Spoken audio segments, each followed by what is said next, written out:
what happens when you find out the person that you're sleeping with, or should I say the person you've been sleeping with for the past 2 years, is the person that set up your older brother to get killed and robbed? And you find out that this person that you've been sleeping with all this time is responsible for that death. Let's get to the story. So you got this dude named Jimmy, right? Jimmy goes to the club Saturday. No, he just worked a whole 5-day shift, 12-hour shift, and he ready to get loose. So Jimmy at the club looking for a chick for him to, push up on and dance with, spend a little money on, and get a couple drinks and go back to the crib. So nevertheless, he meet this light-skinned chick, whatever. She bad or whatever.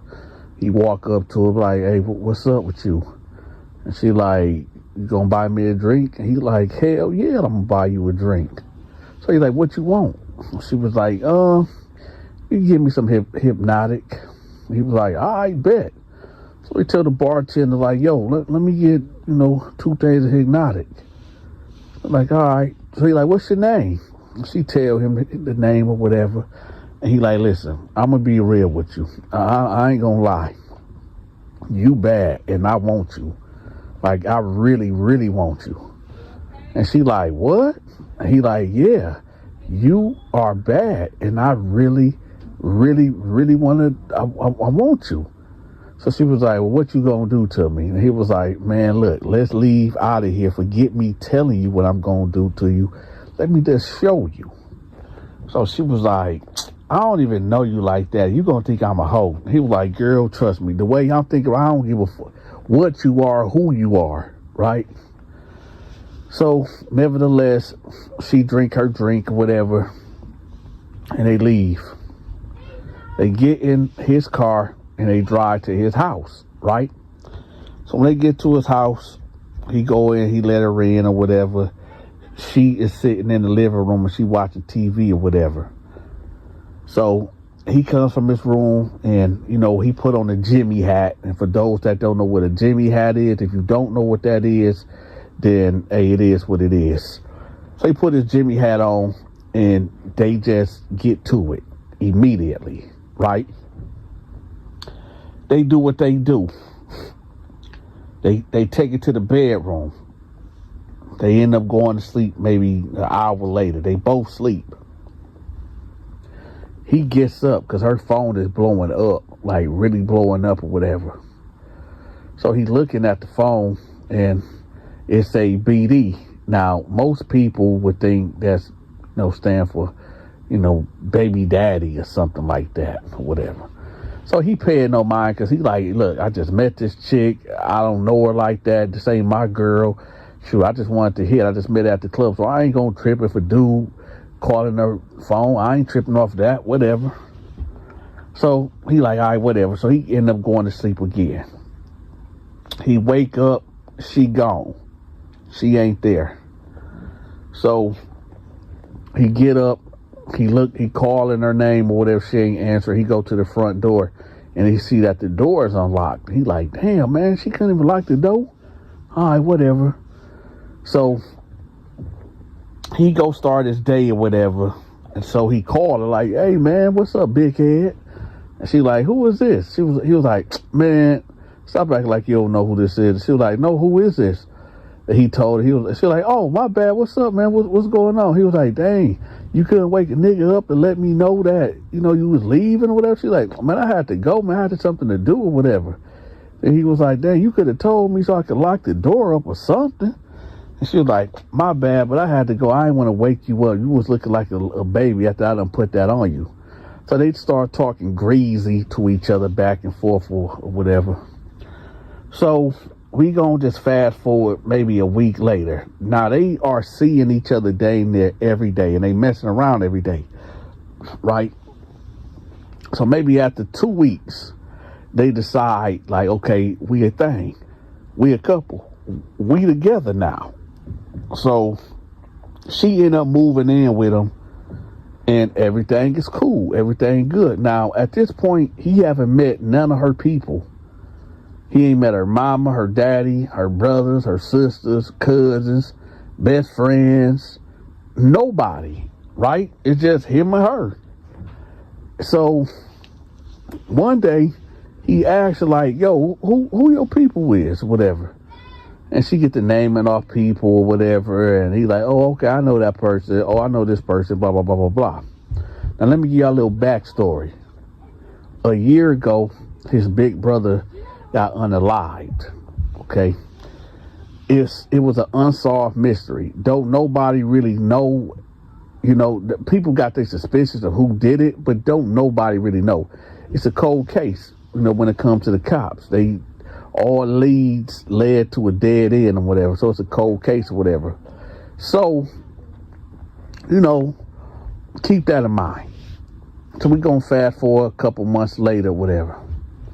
So one day, he's talking to her or whatever, and they just talking about some deep personal things, what been going on in their life, their past life, and things of that nature. And she was like, what's up with your brother or whatever? Because he heard about him here and there, and then she was like, so how did he die or whatever? And he was like, basically, they saying that his best friend set him up. He robbed him for some weed that he thought that he had. He thought that he had some weed or whatever, some pounds, and he didn't. And when he found out he didn't, my brother recognized his voice or whatever, and, he shot him. He killed him. And so I guess she was like, so why they didn't arrest him? And he was like, I don't know, man. I don't know. So she like, yeah, that's messed up or whatever. Now, keep this in mind. The guy, the best friend or whatever, is her uncle. Yeah. See, he never mentioned the guy name at all that killed his brother best friend. Is her uncle, her blood uncle, right? So Thanksgiving come around. Y'all know what it is. Got the honey ham, got the turkey, got the dressing, got the macaroni and cheese. You got the collard greens with the what my wife be putting in the greens, the neck bones in the greens, all that. You got the apple pie, pumpkin pie, sweet potato pie. I'm just having flashback, y'all. Candy yams, all that. Hey, do me a favor, y'all. I know Thanksgiving just passed, and I might have asked this already, but what is your favorite Thanksgiving dish? Me? Right now, I'm going to say I've been feeling turkey and dressing. Well, I know we got to pick one, so I'm just going to say turkey. I like turkey. Put it in the comment section. What is your favorite Thanksgiving dish? But anyway, let's get back to it. So Thanksgiving come around, and she like, hey, I want you to come to my Thanksgiving, at my family house, whatever. And he like, I bet, because, his family, since his brother done passed or whatever last year, they family kind of fell apart, whatever. And so he said, all right, cool, bet. I'm cool with that. Yeah, I'll go to Thanksgiving with your family, whatever. So I said, all right, cool, bet. Keep in mind, y'all, he ain't met nobody on her side of the family, nobody. So Thanksgiving rolls around, and, they in the car or whatever, and they pull up to her granny house, and it's a packed house, a lot of people there. It's like 15 cars there, cars lined up on the street, cars in the driveway, cars on the other side of the street. It's a full house, right? So he come in there, well, she knock on the door, whatever. Nobody come to the door, so she just opened it, because, this grandma house, whatever. So he walk in with her, and everybody saying hi and this and that. You got the fellas in the living room watching the football game, and they telling him, what's up, man? Good black folk, good black people. You know what I'm talking about? So everything good. She going around saying, hey, this is my boyfriend, and, People getting up, shaking his hand, and you know everybody talking. They embracing this guy. It's all good. It's all love, right? She going to the kitchen with her aunties at the great aunties, the grandma, the nieces, everybody in there cooking, everybody, you know, contributing. It's like a real family atmosphere up in here, right? So he up in there, and you know, she introducing him to everybody, and you know, they giving him a hug, and you know, grandma like, okay, when y'all gonna get married, and all this and that, right? So that whole jazz. So he ended up going in the living room with the fellas, and they just kicking it, they just talking about the football game or whatever, right? And then here goes the uncle. Here goes the uncle. He comes in with his girlfriend. Now, when I say the uncle, I'm talking about his brother best friend, right? He knows who he is, and he know who he is. So when he walked in the door with his girlfriend, he stopped, and they lock eyes. They looking both at each other like, the fuck is you doing here, right? So he gets up, and he like, what's up, man? And he like, what's up? And so it's quiet. Everybody looking like, what's going on here?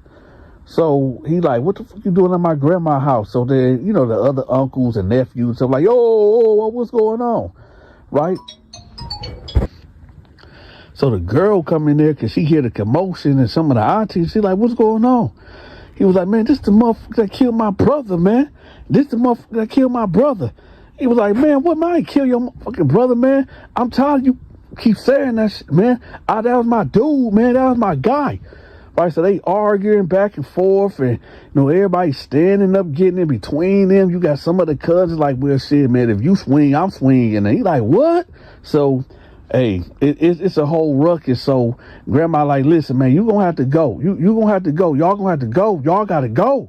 Right? So they leave, and he getting his coat or whatever, and he like, all right, bet. Say less. Right? So they leave out the house or whatever. She's like, what was that all about? He was like, girl, I didn't know that was your motherfucking uncle, man. Your uncle was my best friend, but he the one killed my brother. And she was like, what? He was like, yeah, he the one killed my motherfucking brother, man. That shit crazy. Man, how long did you know this? She was like, no, I never know. I know why. I wouldn't know. Hell no, I didn't know that. So the uncle come outside. He like, so you leaving with this nigga? You really gonna leave with this nigga? You treat this nigga over your family? She was like, listen, man, I don't know what's going on, but y'all need to, I don't know, but yeah, I'm finna go with my man. He's like, all right, bet. All right, what? All right, I know where y'all at. So, you know, dude, get back out the car. Like, what you mean? You know, man, we can do this here. We can handle it now, right now, right? So he like, all right, say less. So, you know, she grabbing him, and she trying to put him back in the car. So they finally get in the car. He drive off. He like, man, I can't believe this shit, man. That motherfucker killed my brother. Is this your uncle? She was like, man, I can't help who my family is, man. I didn't know. So he was like, man, this some stuff, man. So they just ride in, and it's quiet. So they pull back up to his house, right? He get out the car, and she like, listen, you don't treat me some type of way because of what my uncle did or supposedly did or whatever. And he was like, man, ain't no supposedly he did do that shit. She was like, well, you act like I did it. I didn't do anything. I didn't do anything at all. So don't treat me like that. I didn't do anything. So he was like, man. She was like, man, what? He was like, man, this is, I don't know, man. I don't know if we can even be together, man, for real. And she was like, what you mean we can't? What you mean? I mean, I'm sorry about what happened to your brother, but don't take that shit out on me for real. Like, for real.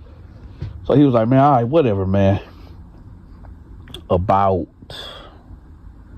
I'm going to say 20 minutes will go by. He in the bedroom, right? And he going through it because he like, man, I can't believe this shit, man. This girl that I'm messing with, her uncle, you know, took my brother out and it's like I'm sleeping with the enemy. So now he thinking like, man, hold on. I wonder, did she really know? And was they planning on doing something to me? But nah, because the way that he looked surprised when he came through the door, nah, I don't know, right? So he said he hear her get up and she goes to the bathroom, right? Because her phone was vibrating. So he said he's listening by the door, and he can't hear what she's saying because it's kind of muffled, whatever. So what he did get out was, okay, I will, damn, okay. So he took that as like, oh shit, this trying to set me up. This got to be her uncle telling her to keep a door unlocked or something on me to do something to me. Man, no, F that. Ain't nobody finna do nothing to me, man. F that. So he said he go under the mattress and, he grabbed that 380 or whatever. He said he was like, man, yeah, I'm gonna have to just boom this B. I'm gonna boom her ass when she come out the bathroom. And when he come, I'm just gonna boom him, or whoever come over, I'm gonna boom them. Right? Oh boy. When she came out the bathroom, he upped it on her. It was like, B, and to think that I almost loved you, that I was even thinking about marrying you. She was like, what is you doing? You tripping, right? He was like, no, B, I heard you on the phone. And he banged her, right? He put her down, one shot to the head, boom, she dropped, right? So he's sitting there like, damn, man. So he goes to the living room, and he just cut off all the lights in the house, right? And left the front porch light on. So then a car pull up, and he like, all right, well, I'm already in it. I'm in too deep. Might as well should go ahead and go along with it. A knock on the door. Knock, knock, knock. Knock, knock, knock. He ain't wasting no time. He just got the thumping. Boom, boom, boom, boom, boom, boom, boom, boom, boom. Empty the whole clip. And he felt a body drop on the doorstep, right? So he snatched the door open. It wasn't the uncle. It was grandma with plates of Thanksgiving food spread all over the porch. You see, when she was in the bathroom, she was talking to grandma, and grandma was saying, are you all right? And we gonna bring some food and this and that. And she's like, all right, I'll do it. Talking about I'll do it, I'll let you come over and drop the food off. He took that as her was talking to the uncle to set him up. So you know what he did next? He decided, when he see that the grandma was laid out, he went to go check the car. Nobody was in there. He decided to boom himself. Let me tell y'all something right quick. I know that we living in a fallen state. Yeah, we are definitely, as human beings, are living in a fallen state. Sometimes things happen that we can't explain. Of why would somebody take our loved one? You know what I'm saying? What makes a man pick a gun up and unalive somebody that we love? But then sometimes we got to look at it like this. A lot of people that get, unalived is because they around the wrong people, or they are involved in things that we all know that you should not be involved in, like drugs, selling drugs, involving yourself in illegal activities. I mean, this is the shit that comes with it. Even like when you get these good girls, that's raised right, but she like the bad boy. She like the drug dealer. A bullet ain't got no name on it. Y'all people got to understand. This is why I don't go to the club. I don't go to the club, y'all, because I know there's a high probability that I might get shot, because I'm in a place where there's demonic music being played. There's people that got issues, mental problems, and got a chip on their shoulder. You know, these is the shit that goes on when you poor and in poverty. You know, people like to drink, smoke, take pills, right? Self-medicating. And then you get all these people in one area where it's smoke-filled, alcohol-fueled, drug-fueled, demonic rap music being played. The niggas got grudges on their shoulders. Nah, I'll be damned. It's like you going to your own funeral. You get dressed up, put your best clothes on for the club, and there's a chance that you're going to get killed. Welcome to another episode of Dante's Prison Stories. Hit that like button, hit that subscribe button, or I'ma push that blade.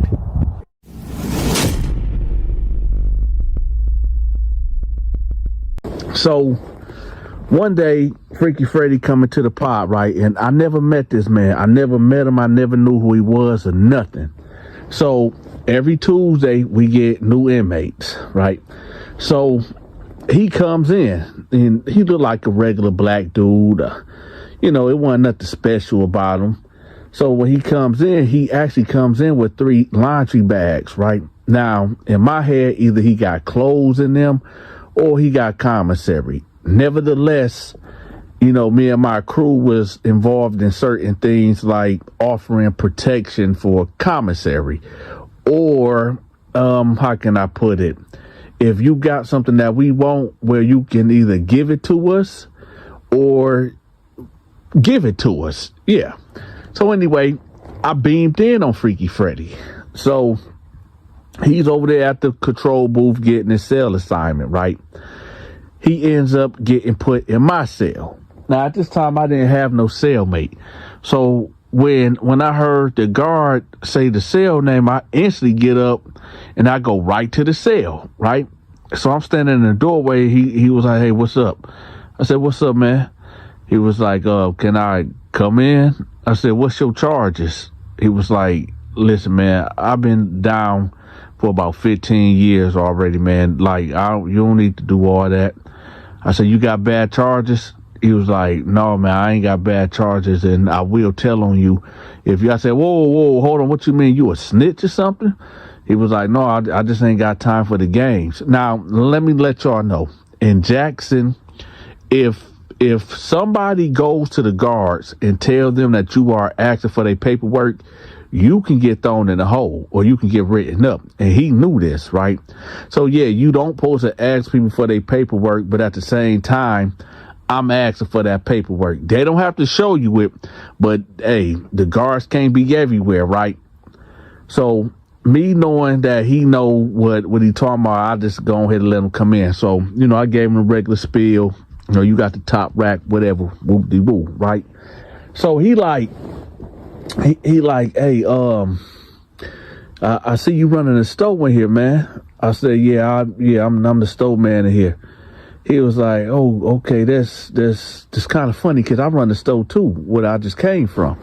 I said, "You run the stove too?" He like, "Yeah." Now, if y'all been listening to my Freaky Freddy stories, y'all know that Freaky Freddy was a store man too, right? So he like, "Oh, so how that's gonna work?" I'm like, "Well, I mean, I don't know how this is gonna work, but we'll just see. We'll just see." Right. So for the first couple days, you know, me and Freaky Freddy, we didn't bump heads. We didn't have no issues. We were just programming. Right. I didn't know that Freaky Freddy was, you know, a homosexual at this time because he never showed me that he was. He never talked about anything. He never said nothing that would give me the slightest hint that he was like that, or he would have been up out of there. Right. So a whole week go by, right? And like I said, everything cool, you know, we gelling together, we selling together, you know, everything is cool, right? Until that next Tuesday came around. Now, y'all know every Tuesday, just like last Tuesday and the following Tuesday before that and so on and so forth, you get new inmates. Now, there was an inmate came in there by the name of Lil Kim, right? Lil Kim was this short black dude out from Philly, right? But Lil Kim, he basically got turned out some years back by this older black dude, right, named George. So Lil Kim come in there. And I noticed, like, every time we get new inmates, everybody watching, everybody trying to see who coming in, because you don't know if you got beef with this person or it's an enemy or it's a friend. You know, you want to make sure you got eyeballs at that door, making sure you see who comes in and who's going and coming out, right? So I noticed Freaky Freddy was on the tier, and he just eyeballing Lil Kim, like eyeballing him. So I'm like, okay, that's now listen, I could have been tripping, but in hindsight, I wasn't tripping because, hey, it is what it is. So I'm noticing, you know, Freaky Freddy looking at Lil Kim a little extra too hard. So I rose up on him. I'm like, hey, you know, homeboy?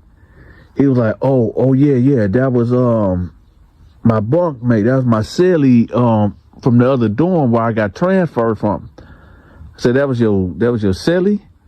He was like, yeah, he mad cool. He mad cool. Hey, I'm finna hook him up with a care package. He ain't got nothing. I said, hey, let me talk to you in the cell right quick. He was like, all right, what's up? I said, you was in the cell with him? He was like, yeah, what's the problem? I said, how long was y'all in the cell together? Because we just actually came off of an annual lockdown.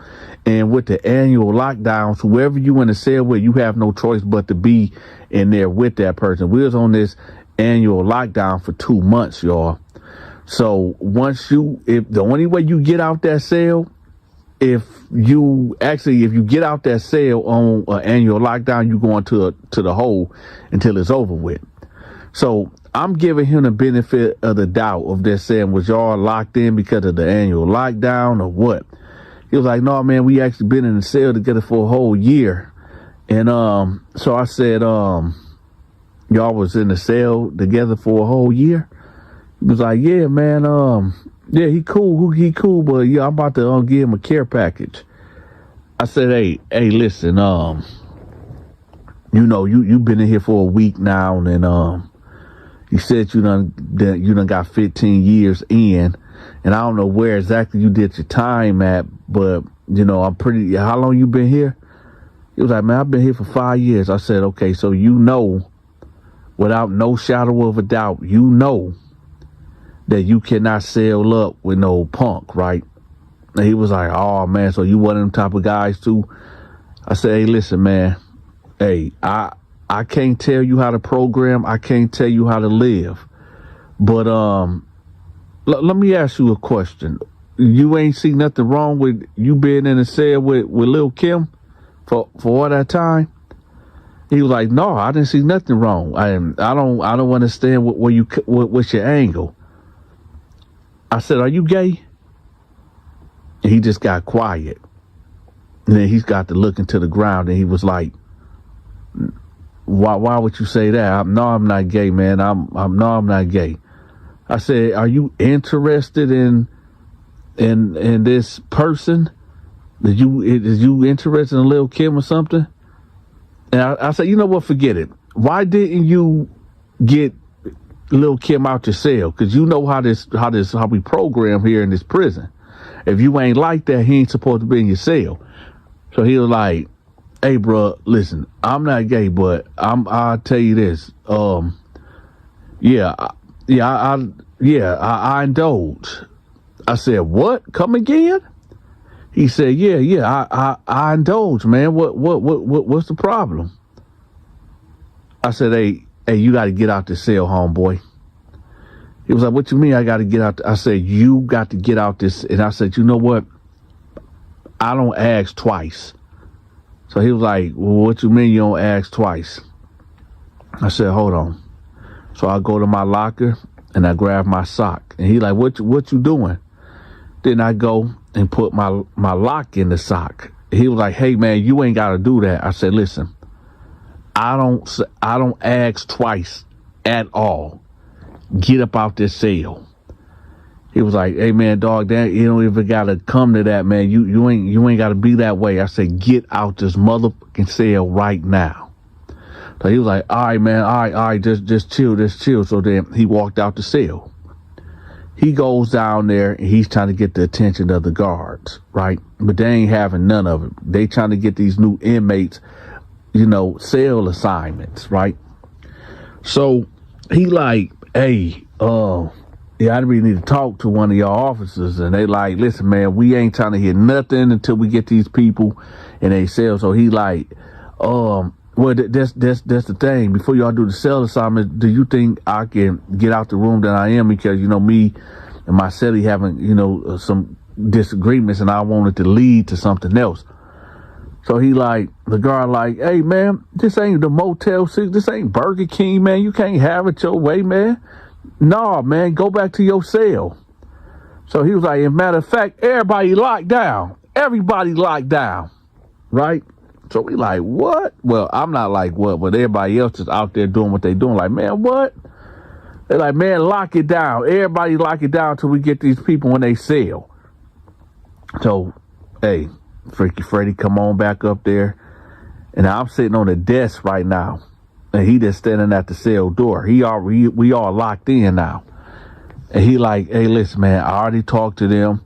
I said, what did you tell them? He was like, I ain't tell them nothing. I just told them like, we having a little disagreement. And I feel like, can I get a cell change, And I was like, so what did they say? He said, man, they just locked us down. They locked everybody down.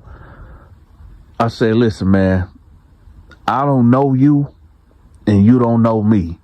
Now, I ain't got no problem with, you being like that. You liking the boys or whatever. But you can't be in the cell with me, bro, because I don't rock that way. And I don't associate with cats like that. Now, yeah, I can do business with you type of dudes. But as far as us eating together, being in the cell together, nah, that's out.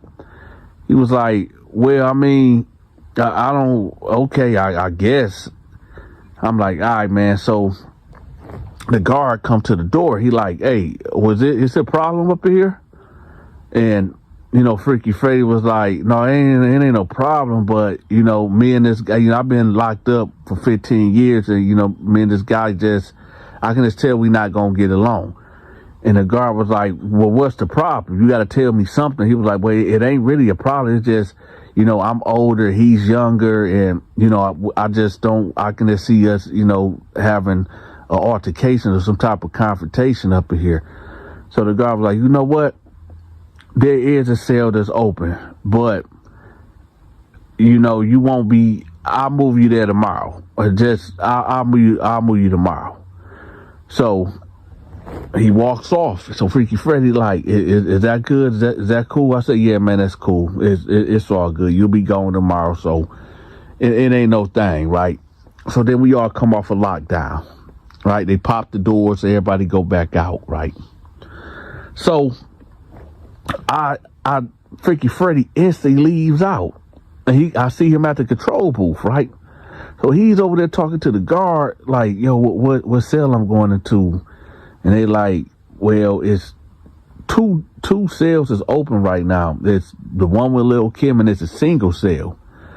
They was going to put him in the single cell, but he was like, no, that's okay. This is my bunkmate a while back. Before I came to this dorm, can I get in there with him? And he was talking about Lil Kim, right? So they like, nah, man, y'all ain't about to be doing no funny business under my watch. Nah, you going to that single cell, right? So Freaky Freddy was like, all right, bet, right?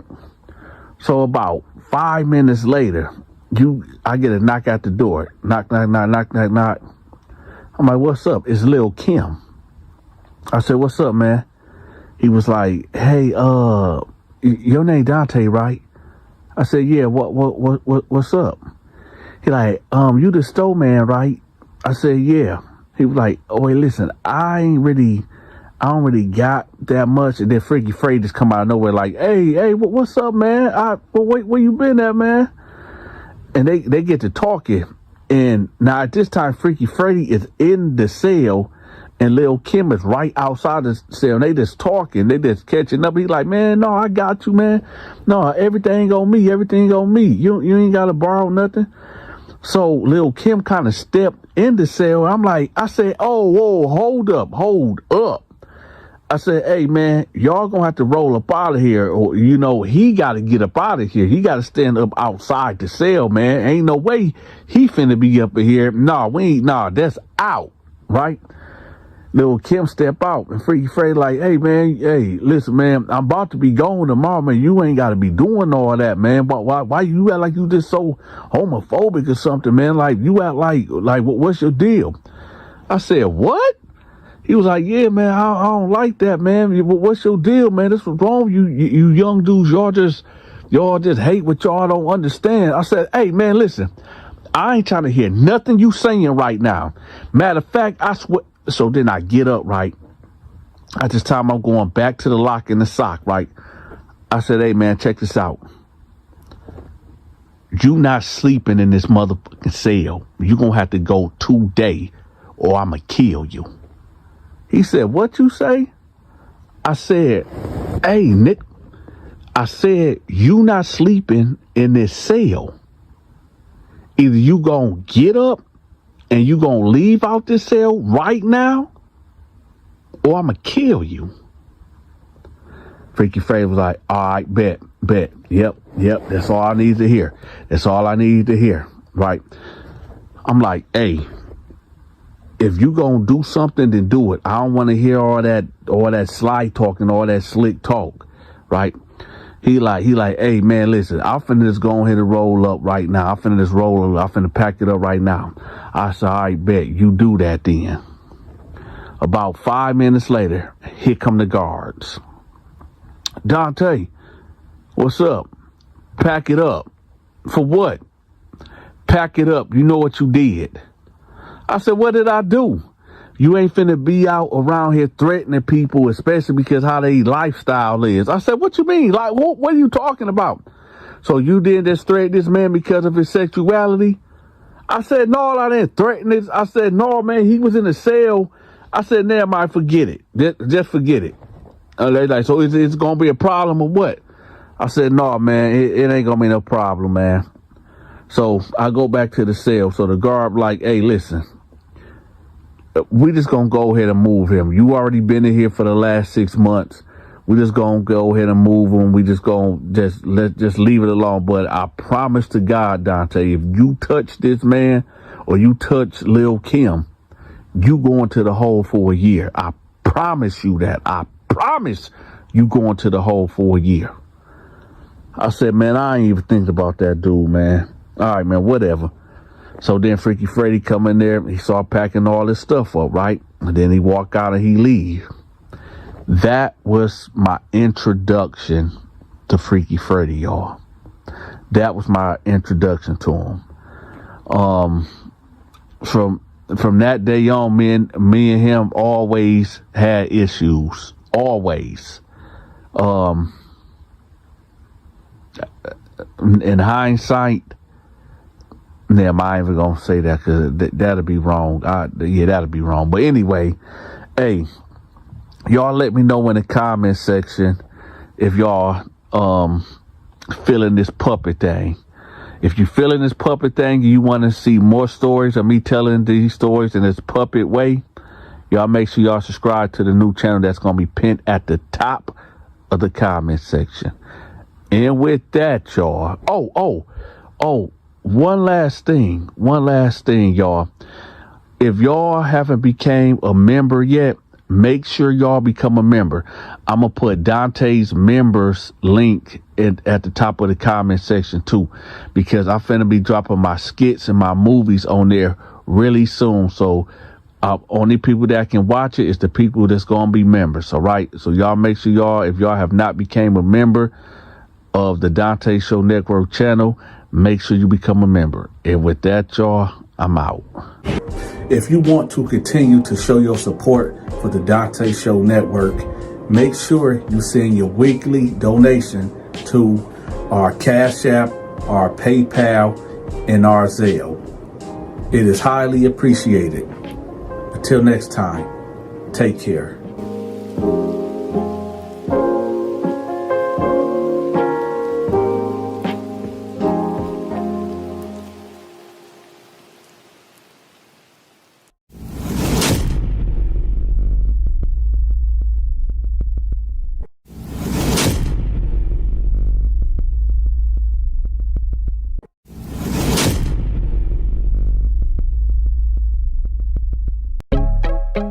Ah, shit.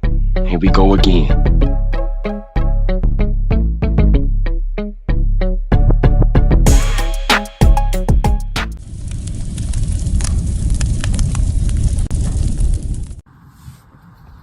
So I'm on a basketball court. It's my crew versus the Crips. We hooping. Game is to 21. You got to win by 2. Now, I ain't going to lie. We got whooped out. The score was 21-16. Now, throughout the game, I noticed this black dude done walked up. And he just staring at me. And I know some of y'all like, well, Donta, it is a basketball game. Couldn't he be just watching the game? No. I done watched him watch me a couple times. And he didn't break his gaze. He was just straight looking at me. Now, it could be a couple reasons why this man is staring at me. Couple reasons. One reason could be I remind him of somebody that he once knew on the streets. Another reason could be we got beef and he ready to cook that beef right here on the court. Another reason could be he just think that I'm somebody that I'm not. Or I could be somebody that he think that I am.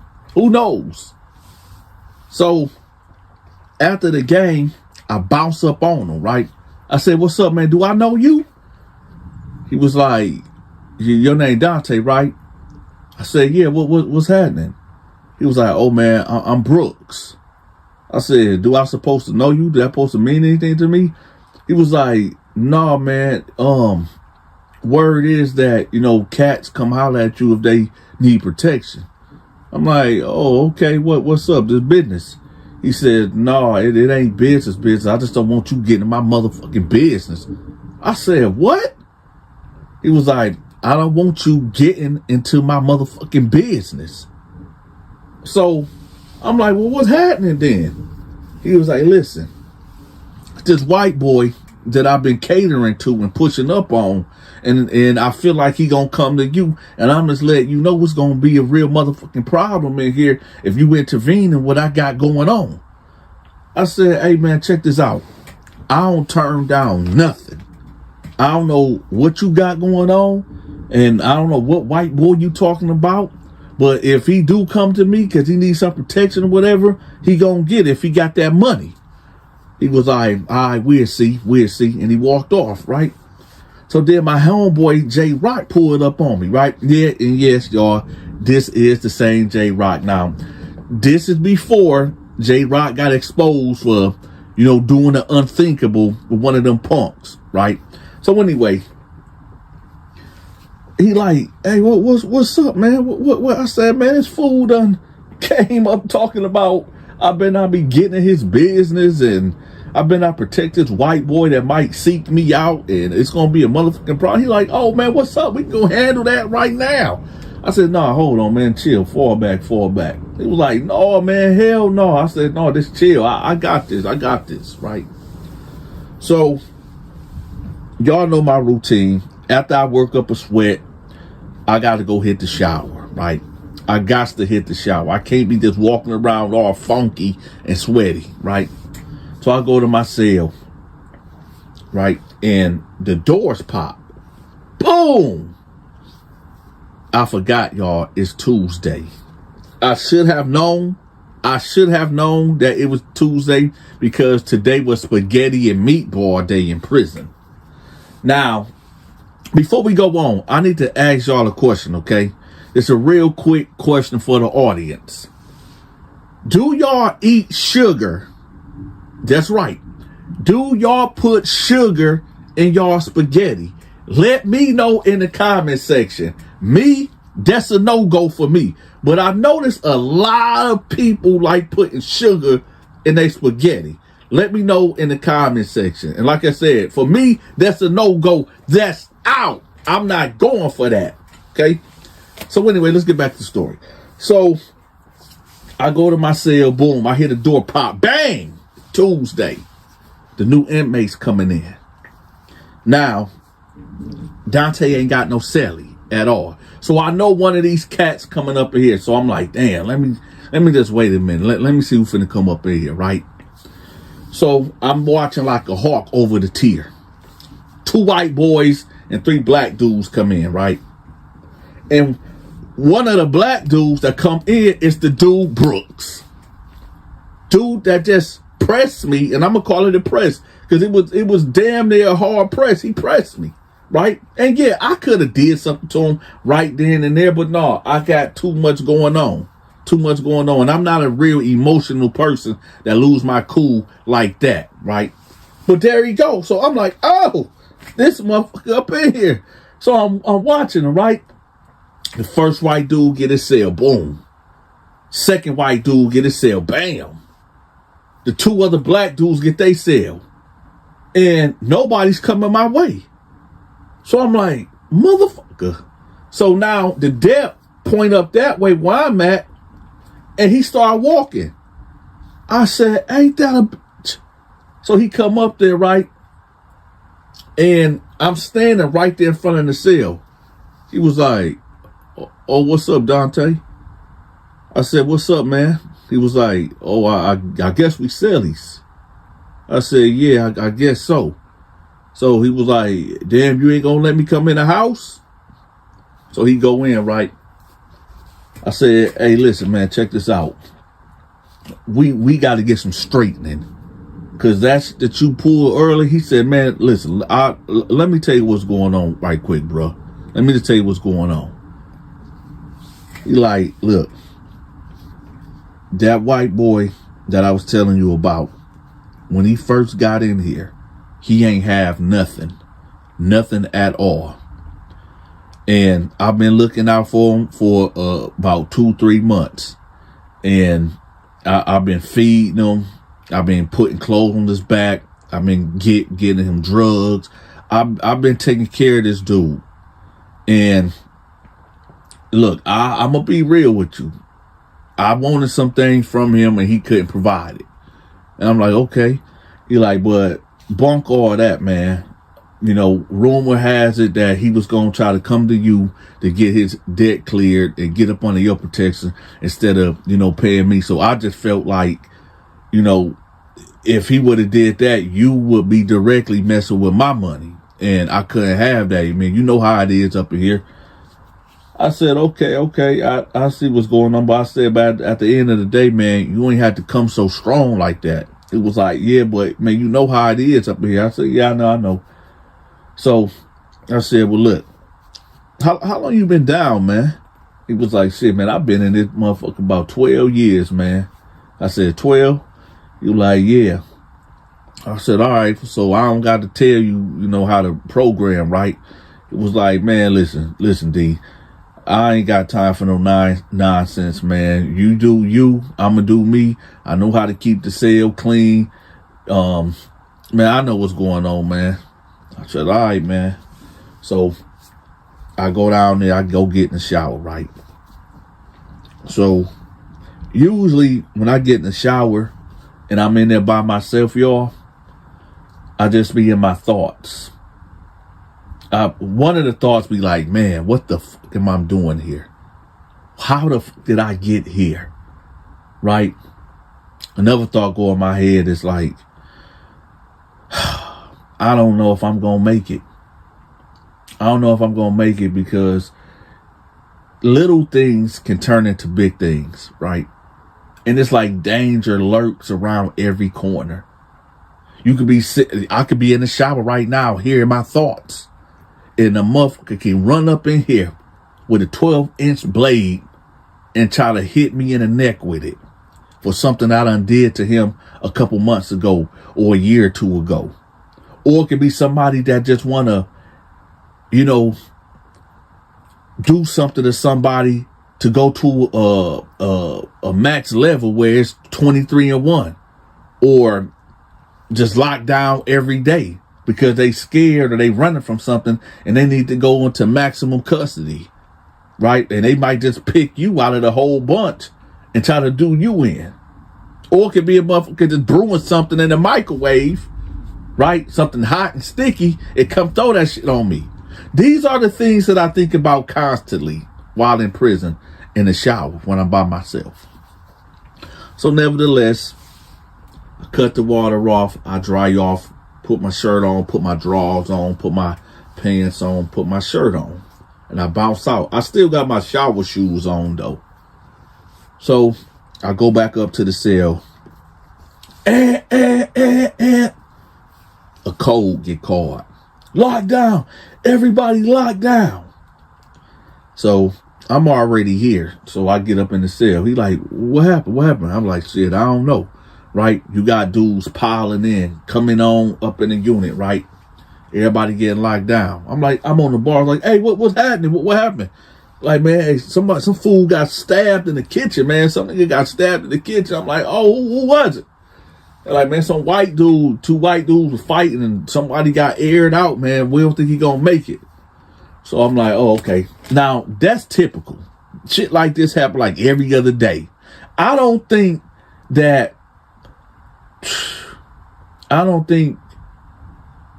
3 days will go by without somebody getting poured out. That's the max that anything or something maybe did happen and it just didn't get reported. Right? So we in the cell, right? And I'm like, hey man, let me ask you something. He like, what's up? I said, so you said that dude didn't pay you some, other shit, right?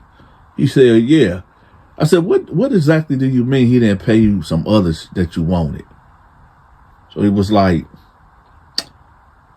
man, look, I told you, man, I've been down for a long time. And honestly, I don't really have to explain myself. I said, no, you got to explain yourself, man. Like, what's happening? He was like, man, look, he wanted, look, I told him from the jump that I'm not his daddy. I'm not, his guardian. And he got to pay me back with sex. I said, what? He said, yeah, I told him, look, if I'm going to be taking care of you and treating you like a wife, you're going to do wifely duties. So I said, so you a homosexual? He was like, yeah. I mean, shit. I mean, I don't like to say it like that, but yeah, I mean, it is what it is. I said, look, after this lockdown, when we get off a lock, you're going to have to go. He was like, what you mean I got to go? I said, listen, when these doors pop, you're going to have to go. There's 2 or 3 other cells that's open. You can't be in here with me. He was like, man, most of these motherfuckers are here homosexuals, man. What you mean? I said, but hey, that might be, but in this cell, you can't be in here. He was like, well, I mean, shit, you know what? I respect that. I'm gonna leave the shit alone. I'm gonna pack it up. But let me tell you something though. Usually, if somebody told me to pack it up or whatever, I would try to kill him. So I said, what? He said, yeah. If you was somebody else, I would try to kill you because it's a sign of disrespect, man. You can't. I said, hey man, listen. Did you say you was gonna kill me? He said, no, man, I'm just saying, man, that shit ain't cool, man. That ain't cool. I said, did you just say you was going to kill me? He was like, yeah. I said, I mean, what? I said, what? So he stood up. Now, Brooks is like 6'2", probably 190, maybe 185. I'm like 6'1", 2. I wasn't at my biggest at that time. The biggest I ever got was like 265-ish, all muscle. I think I was probably 230, 235 or whatever. So when he stood up, we kind of like, we ain't face to face, but we maybe about 3 feet away from each other face to face. And I guess he realized when he looked at my stature, he like, nah.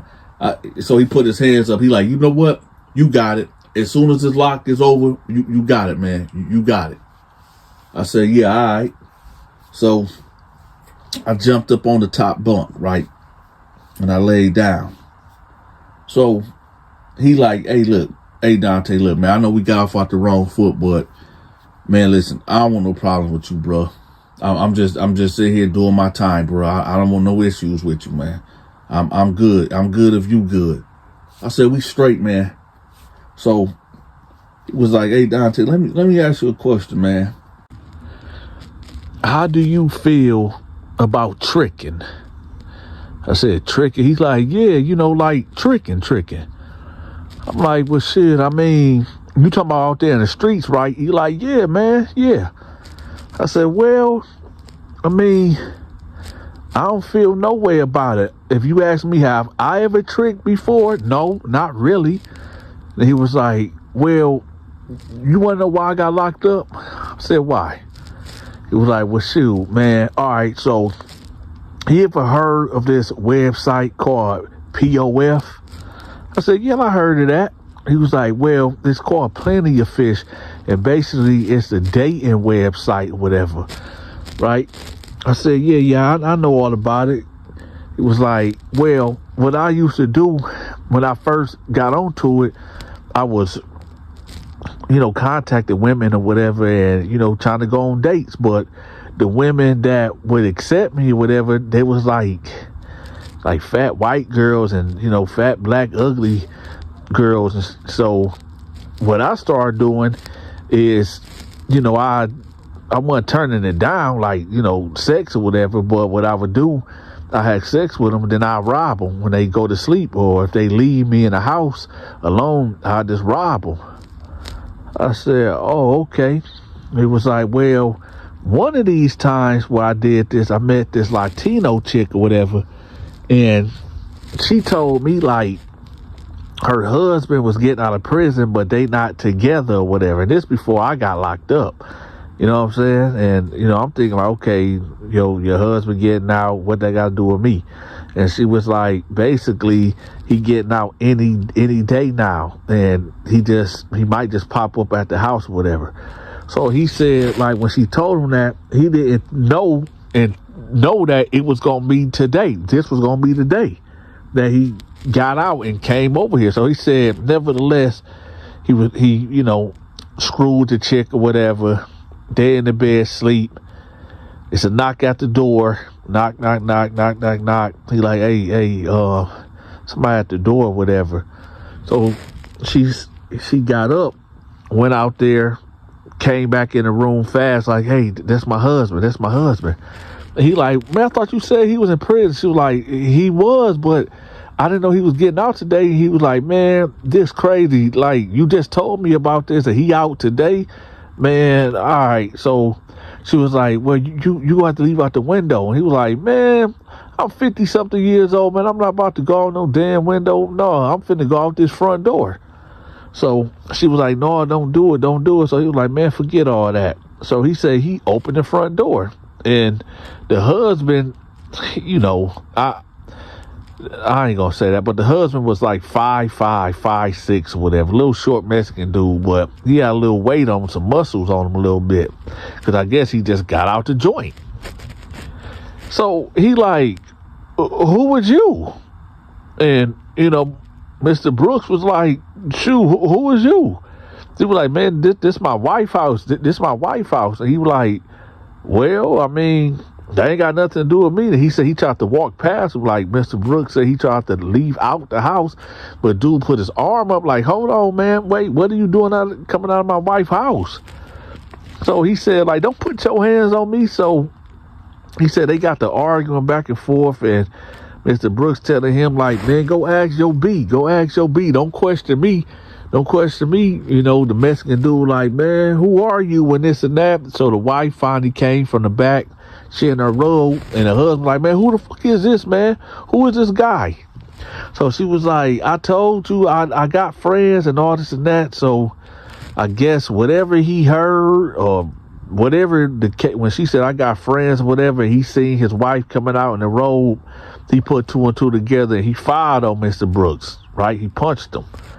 So Mr. Brooks said, like, they got to fighting right there in the doorway or whatever. And You got the living room right here, and right adjacent to the living room is the kitchen. So he said they fighting, and like they like really fighting, like throwing blows, wrestling, all that. She like, stop, y'all stop fighting. So he said they get over there by the kitchen, and he said like all he know is the husband is looking at the knives. Because she got one of them, them things that everybody got. You get a set of knives, and it's like in this wood thing, whatever. So he said that the husband looking at the knives, he looking at the knives, and he like, man, this dude ain't about to stab me.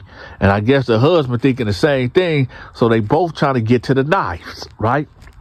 Nevertheless, Mr. Brooke get to the knife first, and well, he said he didn't want to stab him, but he said his adrenaline was pumping and just going so fast, he thought dude grabbed the knife too.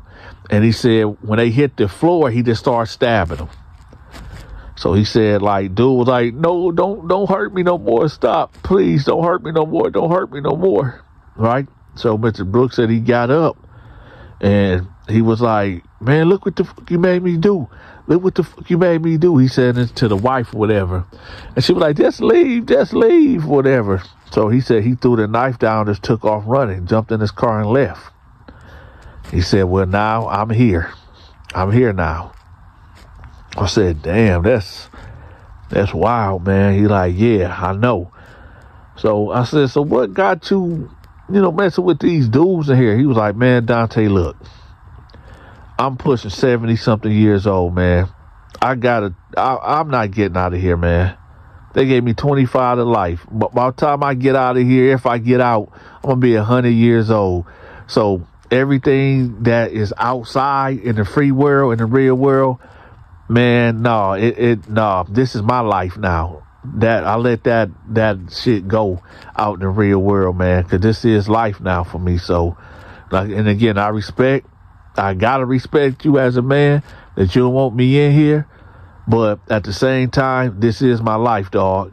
I said, I get it. I get it, but this prison, it is what it is, right? I got more stories about Mr. Brooke, right, that I'm gonna drop on here. But before we go any further with this, I'm gonna end it right now. I want to shout out everybody that wrote on my wall telling me happy birthday yesterday, which was April 1st. So shout out to everybody. I mean, everybody that wrote happy birthday to me. All right. I really do appreciate y'all. I really do. Also, I appreciate everybody that done signed up for my Patreon. Okay. I'm finna start uploading so much content over there, y'all, that I can't put on here. So if you ain't signed up for my Patreon, make sure you sign up. I'm about to flood my Patreon, all right? What's over there is the Lamarck Moore saga.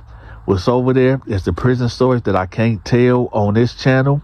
What's over there is my Bible stories, my short horror films over there, my supernatural stories, all the content that y'all haven't been seeing over here, it's all over there. So y'all make sure y'all go sign up for my Patreon. That link will be pinned at the top of the comment section. For those that don't want to leave off this platform and want to become a member, I'm going to have the member link pinned at the top of the comment section. And what you get with that is, before I drop, y'all will get first dibs on the videos, because a lot of y'all be like, man, Dante, you be taking too long dropping the videos, man. Where if you become a member, you ain't gotta wait. You got full access to see it before the public do. Okay. Also, for my gamers out there, I already got the gaming channel up and running. We got, I think, about 50,000 followers over there. Y'all make sure if y'all like to see me game and stuff like that, make sure y'all click the link at the top of the comment section to my gaming channel. With that, y'all, I appreciate it. I appreciate everybody that told me happy birthday.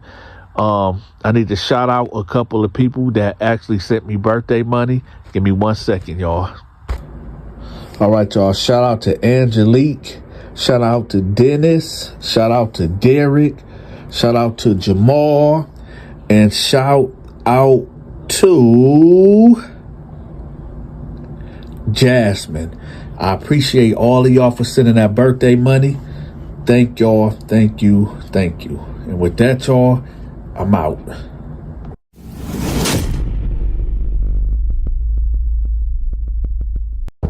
Welcome to another episode of Dante's Prison Stories. Hit that like button, hit that subscribe button, or I'ma push that blade.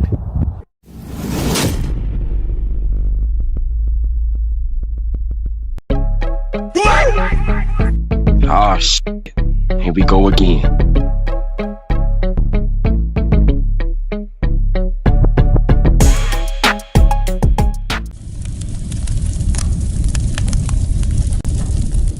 All right, y'all, welcome to another episode of Dante Prison Stories.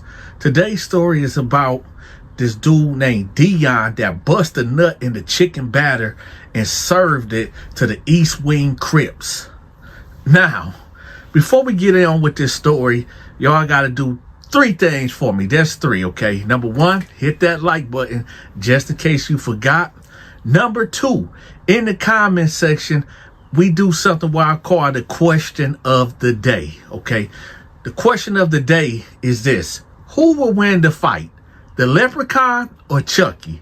Let me know in the comment section who wins this fight, Leprechaun or Chucky, all right?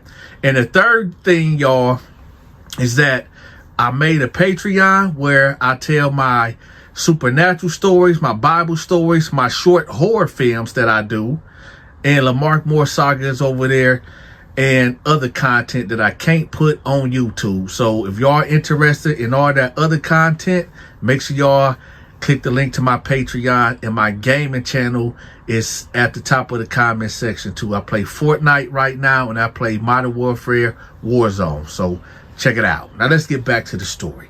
So my homeboy Dion, he got a job in the kitchen.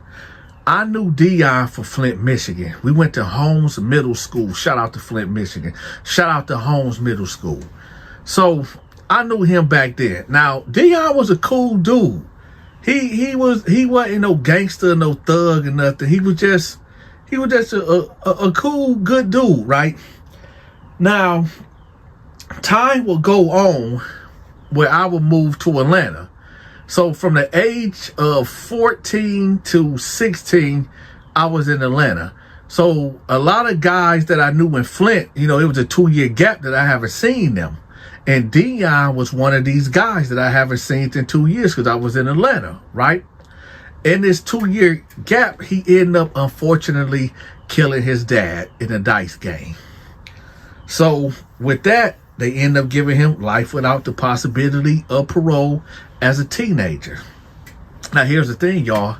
He's out now because the laws done changed. If you get life as a juvenile back in what? I think he got locked up in like 05, 04, 03, something like that. They said that was unconstitutional to sentence a juvenile to life, right? And I guess he caught this body when he was either 15 or 16. I'm not 100% sure. But I just seen Dion 2 weeks ago, and we done kicked it, and we done talked, and I asked him, like, hey, let me tell you your story. I tell these prison stories. And he gave me his blessing to tell the story. So here we go. So Dion, when I got there, Dion was in the kitchen. He wasn't serving the food per se, but he was back there working in the kitchen, whatever. So when I first got there, when I'm going through the lunch line or whatever, and I'm looking, because you can see behind the counter, behind these doors, I'm like, to the guy that was serving, I said, hey, what's dude name back there? He's like, who? The dude with the skull cap. He like, oh, that's D. I said, his name Dion? He was like, yeah. I said, hey, tell him Dante up here.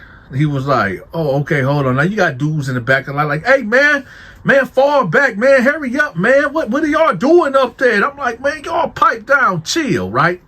So Dion come up. He like, oh, what's up, Dante? I said, man, what's up, Dion? When you all dapped up, everything. I said, hey, man, holla at me when you get out. What time you get out of here? He's like, I'm finna be out here in an hour. I said, all right, I'm gonna meet me at the yard. Meet me in the yard. He was like, all right, bet, right? So I get my food or whatever. Dudes mean mugging, smacking their lips, little side, making, talking, because I held up the line or whatever. So I'll go over there and I go sit down with my homies, right? So they were like, what's that about? I said, that dude that's in the kitchen, that's my homeboy from the streets. And they was like, who? I said, this dude named Dion. Now, Al, he knows who Dion is, right? He was talking about, you talking about Lil Dion from Halls? I said, yeah. He was like, oh, he back there? I said, yeah. He was like, oh, okay, bet. I'm like, all right. So we didn't have no plug in the kitchen at this point. Now, there was guys that we can get food from. When I say plug, I'm not talking about drugs. Dante never got involved with drugs on the streets or in prison at all. That just wasn't my forte, right? I was just involved in protecting guys and just protecting guys. If you was a weak inmate, you come to Dante for protection, I got you, right? But you better have that money. But anyway, so we eat, we leave, right? I go hit the yard. Dion come out. I'm like, what's up, my N-word? He's like, what's up, D? I said, man, Dion, man, what happened? Like, what are you doing here? He was like, you ain't here? I said, no, what happened? He was like, man, I killed my pops. I said, what? He was like, I killed my pops, man. I said, why? Like, what happened? Now, I didn't know his pops. I didn't know his dad or his mom. I just knew him, right? He was like, man, he was gambling, shooting dice, and he kept catching the dice. And I said, bruh, come on, man. He said, no, Dante. No, man, he wasn't about to play me out of my money. I said, dog, this show. He said, man, Dante, I don't want to talk about that shit. I said, you got it. I said, but man, how you been, man? You good? He was like, yeah, I'm straight, man. Shoot, I mean, look at me, shit. I'm healthy. I'm good. I said, okay, bet. I said, what you be doing in the kitchen though? He was like, man, hey, I got the hookup, man. I get access to everything, man. What, you need anything? I said, hell yeah. I said, man, I need onions, bell peppers, I need it all. He like, well, look, check this out, man. You know, you my guy, so I'll look out. I'll look out for you and your people. I said, okay, well, what's happening? He was like, look, when we get pork chops in, you know, I'll hook you and your people up. I'll hook y'all up with pork chop sandwiches. You can get however y'all want it, man. I got you. You know, I'm back there cooking. I'm in charge of inventory back here. I said, okay, Pastor, so how much they running for? He was like, usually I charge $6 for a pork chop sandwich and $8 for like a deluxe. And with that, you get the tomatoes, the lettuce, the whole joint, the onions on it. But if you just want a plain pork chop sandwich with the bread, it'll run you about $5. But for you, my nigga, I'll do it for $3 for the regular pork chop sandwich and $4 for the deluxe. I said, bet it up, right? So he was like, so this how I do it though. You got green dot, right? I said, yeah, I got green dots. He said, so what I do is I let everybody know what I'm going to be making and what they can get the day before. So you got all that day, and at noon is the cutoff because, you know, dinner is at 4 o'clock. I said, okay. He said, make sure you have that money in, and I have to send you a thumbs up or a heart or it's something to let me know that's the confirmation that I got it, right? I said, okay, bet, I got you. So he said, all right.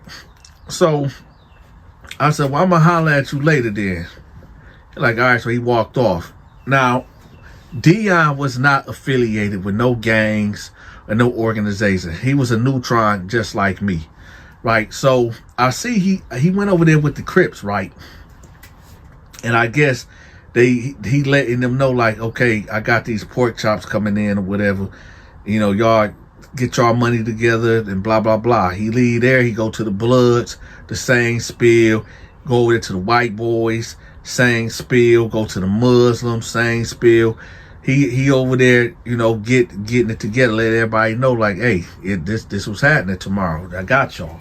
And I know that I might just went over some of y'all heads. Y'all say, hold on, Dante. Did you just say he went to the Muslims? Like praise Allah Muslims? Yeah, he went to the Muslims. You're like, well, Dante, they can't eat pork.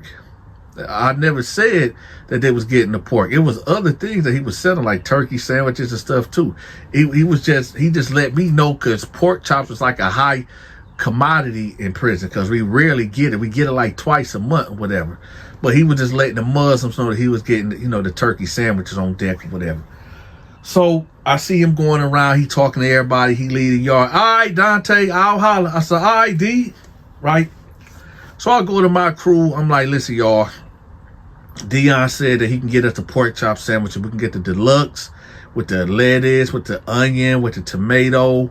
That'll be $4. Or he said we can get just the bread and pork chop, and that'll be $3. So, my crew like, hell yeah, man. Give me this, give me that. I'm like, okay. Reach out to y'all people. Get this sent to this green dot right here, and we good to go, right? So everybody getting their money together, getting on the phone and calling girlfriends, mamas, grandmas, aunties, all type of people, right? Now, here go the BS. Now, everything that I say from here on out is all alleged. I cannot say with 100% that it went exactly this way, because number one, I wasn't the Crips. I'm not a Crip. I don't know if they sent the money or not. And as far as Dion go, I have never known for Dion to be a scammer. I have never known for Dion to be a liar. But hey, I don't know what this man do in his privacy, okay? So for me to say all of that is to say this: I don't vouch for nobody. So the next day come. Bam. Now, Dion had what you call runners. Dudes that can move in and out of the prison without guards shaking them down. Okay? You got maintenance guys. You got dudes that's porters. You got dudes that's going around with a guard with the mail. But in this prison, it was kind of laxed a little bit. Like, they really weren't tripping on a lot, especially like food. Now, you had some guards that will trip on you if they know that you bringing food out the cafeteria. But Dion knew when to do this and when not to do this. And it was a lax day, right? So Dion got his runners out, right? Sending food out. I gets mine. Me and my crew, we get ours, right? Other people in our unit, they get theirs, right? So everybody eating everything good. Now, across the hall from us is a Crip module, right? Ain't nothing but Crips up in there. So we all can hit the yard. All of us hit the yard together, right? So everybody getting their food. But I noticed, and I really didn't care because it wasn't my business, but I noticed the Crips was like getting agitated, like, yo, where our shit at? I see them talking to some of Dion runners like, hey, where our food at? Like, y'all keep skipping, like, what's happening? Right? And, I see, I can't read lips, obviously, but I'm pretty sure the conversation going like, hey, we only got what Dion gave us. We only got what he gave us, and this not yours. It's going to somebody else. So they like, man, hey, man, Dion better stop playing, right? So I hear this, whatever. So it's dinner time, 4 o'clock. The chow hall is open from 4 to 5. So I bounce out and I go, because I want to get me an extra pork chop that's on my tray or whatever, right? So we all hit the line or whatever, boom, bam. Now, right in front of us is the Crips, right? Right in front of me and my crew is the Crips, and they hot. They like, hey, man, Dion, man, what's up, man? Where them pork chops at? He like, what you mean? It was like, man, we paid you. Where the fucking pork chops at? We ain't get ours. We see your runners going around giving everybody theirs, but where's ours at? He was like, well, y'all didn't send the money. And he like, man, yeah, we did, man. And the other guys like, hey, man, yeah, man, we did see, man. Don't. He like, hey, man, hold on, man. I'm a businessman, man. I don't play games like that. Like, if y'all already know, if y'all paid me, I'm gonna give y'all what y'all. I ain't got no reason to lie to y'all. So they like, man, we ain't trying to hear that man. Hold on. It was more like this. Man, we ain't trying to hear that shit, cuz. We ain't trying to hear that shit, cuz. Man, where the fuck them pork chops at, cuz? So he like, hey, like I told y'all, if y'all paid, I would give it to y'all. I mean, shit, I got extras back here, but I'm not just about to give it to y'all if y'all didn't pay. Like, hold on. So they like, man, bunk all that. So the girl like, hey, move it along. Move it along. So they're like, all right then, cuz, we'll see, cuz. So they leave and they go to their table, and we up next, whatever. We get our pork chop, whatever. We get our tray, and I'm like, hey, Dion, you straight? He like, yeah, man, these motherfuckers tripping, man. So he like, hold on, D, I'll holler at you. So I'm assuming he went to the back of the kitchen and checked his phone, right? And made whatever calls he made to see that they send the money. And of course, they didn't send it, right? So he comes out from behind the counter, and he like, listen, I guess he go to their table, talking to they speaker. He like, listen, man, I just called, my people, and they say, hey, y'all didn't come through. How did you send it? And dude was like, man, I'm not trying to hear none of that, man. Either give me my motherfucking money back or give me the pork chops, man. Dion like, man, hey, no disrespect, but y'all didn't send the money. So the Crip dude get up, he like, man, what the fuck I say, man? Right? So he was like, you know what? Dion was like, you know what? Y'all got it. My mistake. That was on me. It did come through. Y'all got it. My apologies. And he just turned away and walked off. And he was like, yeah, motherfucker, you better get my shit. So I'm not, so my crew looking at me like, we gonna intervene? I'm like, nah, he got to stand on his own too. Now, we ain't gonna let him, do him greasy. At the same time, like I said, I don't know if Dion, like I said, I can't vouch for nobody. Because listen, let me tell y'all something. You can be a real nigga today, and then you can be not such a real nigga tomorrow. You understand? Anybody can get flipped. Anybody. That's why I tell y'all, stop committing crime. Especially if you ain't on your dolo, if you ain't on your solo. If you out here with a crew, 5 or 6 guys, and y'all, selling drugs and committing crimes, understand, if it's 5 of y'all, one of them guys is an informant. You best to believe that. The feds will sit on you for years till they got so much on you that you can't fight it. You can't, or they got, witnesses and dudes in your crew. So, hey, that's what I'm telling y'all, man. Y'all better stop committing crimes. Better stop. But hey, anyway. So this is why I told my crew, like, no, y'all stand down. We ain't gonna get in that, because I don't know 100% if he really, so, but I guess he said he finna make it right and get them they pork chops. So he comes back and he tell them, like, listen, at 6 o'clock, my run's gonna bring you y'all stuff. Again, my apologies. So they like, yeah, all right, we good, we straight. So he said, we good? They're like, yeah, we straight, we good. You're like, all right, bet. So he go back to the kitchen. So everybody finish up eating. We go hit the yard, we walk in laps, whatever. Dion comes out, right? Go talk to the Crip guy, the speaker of the Crips, whatever. They dap it up. He come walking over there towards me. I'm like, what's up? What's up, D? He like, hey, walk with me right quick. I'm like, what's good? He was like, you seen how they tried to play me? I said, yeah, I seen that. What was that all about? He was like, they ain't seen the money, man. They ain't seen the money.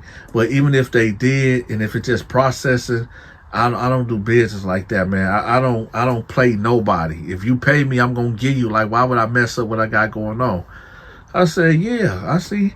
I said, so if they didn't pay for it, why would you give it? He said, because, man, I'm just a businessman. I don't want no problems with these dudes. I'd rather give them the pork chops than, get into it with these guys, probably get killed or whatever. I just want to play fair. But I got something for them, though. I said, huh? I said, what you mean you got something? And he was like, don't say nothing. And before I tell you this, no, I didn't do this to you or nobody else, but these guys, I did do something. I said, what? He was like, you remember how they tried to chump me out? I said, yeah. He said, remember when I walked back in the kitchen? I said, yeah, what happened? He was like, Dante, don't say nothing though. I said, man, I ain't gonna say nothing. What is it? He was like, well, you know that batter? I said, yeah, the pork chop batter? He's like, yeah. He said, I bust a nut in it.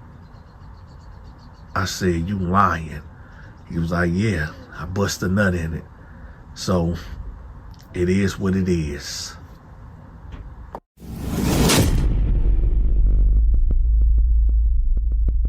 He had her spread eagle style, and he did everything that a man's supposed to do to a woman for a woman to climax.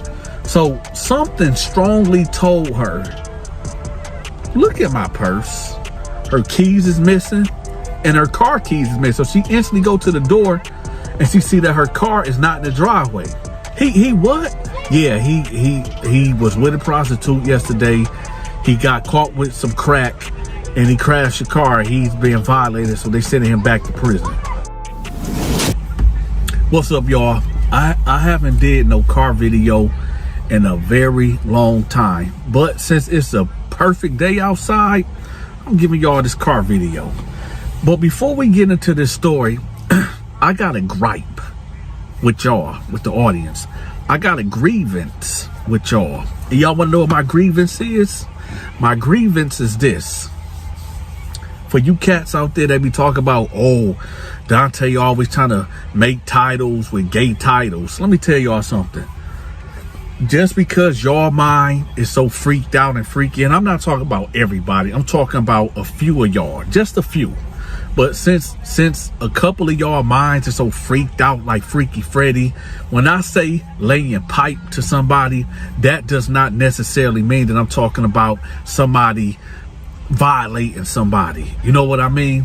When I say laying pipe, I mean that can mean a whole lot of things. That can mean somebody getting a sword of justice and laying pipe.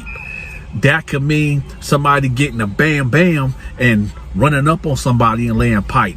That could literally mean somebody is outside with tools and pipe and laying pipe. Now, I don't know where y'all get this misconception that, oh, Dante always talking about gay stuff. Let me tell y'all something. For you cats that's always in the comment section talking about, oh, Dante always talking about gay stuff in his videos. Well, check this out. If I'm always talking about gay stuff in my videos, don't that make you even gayer because you click on it and you continuously watching it? That's all I want to know. Make that make sense. So without further ado, we about to start this story time. But before we do that, YouTube is playing straight up military mind games with the channel, y'all.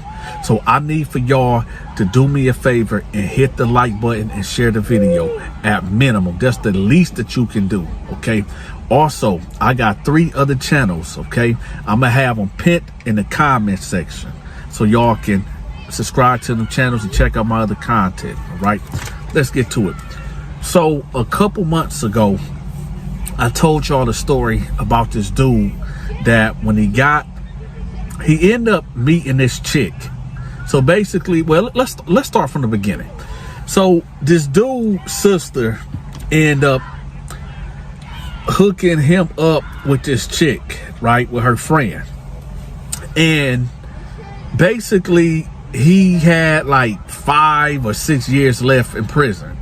So this chick was basically taking care of him. And not only she was taking care of him, she was taking care of his kids that was out on the outside, buying them Christmas presents, birthday presents, the whole 9. She kept this dude book laced. Y'all remember that story? So this is the revision of that story. So this chick ended up letting her friend know, like, hey, look, my brother, he locked up. He got 5 years to go, and he really a good guy.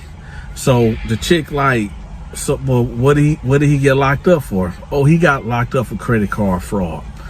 So she was like, okay, do he got any kids? Yeah, he got one kid, but you know, he can't really do nothing for the kid because he locked up, obviously. So she like, okay, well, this what we gonna do. Let him know to put me on his visiting list, and I'm gonna come visit him, and we'll go from there. So she let her brother know, like, hey, this is my friend so-and-so, and put her on the visitor list because to see can y'all get something going. So he like, all right, so she get put on the visiting list. So she go visit him. Now, I told y'all that this woman was on the heavier side. And a lot of y'all crucified me when I said that. Y'all like, oh, what do her weight got to do with anything? Listen, I'm not body shaming nobody. In fact, I like bigger women. It ain't nothing wrong with skinny women, but I like big women too. But here's the thing. The reason why I bring up her weight is because there's a lot of women, lots of women.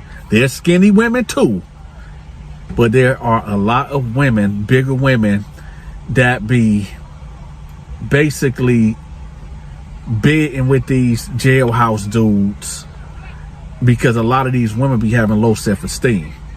And primarily it's about their weight.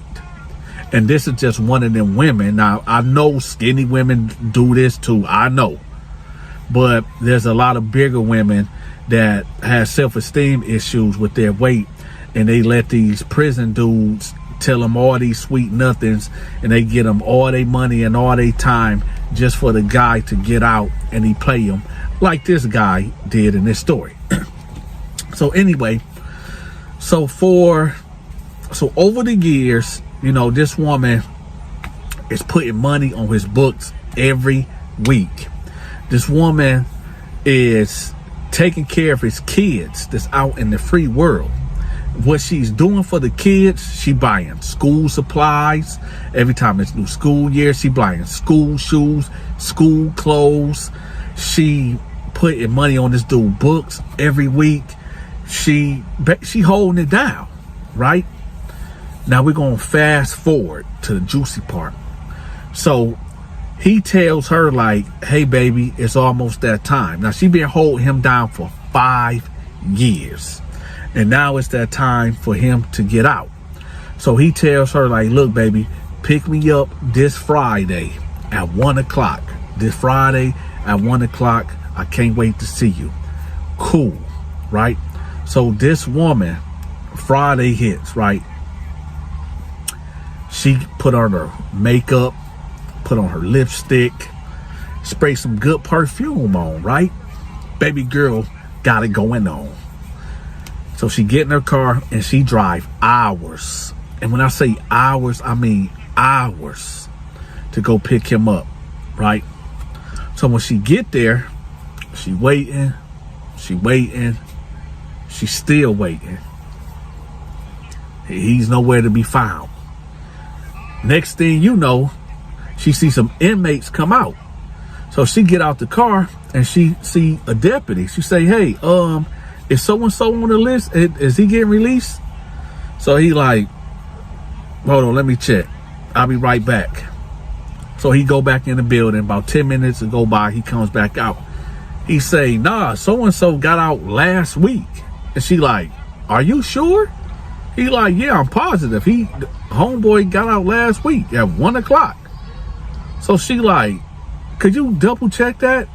He like, listen, he got out last week at 1 o'clock. I don't know what else to tell you. So she said, okay, thank you. So she get back in the car and she's sitting there like, man, why did he? Let me call his sister. So she get on the phone. Hello? Hey, hey girl, did you know your brother got out last week? Oh, you did? Well, why he didn't? Do you know where he at? Okay. Okay. Do you got a telephone number for him? Yeah, I'm up here at the prison. He told me that he got out he said he got out today. You got his number? Okay. All right, call me right back. Call me right back. So she get off the phone. Now, she done asked the sister, can you give me his number? And the sister said, well, let me call him first and I'm going to call you back to see is it okay. This is the woman that been holding him down for five, I got to put the hands up. 5 fingers up, I mean. One hand, fingers, phalanges, doctor's term. Put the 5 fingers up. She held him down for 1 year, 2 years, 3 years, 4 years, and 5 years, right? And his kids. And the sister have the nerve to say, let me call him and see, is it okay for me to give you his number? Anyway, so she starts her car up and she get to driving. When she get home, now remember y'all, she drove hours, I believe 4 to 5 hours. She get home, right? And the sister called her back and like, hey, yeah, this is his number right here. So she give her the number and she immediately calls the number. Hello? Hey, what's up, baby girl? She like, hey, I thought you said that, you know, you got out today. He like, I ain't tell you that. I got out last week. She like, no, you did tell me you got out today. You said be there at 1 o'clock. Man, girl, I ain't tell you that. But anyway, how you doing, baby? I'm out. I'm free. She like, oh, I'm okay. You know, it was a long drive. I was kind of upset that, you know, I drove all the way there and you wasn't there. But anyway, I want to see you. Where you at? Oh, baby, I'm out hanging. I'm out chilling with my homeboys. Okay. Well, let me ask you this. Why didn't you call me if you've been out for a week? I want to see you. Man, girl, listen, don't do that, man. I feel like you trying to smother me, man. I just felt like since I just got out, I just want to hang out with my family and my friends, you know, before I got up with you and, you know, and be a husband towards you. So she like, okay, I guess I can respect that. So when I'm gonna get to see you? He like, you know what? I'm gonna come through. I'm gonna come see you today. So she like, okay, just call me right back. So he like, wait. I need for you to pick me up from the bus station. She like, the bus station? He like, yeah, come pick me up from the bus station. I'll be there like in an hour. So she like, okay, I'll see you. All right, baby, bye. So she gets off the phone and she like, okay, he just got out. I know he told me that it was going to be, I know he told me to pick him up because I'm good with timing. But I'm going to let that slide. He just got out. He's seeing his family, his homeboys, whatever he's doing. I'm going to let him get that out of the system. But I'm just going to go ahead and take care of my man when he get out. Pick him up at the bus station, and I'm just going to let everything go. Let it go. So about an hour will go by. She get in her car again, and she drive up to the bus station. When she gets there, she call his phone.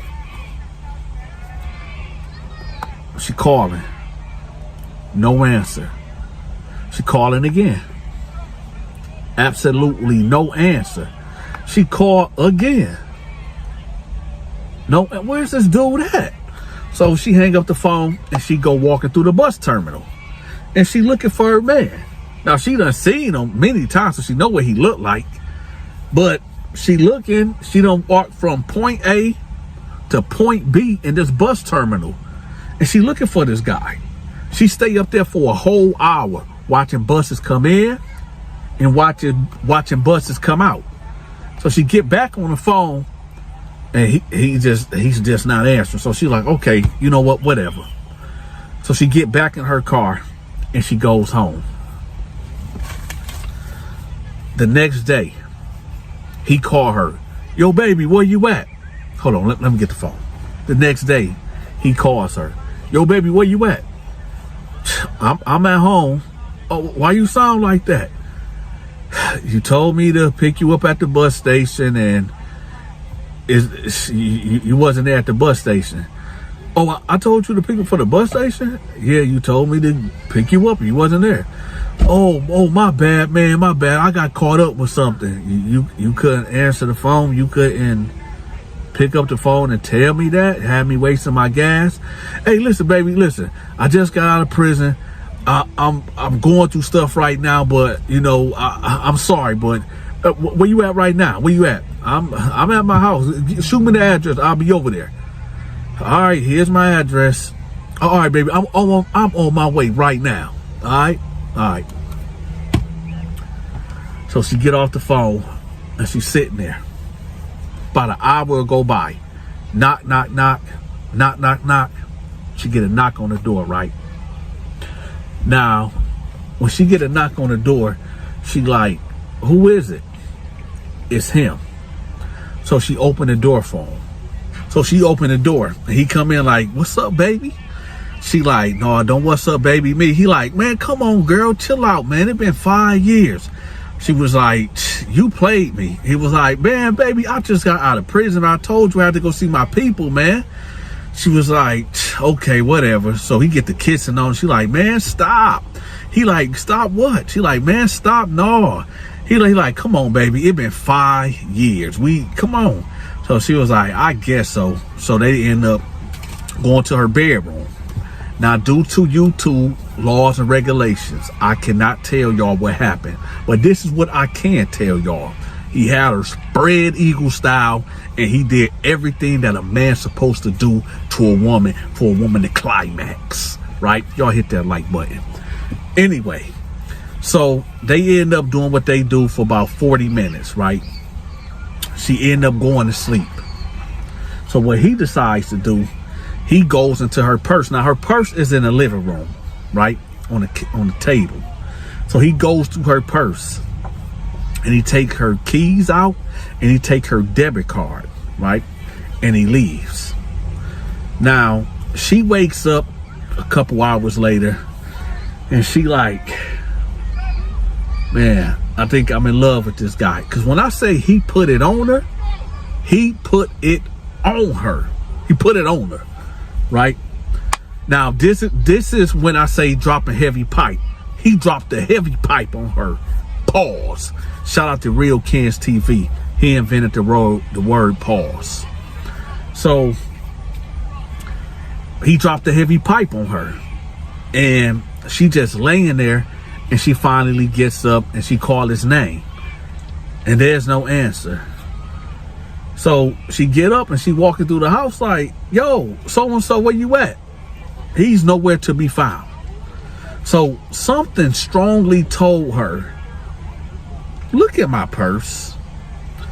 So she go to her purse and she noticed that her purse is wide open. So she looking through there. Her keys is missing. And her car keys is missing. So she instantly go to the door and she see that her car is not in the driveway. So she instantly calling his phone. No answer. Call his phone again. No answer. Then she called his sister. Hey, where your brother at? I don't know.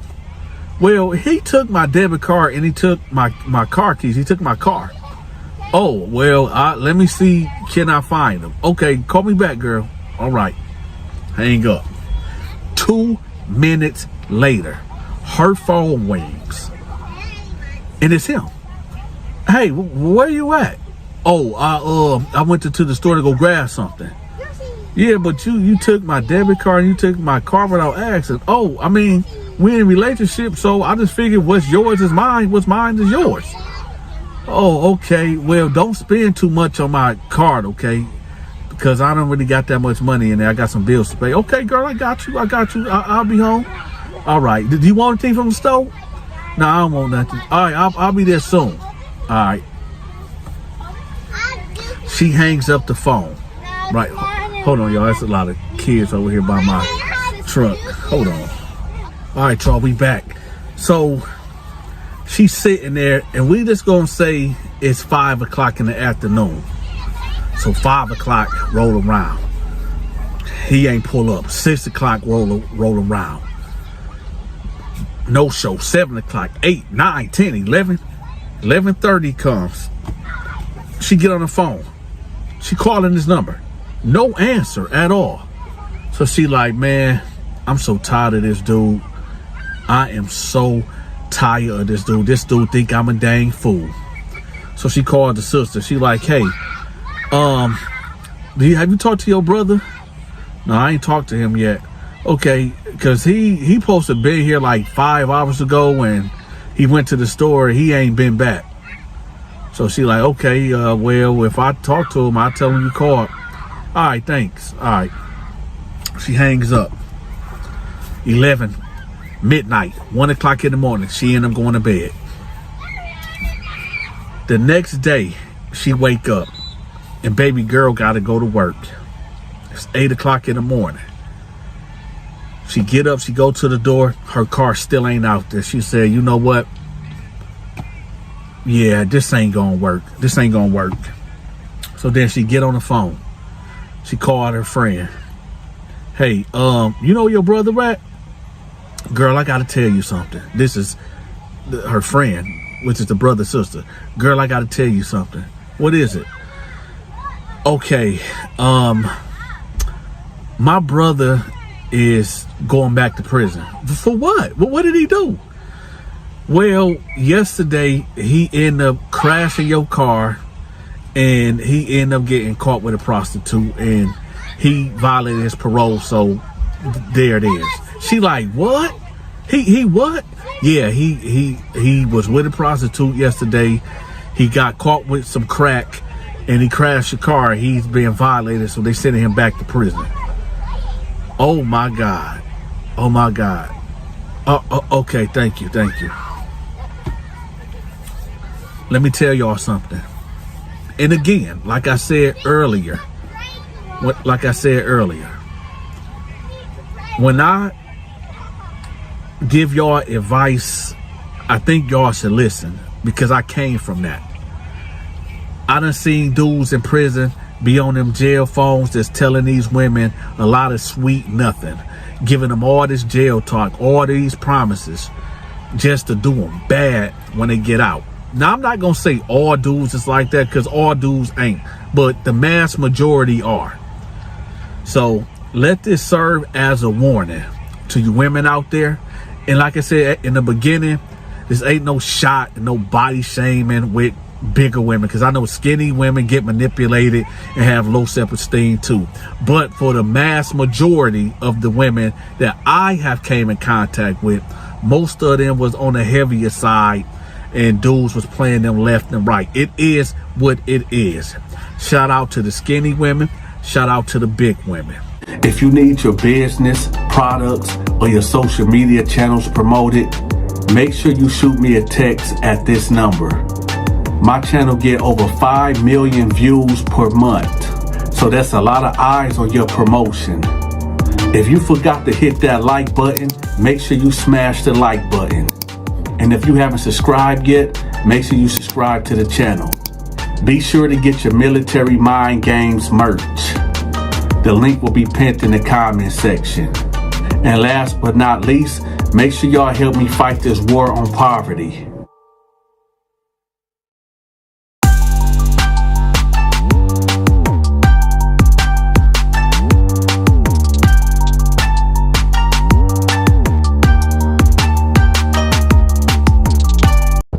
Welcome to another episode of Dante's Prison Stories. Hit that like button, hit that subscribe button, or I'ma push that blade.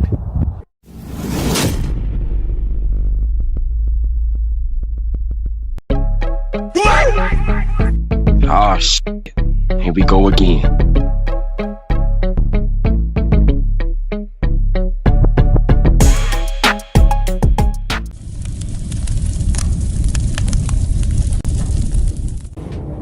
Now, every Friday in Oakland County, they will allow you to order outside food. One week it can be KFC. The next week it can be Papa John's. The next week it can be McDonald's. Not in that exact order, but it was something like that. But anyway, you have to put this order in Thursday so they'll have it ready for you Friday afternoon. Because this is a big old jail and they got a lot of orders. So anyway, everybody making deals. Dudes striking deals here and there, right? Now, this white dude named Brian, that I knew from Pontiac, Michigan. Funny story, how I met Brian. So I stayed on Telegraph Road. Now I'm gonna leave out people names because it's not right for me to bring up their names in this story, okay? But I used to stay on Telegraph Road, and I stayed at these apartments called Bloomfield on the River in Pontiac, Michigan, right? So I used to work at this group home. Well, it wasn't a group home. It was a facility called Sunrise Assisted Living. You would work where you basically was taking care like the elderly that got dementia or Alzheimer's. I really actually liked it working at that job. If they paid enough, I'd probably be there now because I like working with elderly people. But anyway, on my first day there was this white chick that, you know, I noticed she was peeping me. She was, you know, checking me out or whatever.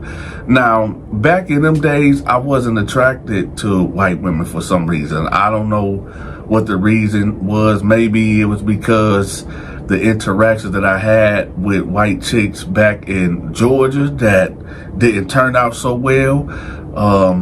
There was incidents where I was tied up. Yeah, crazy. But anyway, so I noticed she was checking me out or whatever. So I really wasn't tripping on. I wasn't stunting really.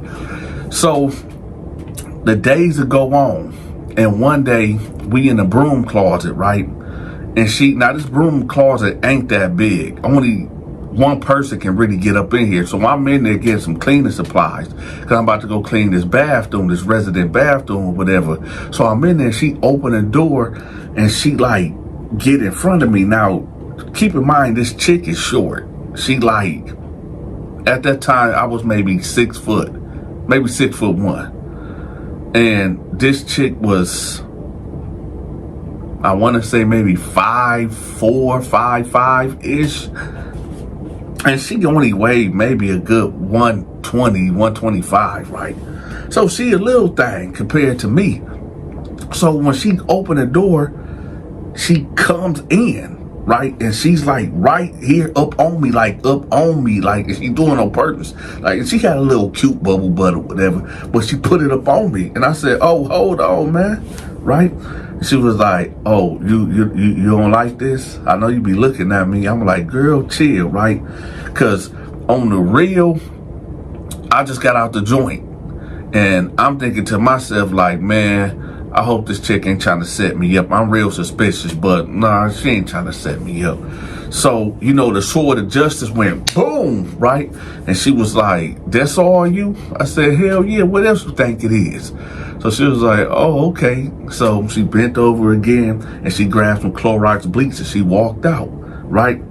So I'm sitting in the broom closet, was standing in the broom closet like, did she just do what yeah, she did. Now, I'm trying to wait till the sword of justice, you know, go down because the sword of justice is excited right now. So I'm like, man, hold on, man. Okay, calm down, right? Hey, have y'all, this is for the fellas, right? Have y'all ever been like with your lady and she filling you up or whatever and y'all in public and now you got to walk around with your hand in front of your sword of justice? You ever had to do that? Or maybe you just out and about and you see something that you like and then your sword of justice come up and now you got to kind of walk around like that. True story. Look, man, the other day I was at Walmart, right? And me and my wife was shopping. She came up to me and she gave me a hug, right? Like a real tight hug. And she like, you know, touched the sword of justice. And it went boom, bam. I said, babe, stop. What is you doing? And she got the whispering sweet nothings in my ear. And I'm like, man, I said, babe, stop, man. And then she walked off and I said, babe, that's wrong. So I'm walking like this, y'all. I'm like scooting, walking like this, like something happened to me, right? She was like, what's wrong with you?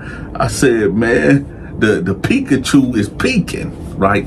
Let me get back to the story. My fault, y'all. Y'all hit that like button. Y'all know how we do it over here. But anyway, so Nevertheless, the chick, she keep flirting with me. Right? Now, at this time, I was single. And I gotta stop reminiscing. So one day, she like, hey, do you go to Tonic? I was like, yeah, I go every once in a while. Why? She was like, I want you to meet me there tomorrow. Now, this is a Friday. Tonic be jumping, right? Friday, Saturday, and Sunday. So, we gonna fast forward to Tonic. I go up in there, and I'm texting her. I'm like, what floor you on? Because Tonic got 3 floors. It got the first floor, the second floor, and the third floor, right? So, she's like, I'm on the second floor. So I go up there on the second floor, and I'm looking, I'm trying to find where she at. Now keep in mind, y'all, I just see her in her work clothes or whatever. So I'm peeping and seeing, I see her. She over there with like 10 girls, right? So I go over there, right? Looking like Rico Suave. So I get over there, and I'm looking at it, I'm like, damn, I didn't know it was like that. Man. Because when I usually seen her, she was like in this like baggy work outfit type of thing, right? But now I really see it. I'm like, damn, right? So I'm like, what's up? So she give me a hug, and her friend was like, oh, he is cute, he is handsome. All white girls, right? So they all giving me hugs. I'm like, okay, bet, I'm feeling good, right? So we just talking. She like, you want something to drink? I'm like, no, I'm good. She was like, you sure you don't want nothing to drink? I said, yeah, I'm good. She was like, all right, well, shoot, we about to turn up. So they go to the bar, and I'm behind her, right? I'm looking at her. I'm like, damn, right? She tell me after like 20 minutes of partying, she was like, you ready to go? I said, did you drive? She was like, no, I rode with my girls, but I'm going with you. So I said, all right, bet. So we leave, y'all. We get in my car. Now, at this time, I was talking to this chick. I'm not even going to say her name. I was talking to this chick, but we wasn't together. We was like homies, but screwing. You know what I mean? We homies, but, and I just remembered she at my house. Well, not my house. She at my apartment. So I'm thinking like, damn, I could bring her there. I got to think about all type of weird stuff. I'm thinking like, well, I wonder would she be down for a threesome? You know what I'm saying? I'm like, no, I don't know if she gonna go for it, because she never showed me no signs that she was like gay or nothing.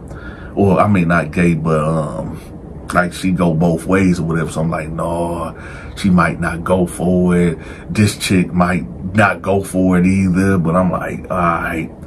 So I'm like, well, I'll just take it to the hotel. Now, I ain't gonna lie, y'all. Donta's pockets was kind of empty. You know what I'm talking? I think I only maybe had about $70 or $80, right? So I'm like, damn, I can't take it to no room, because then I'll be broke for the rest of the week. So I'm like, F it.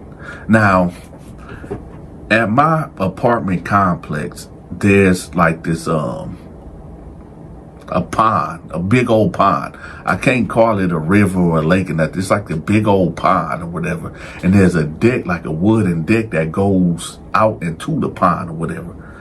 So it wasn't cold. It was like 72 degrees outside. It's like, 1 o'clock in the morning. So we pulled up, right? So she was like, so where we going? I was like, look, man, I got somebody in the house, man. I kept it real with her. I kept a G with her. I said, I got somebody in the house, man. We can't go in the house. She was like, was it your girlfriend or something? I was like, no, we cool though, but nah, it ain't my girlfriend. So she was like, so what's up? I was like, what's up? Right?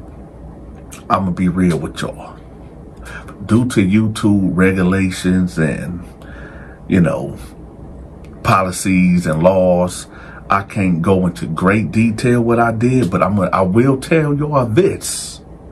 I tore her ass up in that car. I did. I couldn't do everything because, y'all, I'm 6'1". I couldn't do everything that I wanted to do, but when I say I busted spread eagle style, it was eagle style for real. So much where I had to get out the car. We had to get out the car. We went on the deck. Now, remember, y'all, I'm 6'1", right? I'm just got out the joint, so I'm about 240 stacked, right? So we get up on the deck, right? I pick her up. She wrapped her arms around me. Yeah, I'm holding her, you know. But anyway, y'all remember off of Baby Boy when Melvin and Jody Mama was doing the frog? That's what was basically going on right there on the deck. So anyway, this will go on. Me and her will start doing this, not outside, but at my crib, maybe for the next week, right? So one day, we had a day off work, and she's laying in my bed texting, right? And I just get out the shower. We just got done, you know, being grown. So I just get out the shower, right? And I'm sitting. Now, where my apartment is at, it's on ground level. And there's like this big sliding window right there at my bedroom, right there. So you can look out the window. And it was like, the curtains wasn't always, it was about this enough space in the curtains where somebody could look in there and see what's going on, right? So she's laying on the bed. I'm sitting right here on the front of the bed, right, in my towel. And next thing you know, I hear out the window. Now at this time, my brother stayed out, my mama stayed out there, my 3 brothers stayed out there, and a couple other cats that I knew stayed out there. So I'm thinking it might be, you know what I'm saying, one of them. So she hurry up and cover up because she's like laying there kind of naked or whatever. So she hurry and put the cover on. So I get up and I go to the window. It's a white dude. So, and this dude is red than the motherfucker, right? So when I open the curtain, he look and she looks. She's like, "Who is that?" He like, I said, "Can I help you?" And he was like, "Is here?" He said her name. Look, I just said it, Brooke. All right, shout out to Brooke. He like, "Is Brooke here?" And I'm like, when I looked, he kind of put his head in there and I mushed him, right? I like mushed his forehead like this, like, "Man, bag up," right? So he said, yep. No, he said, yup. I already knew it. I knew it. And he walked off. So, and this is Brian. This is Brian, who this whole story is about. I'm just giving y'all the backstory. So I'm like, who the fuck is that? Who the fuck is that? She was like, "Oh my God, I am so sorry. I'm so sorry." I'm like, who the fuck is that? She's like, "This is my boyfriend. This is my boyfriend, Brian." I said, "What?" She was like, "Yeah, this is my boyfriend, Brian." Now, I'm going to be real with y'all. I didn't give a damn. I didn't care if she had a boyfriend or not. I mean, she didn't tell me. And back then, I wasn't the type of guy that would go after a chick that had a boyfriend anyway. And to be real with y'all, she the one chose me, right? Now, normally I would, now if she would have told me she had a boyfriend, I probably still would have did it, because this is how I was back in the day. I didn't respect it unless you was married. Now, if you was married, nah, I can't do it. I'm good. I'm straight. That's out, right? That was my philosophy. Even if you was engaged and you wanted to get out, it is what it is. Because until you say your I do's and y'all become one under God, it's all bets is off, right? So I said, "Your boyfriend?" She was like, "Oh my God, I'm so sorry." So she getting up, putting her clothes on and everything. She's like, "I am so sorry." I said, "Man, what's up with this dude?" Right? Because y'all know I had the K right there on the side of the bed. So it wouldn't been nothing. You know what I'm talking about? She was like, "Oh no, he ain't on nothing like that. He's really a good dude." I said, "How the fuck did he know?" So now he's knocking on my front door. Boom, boom, boom. "Hey, Brooke, come outside. Brooke, come outside. I'm like, so man, I put my clothes on, put my drawers on. Not my drawers, my box. I'm putting the boxers on, right? Put my pants on, got my beater on. I'm walking out there. I'm like, hey, I snatched the door open. I'm like, I grab him like right here. I grab him. I'm like, hey man, what the fuck is you doing, man? What the fuck you doing at my crib? What the fuck you doing at my crib? Right? He like, man, Brooke, come outside. So remember, y'all, I'm towering over this dude, right? I got him right here, like, you know how a bully will grab a nerd right here? I grab him like this. I'm like, man, get the fuck out of here. What the fuck is wrong with you? What the fuck is you doing in my crib, man? So I'm holding him like this, striking him like this, right? He like, Brooke, come outside, Brooke. So she come outside. She say, let him go. Dante, let him go. Let him go. So she like grabbing my arm like this. You know, I'm a big dude, man. Y'all know I'm Diesel. Yeah, I know I need to get back in the gym and work out. I done got fat over time, but y'all know I'm gonna get back in that gym just in case one of you haters see me out in public and y'all want to do something to me. I'm gonna put boom, boom, bam, bam, boom, right? So, you know, everybody else coming outside, my people's coming down the street, everybody like, hey, what's going on? Hey, that's Dante. You know, people coming down there, and it's like a whole circus going on out there. Anybody that lived out there at Bloomfield on the river in Pontiac, Michigan, if y'all know me in real life and lived out there with me at that time, y'all already know what time. It was so much drama out there, and not because of me. I had a little drama here and there, and this was just one of many that was going on out there. But anyway, shout out to Pontiac, Michigan, right? So anyway, I let him go. Right? So she grabbed him. She grabbed him like, come on, baby, let's go. Right? He was like, this is so fucked up. Right? The next couple days, Brooke wouldn't come to work. She didn't come to work. I don't know, was she embarrassed or I don't know what it was.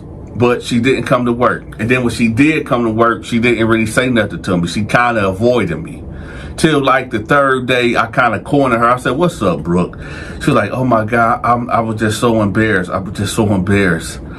was like, it's all good, man. We good. So I gave her a little hug, whatever. She was like, yeah, well, we can't do that anymore. Okay, y'all. So that is the backstory of Brian, how I met Brian. So now let's fast forward, right? We're going to fast forward to the county jail.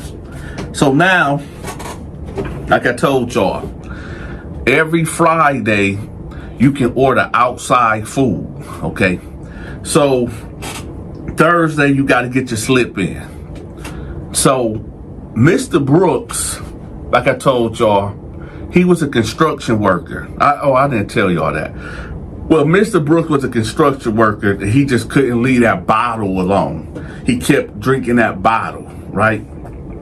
So he would find himself coming back on the charge. Now, you remember I told y'all Mr. Brooks been locked down for what, about 30 years or whatever?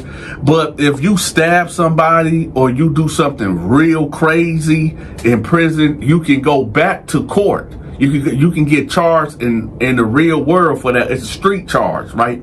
So they'll take you out of prison and take you to the county, and you got to sit there until you get, you know what I'm saying, till your case come up and all this and that, right? So this is where I met Mr. Brooks the first time before I actually got sent off to prison. Okay, so he up in there, and Brian come in, right? Now, Brian come in on a Thursday. I'm pretty sure, because Brian from Pontiac, he already know how this goes or whatever. Like Friday, you get the meal.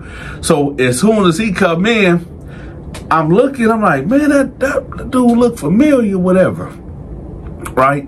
So I see him talking or whatever to other cats or whatever, because, you know, he a Pontiac dude. So he go over there to Mr. Brooks or whatever, and they talking. So he look over there at me, Mr. Brooks look at me, and then he like, come on. Like he put his arm around Brian, they go to the cell, right? So when they go to the cell, I'm thinking to myself like, Why would he? Now at this time, y'all, I did not know Mr. Brooks was, you two don't like me saying the GAY word, but I didn't know he was like that at this time, right? So he take him to the cell and they talking or whatever. So he comes out. So he just standing around looking around. I'm talking about Brian. He come out, he just staring and he looking around. So he zoomed in on me and he walked up, he said, "Hey, aren't you Donta?" I said, "Yeah." He was like, "Hey man, we all good." Now keep in mind, y'all, just like 3 years later, I ain't seen this guy, I ain't spoke to this guy, I ain't got no issue with this dude, Brian, right?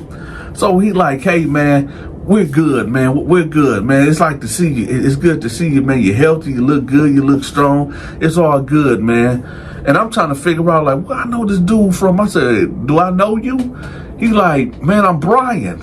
I'm Brian." I'm like, "Okay." He was like, "Brooks. Brooke is my girl." I said, oh, okay.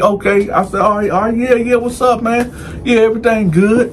He like, "Yeah, man, she was going through a rough patch at that time, and I understood why she did what she did." I said, "Hey, listen, man, if you good, I'm good, bruh." He like, "Okay, bet." He said, "Hey, let me ask you a question. Did you guys use a rubber?" I said, "Huh?" He was like, did you guys use rubber when y'all, when y'all was doing it?" I said, "Now that you think of, I don't know, man. I don't know." He was like, "Well, she was pregnant, right?"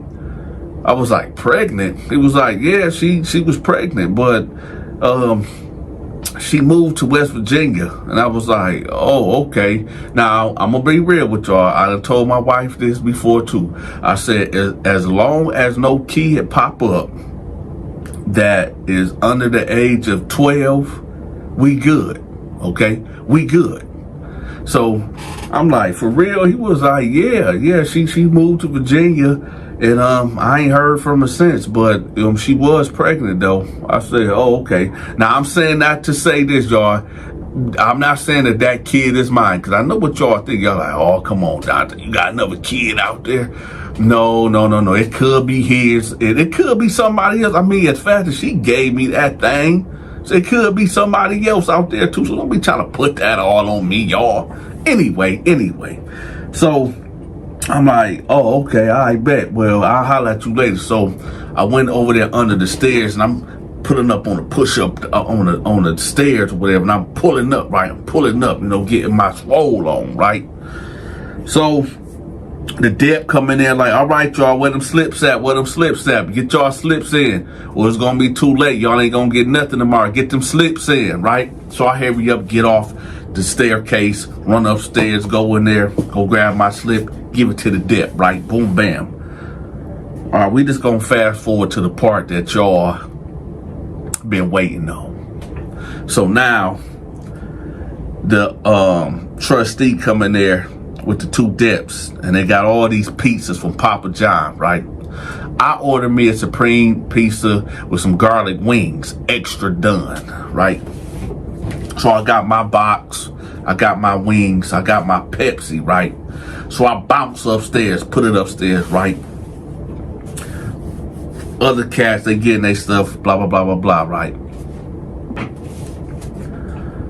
I see Brian looking like a sad puppy. He's sitting over here at the table, and he like literally the only one that ain't got no pizza, no wings, no drink, no nothing, right? So in my mind, I already got it, put it in my brain, like, I'm gonna look out for him. I'm gonna hook him up, right? Because I ain't got no problem with him. Yeah, I, screwed this girl a couple times, but I didn't know it was this girl. I ain't got no problem with that. And plus, he said he forgave me anyway. So, ain't no love lost, right? So I already got it in my mind that I'm going to give him a couple slices of pizzas, right? Now, I ain't giving him no wings. That's out. So Brian like, "Man, I can't do this." I hear him keep saying, "I can't do this." Now, I'm under the impression that he said, "I can't do this," being locked up, right? And he only been in this joint for what, 2 days now. And yeah, sometimes, one day in lockup is enough to get somebody scared straight. Now, this tank that we was in, it wasn't bad. It was actually cool. It was all right. It wasn't violent. Everybody was kind of older. I think I was maybe the youngest guy in there, right? But this was like a laid back tank, so I don't even know what he's complaining about. But anyway, so he like, I can't do this. I can't do this, right? I can't do this. F. He hit the table. F. He said the F word. The F-U-C-K word. Boom. F. So he gets up and he go to his cell, right? So I'm like, yeah, dude wilding out, right? I go to my cell.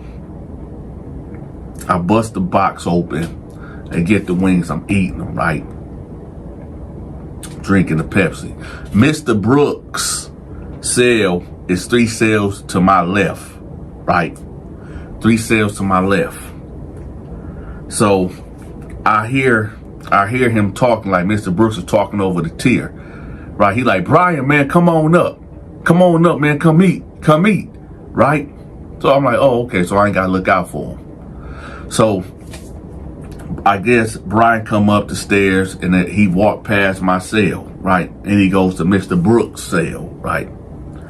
Now, from my understanding, they are just eating. From my understanding, there's nothing nefarious going on, if you know what I mean. So I'm eating. I'm like, okay, I ain't got shit with them. So now I'm fat. I ate all the food, all the pizza, all the wings, then down the 2-liter Pepsi, right? And I'm on my bed. I'm stretched out. Right? I'm done. I'm through. So I'm laid out on the bed, right? I take a nap. I got the itis. So now you got it where we have to be locked down at 10 p.m. Usually it'll be 9 p.m. But on Friday, Saturday, they'll let us rock out to maybe 10 or 11, even sometimes midnight, right? But this time we gotta be locked down at 10, right? So I get up and I hurry up and go hit the shower because once you lock down, you can't come out. You can't come out at all. So back then I used to sweat a lot when I sleep. So when I woke up from this nap, you know, my pillow was all wet. I would just sweat it out. So I had to go jump in the shower. But only had like 10 minutes to go. 10 minutes, right? Before 10 o'clock. So it was like 9:50. So I hurry up and get up, bounce out there, go get in the shower real quick. Wash up real quick. Go back upstairs, right? This is where I'm going to say this incident took place. Because on Fridays, it'd be so relaxed that the guards, when they do the count to make sure that everybody in their cell, they don't do a thorough search. They just walk past with the flashlight, right? All right, y'all. Just where the bullshit come in at. Remember, Mr. Brooks' cell is 3 cells away from me, right? So they doing a count. And with the count, you don't got to stand up. You can just be in your bed or whatever, right? They start upstairs for some reason. It wouldn't be long where you hear, hey, what are y'all doing, man? Get out of him. What are you doing, man? Hey, get on a walkie cart. Hey, I need help. Cold green, I need help. So I get up, right? And I'm assuming other inmates getting up and they going, they say like, hey man, what's going on? Cold green? What is cold green? Hey, I need help. Get off of him. I'm thinking, oh, somebody fighting, right? Now, like I said, y'all, this is a laid back tank. Nothing really goes on in this tank. I mean, a week ago, a dude got choked out over the phone, but, you know, nothing that serious happened, right? But I'm hearing him, hey, get out of him. First, I thought he was saying, get off of him. Okay, I heard get off, but he was like, get out of him. Get out of him. So I'm like, what? Why do you keep saying, get out of him? So he's like, I need help. Oh, hell no, right? So the dep turned around and threw up like, ugh. So I'm like, now I can see the dep from right here, but I can't see what's going on in that cell. Next thing you know, the doors open, boom, right? You got the white shirt. The white shirt is the sergeant. He coming in, it's like 3 other deps running behind him, right? Now I hear what's going on. Now I can hear it. Mr. Brooks, I don't know what the deal was. I don't know why it happened. I don't know if Brian was like that anyway.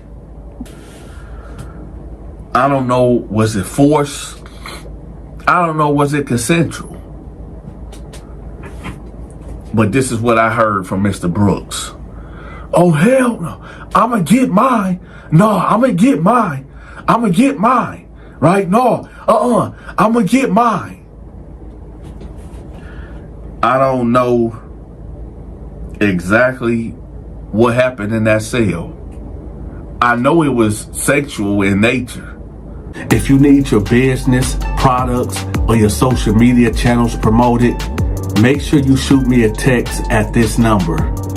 My channel get over 5 million views per month, so that's a lot of eyes on your promotion.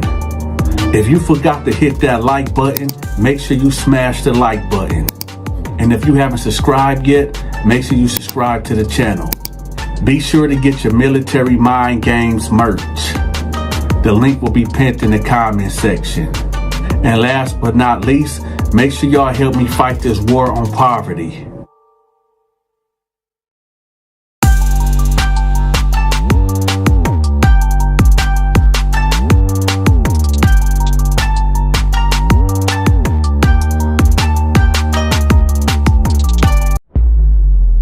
So the guard's like, get out of him, get out of him, get off of him. Brooks like, man, hold up, this consensual.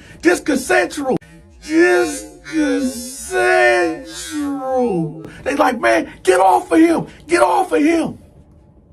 Brooks was like, well, since I'm going to the hole, I might as well kill him. Then. Welcome to another episode of Dante's Prison Stories. Hit that like button, hit that subscribe button, or I'ma push that blade.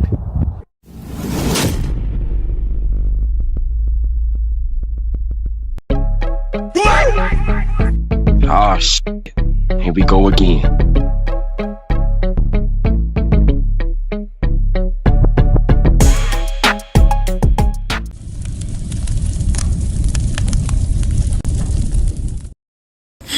So at this time, y'all, I'm in a hole for getting caught with a phone. Right? So I hear, let me go, man. It was consensual. Man, I didn't R.A.P. him. Man. It was consensual. So I get up, I'm like, man, what the f is going on? Right? Now, I know that voice. I'm like, that's Brooks. That's Mr. Brooks, right? So they pop my door and they throw his ass in there, right? I'm like, hey, what's up? So he turned around, he like waved me off, and he turned like, hey man, I ain't do that. It was consensual, man. I ain't do that. I didn't him, man. Y'all on some bullshit, man. I swear to God, y'all on some bullshit, man. So I'm sitting here and I'm looking at Mr. Brooks, right? And I'm not even gonna call him Mr. Brooks because he don't deserve that title. I mean, why is he a Mr.? Because he's 68 years old. Anyway, so I'm like, yo, dog, you good? He like, no, I ain't good, man. This some bullshit, man. I mean, I didn't this dude. So it's now all registering. I'm like, wait, what? So he sit down on this bed, right? Now, in the hole, you got 2 beds.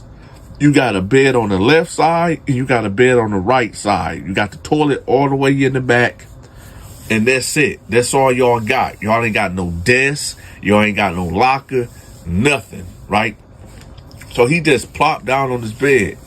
So he's sitting there with his with his hands like together, like you know, like in a praying motion, but his hands is balled up, right? And he's sitting there, right? He's like, man, this is some bullshit, man. I hate being here, man. I hate being here, man. I hate that I did that, man. So I'm just sitting there. He was like, man, did they serve the food yet? I was like, what? He was like, did they serve the food yet, man? I'm hungry.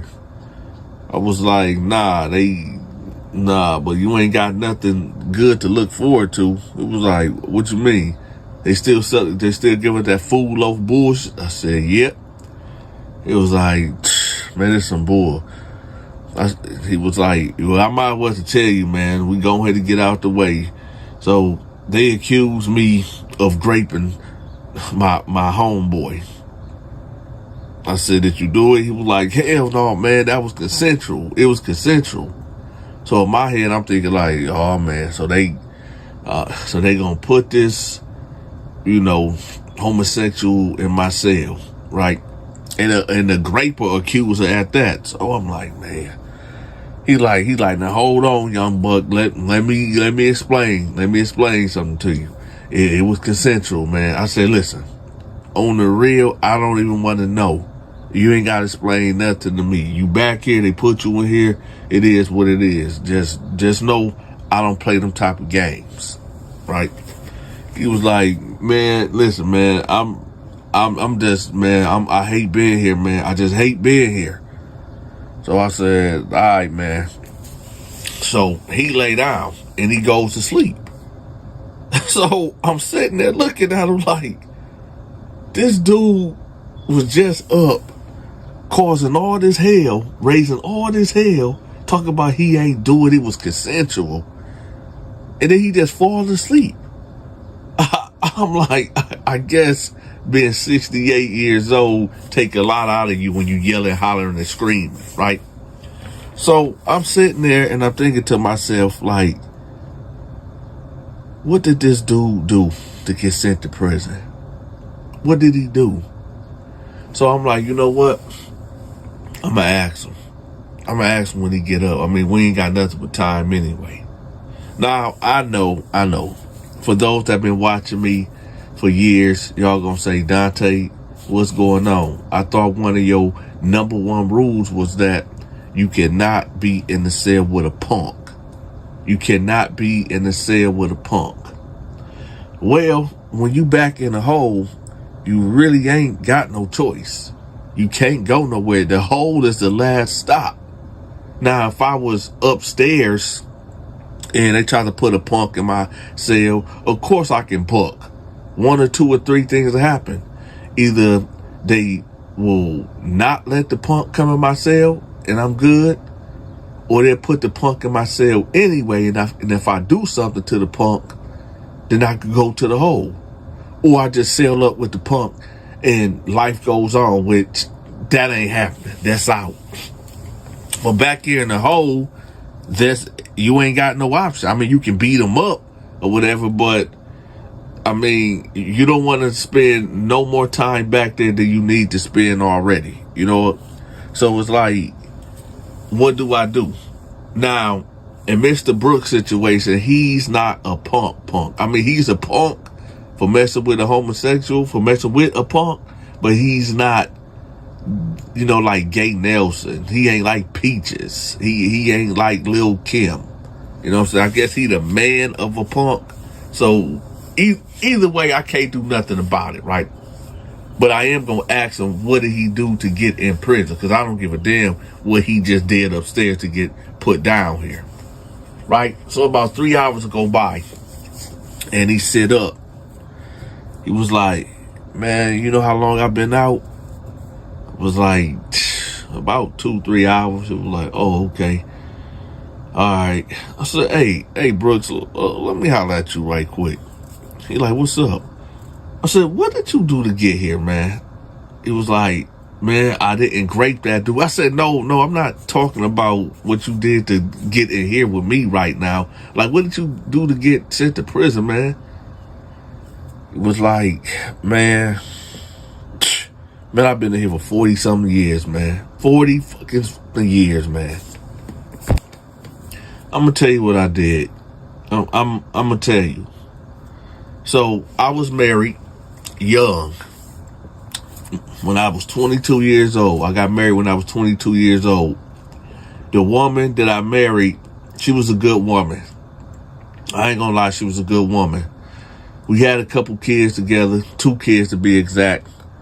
And I used to go to work. I used to be the ice cream man. And back then, in the 70s, it made good money. And I was selling crack also. Crack and heroin also. So that was my hustle. I was selling ice cream. I had an ice cream truck, and I was selling heroin, and I was selling crack. Well, long story short, one of my fiends, one of my junkheads wanted more. And they said wherever I was selling to them wasn't hitting the way it usually hit. So they wanted more, and they basically threatened my family and said they was going to do something to me and my wife and kids if I didn't, hook them up, get them straight. I'm thinking he, just running his mouth. So I wasn't stunning. I slapped him around a couple times, put hands on him and, for threatening me and my family. But I didn't think he was going to do what he did. Said, okay. So he said one day he just on this route, driving around the city, and he said he just felt like this bad feeling just come over him, like this smothering feeling.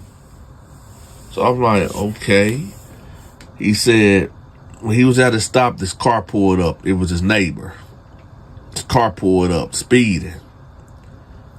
He said, dude jumped out the car, was like, hey, you need to get home right now, man. You need to get home right now. He's like, wait, what's going on? He's like, man, I don't want to tell you, bro. Just go home right now, man. Go home. I've been looking for you. Go home. So Mr. Brooks said, he like, all right. So he sped off.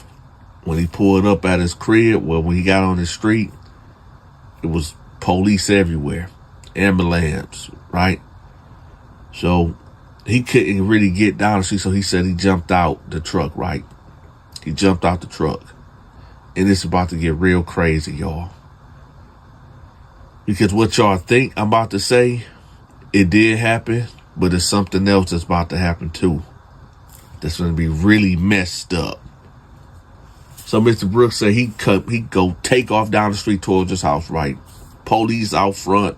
They got the yellow tape up, everything. He like, what's going on, man? This is my house. This is my house. What's going on?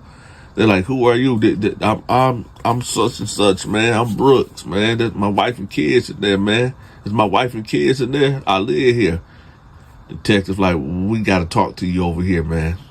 As they telling him we got to talk to you over here, a gurney come out. 3 of them. It's his wife and his 2 kids. Oh, Mr. Brooks loses it. He loses it. What the fuck is going on? What the fuck is going on? Oh no! What happened? What happened? Right? And the squad car over here, they got dude. They got the dude that did it. He's right there. No! What the fuck is going on? The police is calming him down. Well, they trying to calm him down. Right? They want to ask him, do you know this guy? Do you know this guy back here in the back of this car? They take him over there. He said, that's the motherfucker. Oh, hell no. He did it. This motherfucker. Oh, no. The weight of the world is coming down on Mr. Brooks' head right now, y'all. It's coming down on his head. Now, remember I told y'all, now this is horrible. This is evil. What happened to Mr. Brooks' family over some drugs, over a rock, right? Mr. Brooks' family got wiped out because a dope fiend, a junkie, felt like Mr. Brooks beat him on the dope.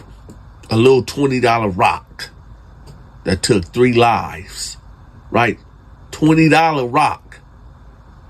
And this man exterminated his wife and 2 kids. But no, y'all, it get worse. It's finna get real worse. Remember when I said Mr. Brooks pulled up and he jumped out the ice cream truck? Well, guess what, y'all? Mr. Brooks didn't put it in park. He was so frantic and so out of his mind trying to get to his house because you see all the police presence and the ambulance and all this chaos going on. Mr. Brooks didn't put the car in park. And because Mr. Brooks didn't put the car in park, the damn ice cream truck started rolling. It started rolling. You said, well, Dante, what's wrong with it rolling? Because what I forgot to mention to tell y'all, there was 3 little girls playing in the yard. Playing in the yard. Now, at this time, in the late 70s, this was a gentrification neighborhood when you had whites and blacks living together, right?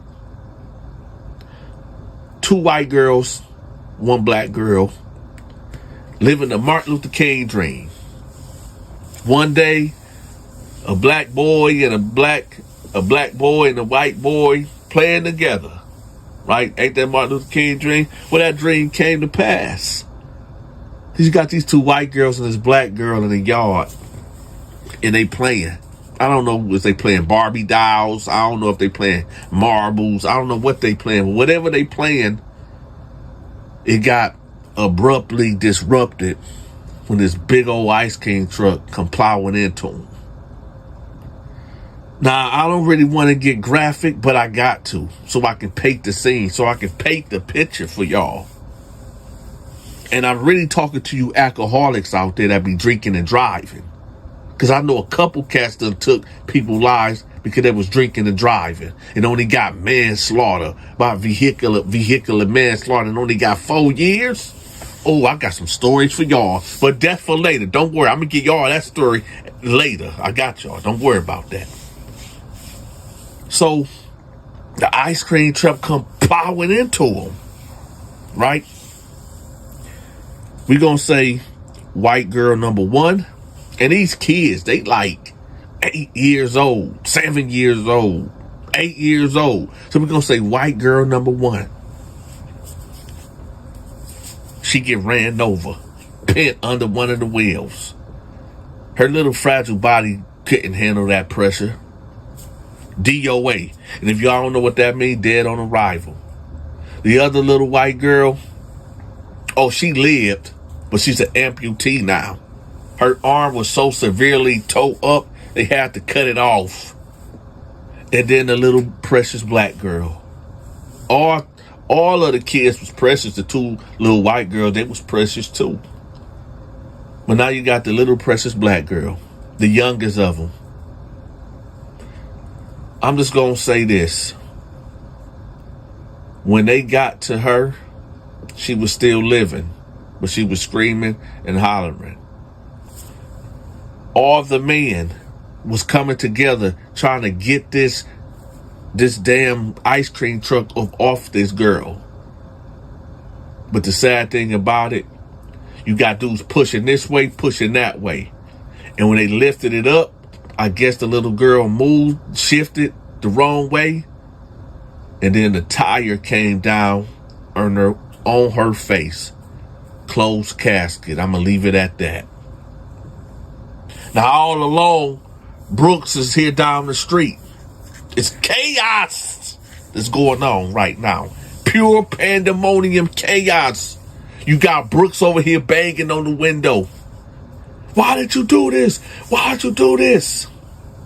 And then you got right up the block, not up the street. I said up on the block.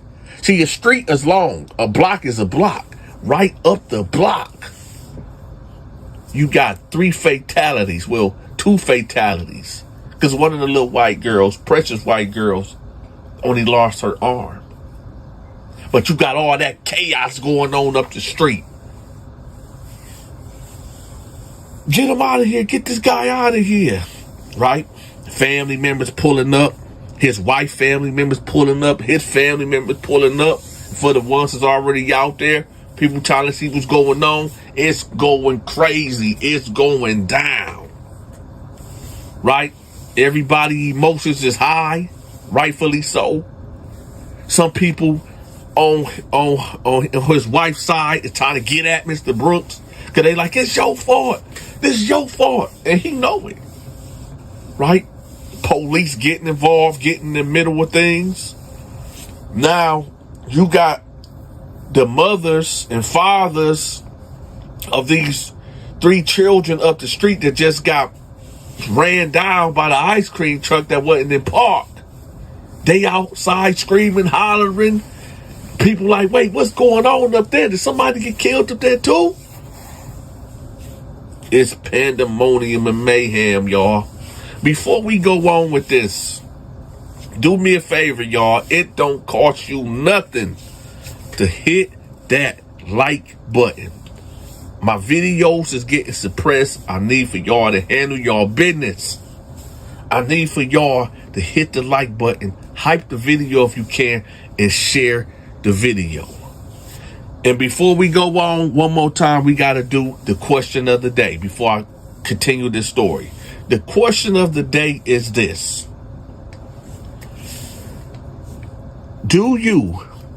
What do you choose? A seafood dinner that consists of lobster tail, crab legs, and shrimp, or a steak dinner, and that just have a loaded potato and asparagus? So let me know, seafood dinner or steak dinner? That's the question of the day. Put it in the comment section. Now let's move on. So the police from up the street trying to see what's going on. It's police running up the street. It's more police coming. The whole department has emptied and they on this block. Right? With all the confusion going on and things of that nature, his wife family trying to fight him because they feel like he responsible for his wife and kids unaliving. So the police, they make the car, get Brooks out of here, take him downtown. Like, we got to get him out of here. The riot police pulling up, all that. So they get Brooks out of there too, right? Now, at first, they treated Brooks with sympathy, right? He's in the detective office. They're sitting there with a coffee. He's drinking a coffee, right? They come in and they question him. He tells them the truth. He like, damn, I lost everything anyway. I might as well tell him the truth. Yeah, I was selling work. And this damn junkie felt like my work wasn't hitting right. So I should have just gave him another piece to satisfy him, but I didn't.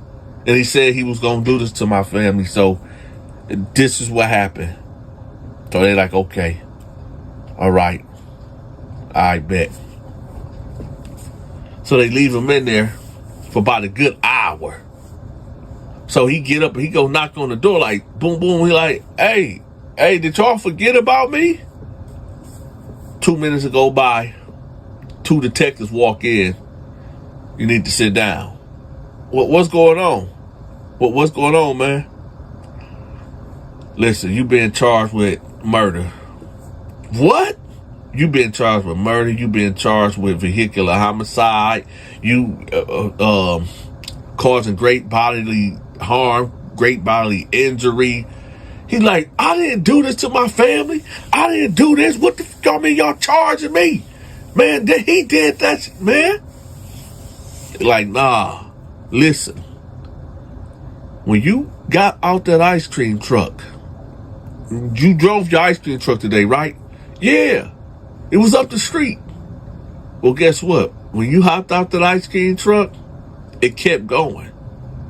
And it crushed 3 kids. 2 of them didn't make it. And one right now is in ICU fighting for her life. He said, what? What you mean? What the man? No, man. Oh, my wife and kids. The detective like, nah, listen. When you got out of that truck, you didn't put in the park. You are responsible for what happened to them 3 little girls. He like, 3 little girls. Now, we gonna stop it right there. And we gonna get back to prison, y'all. Many years later. So I'm like, damn, Brooks. He said, yeah, man. There's life for you. There's life. I said, oh. I said, Brooks, let me ask you a question, man. Real talk. Let me ask you a question. Like, what's up, man? I said, why did you start messing with men up in here? At this time, y'all, Brooks, again, he just sitting at the edge of the bed, and he got his fingers crossed, like his fists balled up in front of him, like he praying. And he's looking at the ground. Then he look up at me. He like, but before I tell y'all that, hey, listen, y'all, quick promo. I need for y'all to click the link in the comment section to my Patreon. All my stories that I can't tell on YouTube is over there. My Bible stories, the prison stories that I can't tell on here, my Lamarck Moore saga that y'all like, that's over there. My supernatural stories, my short horror films is over there too. So y'all make sure y'all check that out, okay?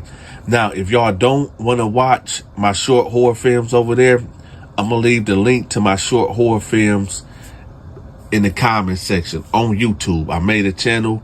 Y'all make sure y'all go check it out. Also, for my gamers out there that like to play Fortnite and Warzone, that channel will be pinned at the top of the comment section too.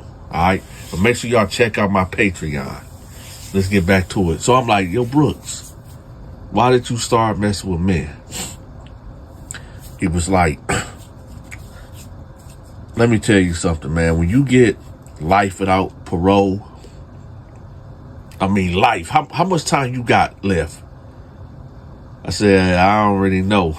And truthfully, I didn't know, y'all. But I know my max out was 10. The longest they can keep me in here for 10 years, right? And I'm already on my 5th year. So I said, I got a dime. He said, a dime? Man, I did that shit 3 times already. He said, listen, when I got in here, man, my head was messed up. I couldn't believe it.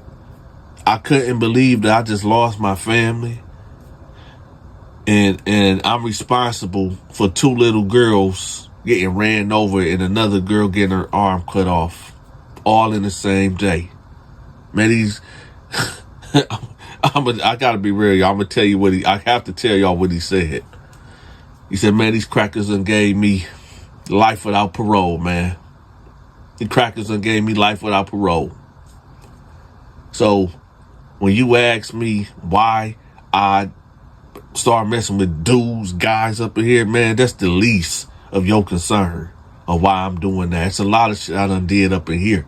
I mean, just getting up in here, I just don't understand how I don't understand it.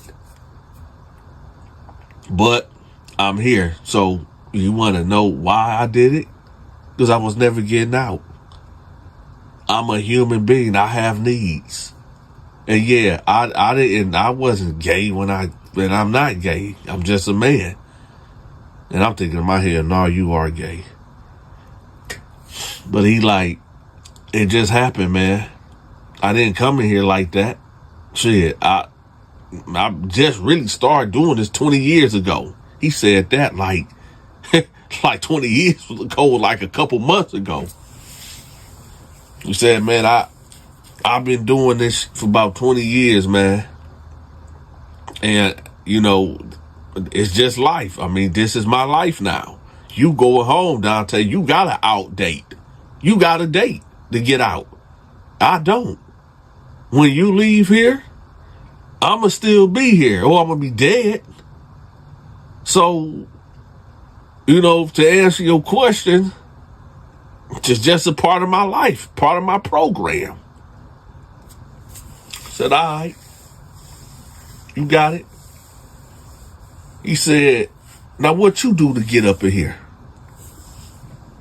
business, products, or your social media channels promoted, make sure you shoot me a text at this number.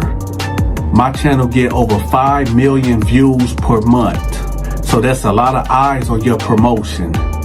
If you forgot to hit that like button, make sure you smash the like button. And if you haven't subscribed yet, make sure you subscribe to the channel. Be sure to get your Military Mind Games merch. The link will be pinned in the comment section. And last but not least, make sure y'all help me fight this war on poverty.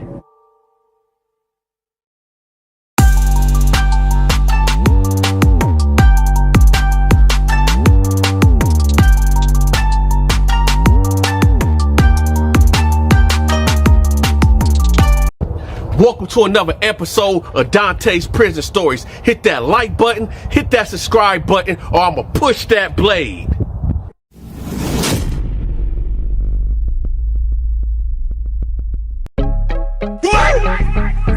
Ah, shit. Here we go again.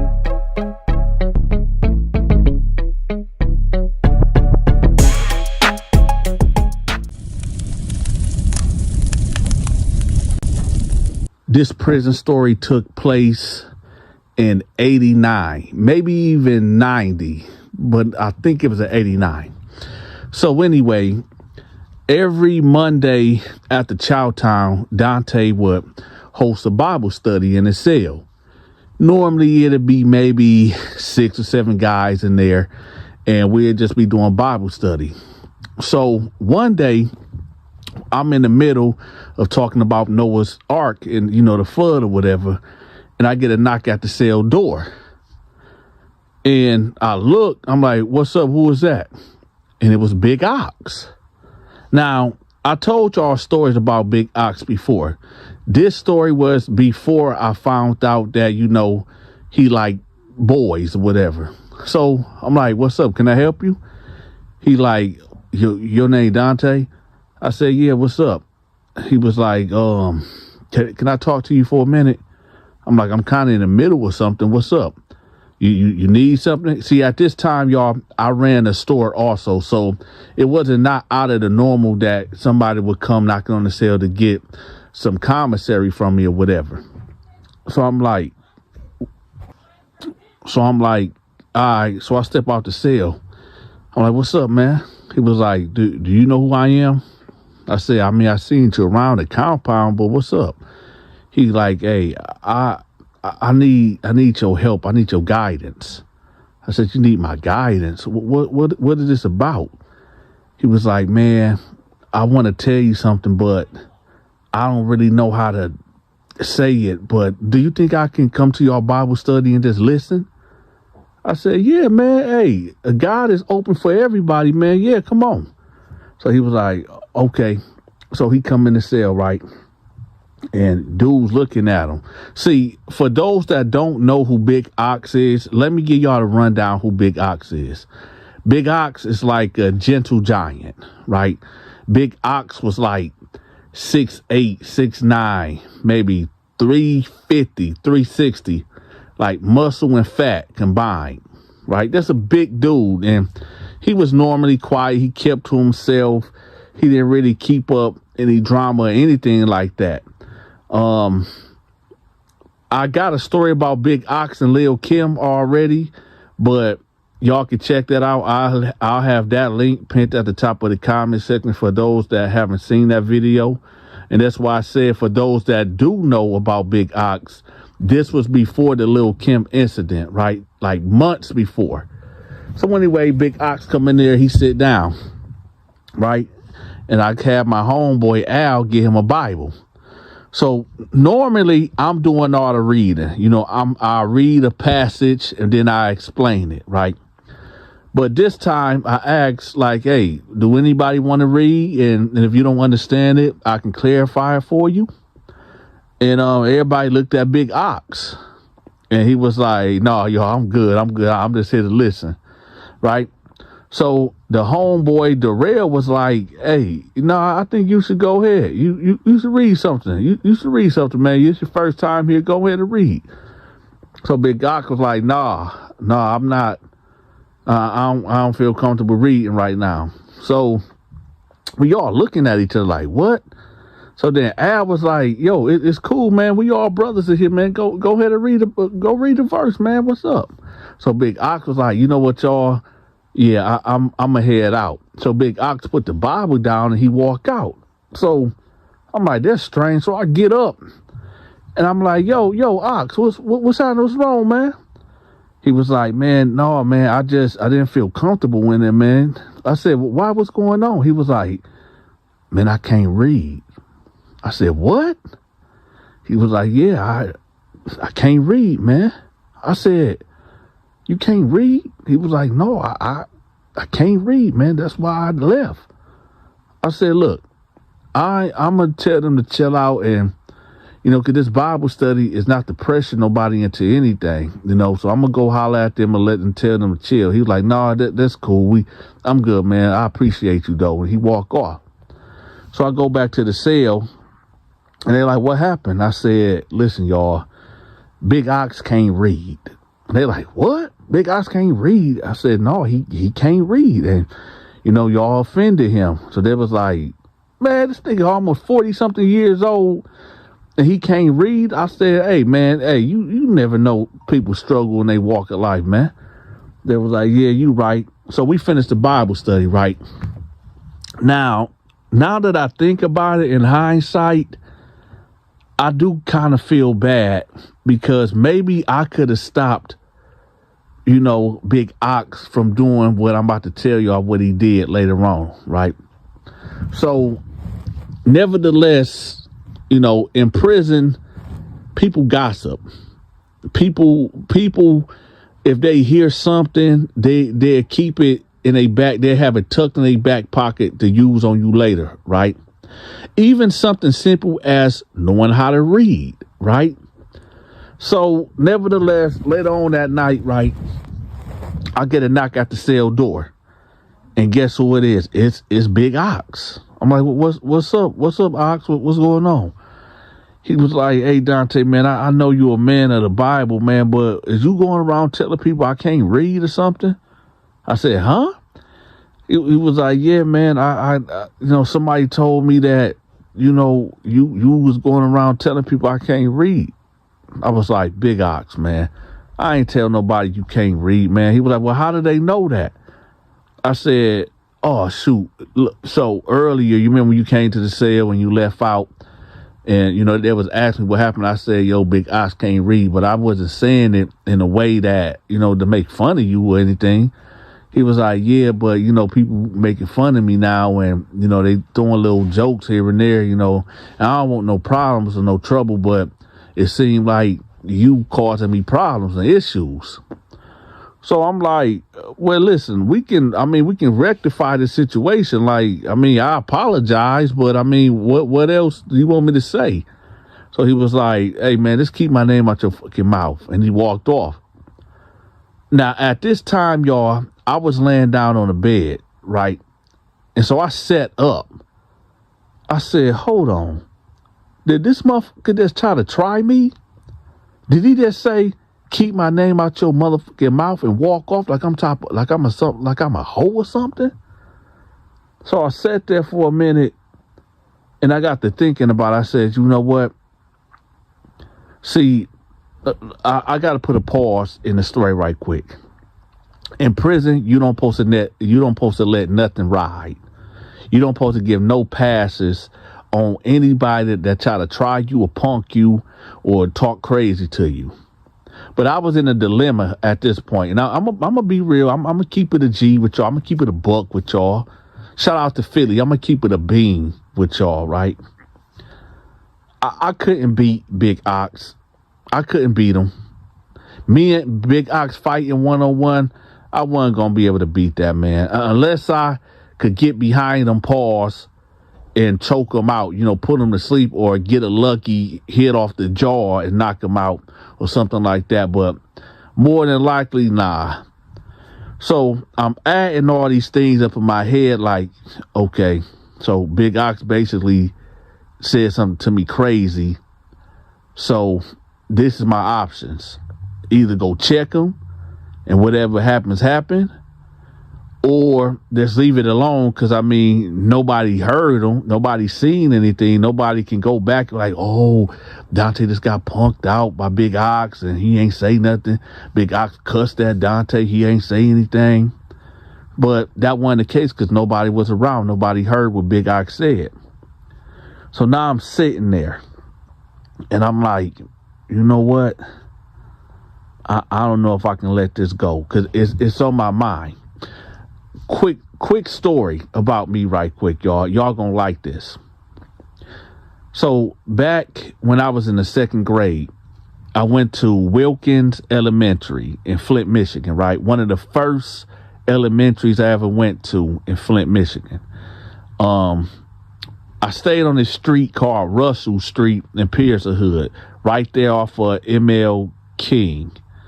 So there was a guy named Reggie Bond, right, that stayed at the end of our street, right? And my best friend Kevin stayed, I think, either next door to him or maybe 2 houses down from Reggie or whatever. And I stayed maybe 2 or 3 houses down from Kevin. Long story short, Reggie's sister, he had a younger sister that was our age, and she was down there in the garage, and we was kissing, right? And I guess Reggie popped up, he popped up in the garage, and he basically grabbed his sister, shook her up, made her go home. I ran in the house and Kevin tried to run his damn self, but Reggie caught him and Reggie whooped his ass, right? I felt bad for Kevin and I wanted to jump in, but I was scared. I never got into a physical fight in my life and I wanted to help my friend, but I was afraid, right? And he whooped his ass, right? When he was done, he yelled out, Donta, I'm going to get you next, right? So, I went to bed. It was on my mind or whatever. So I went to school the next day. I was ducking Reggie. Every time I heard his voice, every time I seen him, I'd go the other way. So after school, I'm walking home, right? And Reggie come out of nowhere. I tried to run, y'all, but he was on me. So he pushed me on the ground. I fell on my back. He stood over me.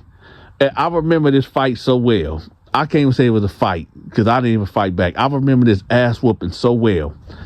He fight like extending his knuckles out, right? So he was punching me with a left, right, talking about what's up, right? And I'm like, it ain't nothing, on some punk shit, right?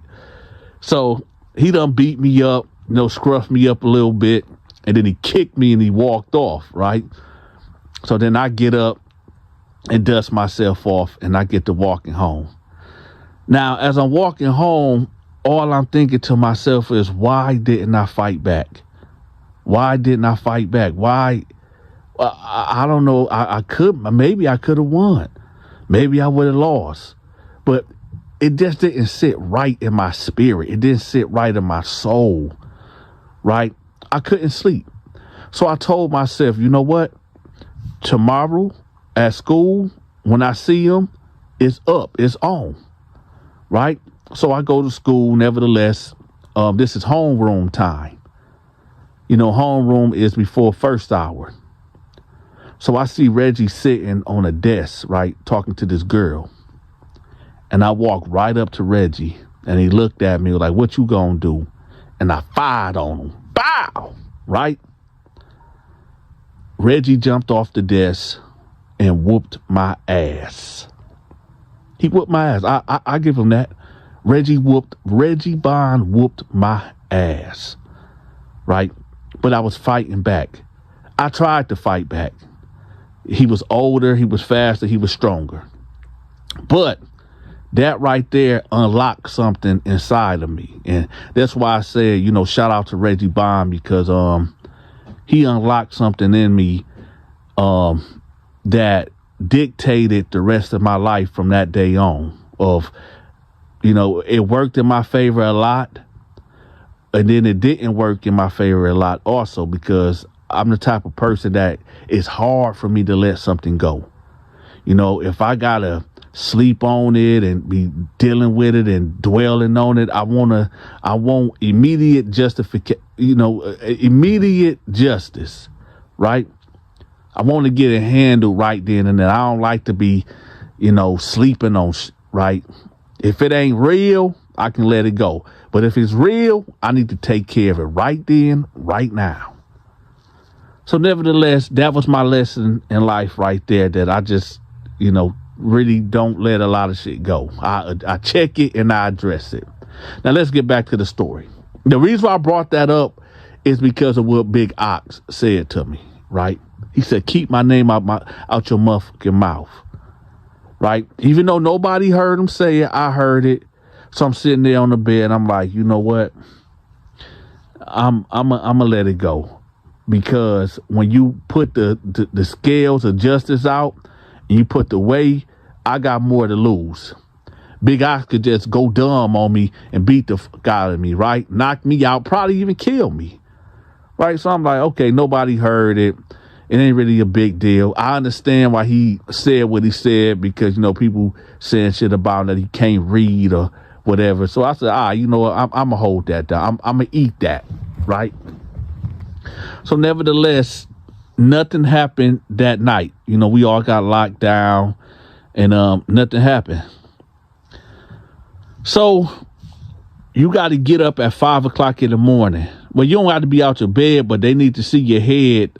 And, you got to be verbal for them to see you, right? When they go do their first count or whatever. So they walk past with the flashlight and they call your name. And you like, what up? Or what's up? I'm here, whatever. So they walking through, right? So that's 5 o'clock. 7 o'clock, the doors pop. So now, like I said, I don't know if y'all know this, but I like to be the first one to get in the shower. I want to hurry up and get in there and hurry up and get out. While we talking about the shower, a lot of y'all be asking me questions about, what goes on in the prison shower, man? How should you program in the prison shower? What should you do if you drop the soap in the prison shower? Let me tell y'all something right quick, okay? First of all, okay, first and foremost, you should not be worried about what's going on in a prison shower. Get your ass in that shower, put soap on your body, and hurry up and rinse off and get out of there. You ain't got time to be looking around, trying to figure out, if I drop the soap, who gonna try to come behind me, or what people got going on up here. No, get in that shower, wash your ass up, and get out, okay? It's plain and simple. If you do drop the soap, right, keep that soap on the ground. I'm not finna go through all the reasons why, but just trust me. It's for safety and health and bacterial reasons. And it ain't got nothing to do with a man trying to run up inside of you because you dropped the soap. No. If you so worried about that, man, come in there with your boxers. When I first got locked up, I used to come in the shower with my boxers on, and I just figured, hell, I'm washing my body and I can wash my drawers at the same time while I got them on. So that's how I would do it, So not only I clean my body, I clean my drawers too, right? But as I got older and, figure how prison work, I just go to the shower butt ass naked. I strip asshole naked, do what I got to do and get out of there, right? So, that's just what that is. So anyway, I'm heading to the shower, right? I get in there, ain't nobody in there. So as I got the soap in my eyes, I hear somebody walk in and I feel a presence. Now I got soap in my eyes, so I can't see who it is.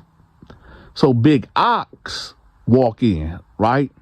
And he like 5 stars away from me.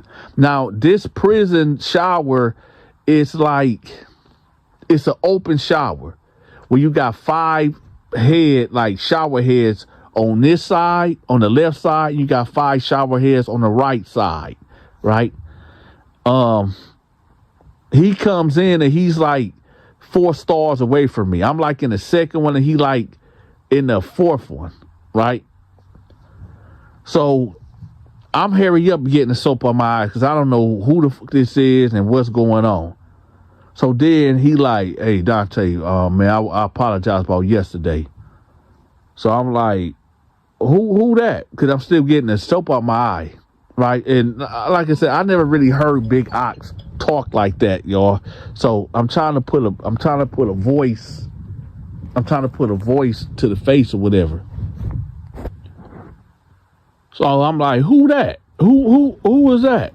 And he like, man, this Ox, man, this Big Ox. I said, oh man, that wasn't about nothing. He like, no, Dante, I was wrong for, coming at you like that, man. I sat back and I thought about it. And I know you ain't mean no harm or nothing. I said, yeah, man, I wouldn't disrespect you like that. He was like, yeah, man, I just want to apologize, man, because, that was wrong for me to, cuss at you like that, man. We good, we straight. I said, yeah, we good, man. Don't worry about that, Big Ox. That ain't nothing, but I'm going to holler at you later. I told her I'll holler at him later because it's like, I'm standing in the shower butt-ass naked. I don't want to be sitting up there having a full-blown, conversation with another man while I'm naked. You know what I'm talking about? So I'm getting up out of here. So I get dressed, right? But I don't get all the way dressed because there ain't nowhere really to get dressed. So I put my towel on or whatever and to get my, shower shoes and my soap, my shampoo and all that. And I'm heading out. Now, this is where I should have noticed something. But in prison, you mind your business. So as I'm leaving out, right? When you leave out, I done told y'all how the setup is. The bathroom is adjacent to the shower. So when I'm coming out, you leave out, you go up a little bit, and you go to the left. But if you don't go to the left, you can keep going up and then go to the right. And that's where the bathroom is at, right? So as I'm busting that left, right, I see Gay Nelson coming from the bathroom part, and he's like going towards the shower. Now, I was minding my business. Now, I ain't going to put this on Big Ox, but, hey, it is what it is, right? So as I'm leaving out, Gay Nelson is coming from, the bathroom, and he goes towards the shower. I don't think nothing of it, right? Now, I know y'all like, well, Dante, do it matter if, if a gay guy go? No, it does matter. This is the rules, okay? And I'm going to explain why. I'm going to explain to y'all every reason why you don't supposed to do certain things. If you are a heterosexual male, which means you a straight man, you like women, right? If a gay guy come in the shower while you in there, you have to get the hell out of there. You got to go. I don't give what you in there doing. You got to get out of there, right? Because the stigma to that will be, oh, hey, Gay Nelson came in there with so-and-so and they was in there for about 5 or 10 minutes. So people going to insinuate that you doing something, right? And then what that look like, a punk in the shower with you, even though he not in there with you. Can you explain what happened? And people start rumors all the time. And then the gay guy could be running some type of extortion thing and be like, yo, I'm going to tell people we did something, even though we didn't, and you pay me something. And we'll deal with the consequence, whether you pay him or not, or go to violence. It be punks that be doing that too. That'll say they going to tell somebody something about you that ain't true unless you pay them, right? So all type of, penitentiary tricks and scams and, hustles up in there. But anyway, so I leave out, right? Now, my cell was on the 3rd tier. So I'm walking up the stairs and I thought about it. I said, yo, why Big Ox ain't came out the shower yet, right? So I'm like, all right, ain't none of my business, right? So I go in the cell. My cell, I can see right to the bathroom, the entrance of the bathroom. So I had to put my stuff on, and I'm just standing on the tier, right? People starting to come out, whatever. And then I see Big Ox come out, right? And then about 30 seconds later, I see Gay Nelson come out. So I'm like, that's odd. So I go back in the cell, right? And I'm thinking to myself, like, man, I know Big Ox ain't like that. I know Big Ox ain't, nah, that ain't even how Big Ox get down, right? I'm going to say, let's just fast forward 2 days after that. So I'm on the yard, right? Me and the homies walking the track. And I see Big Ox just standing there with his hands in his jacket.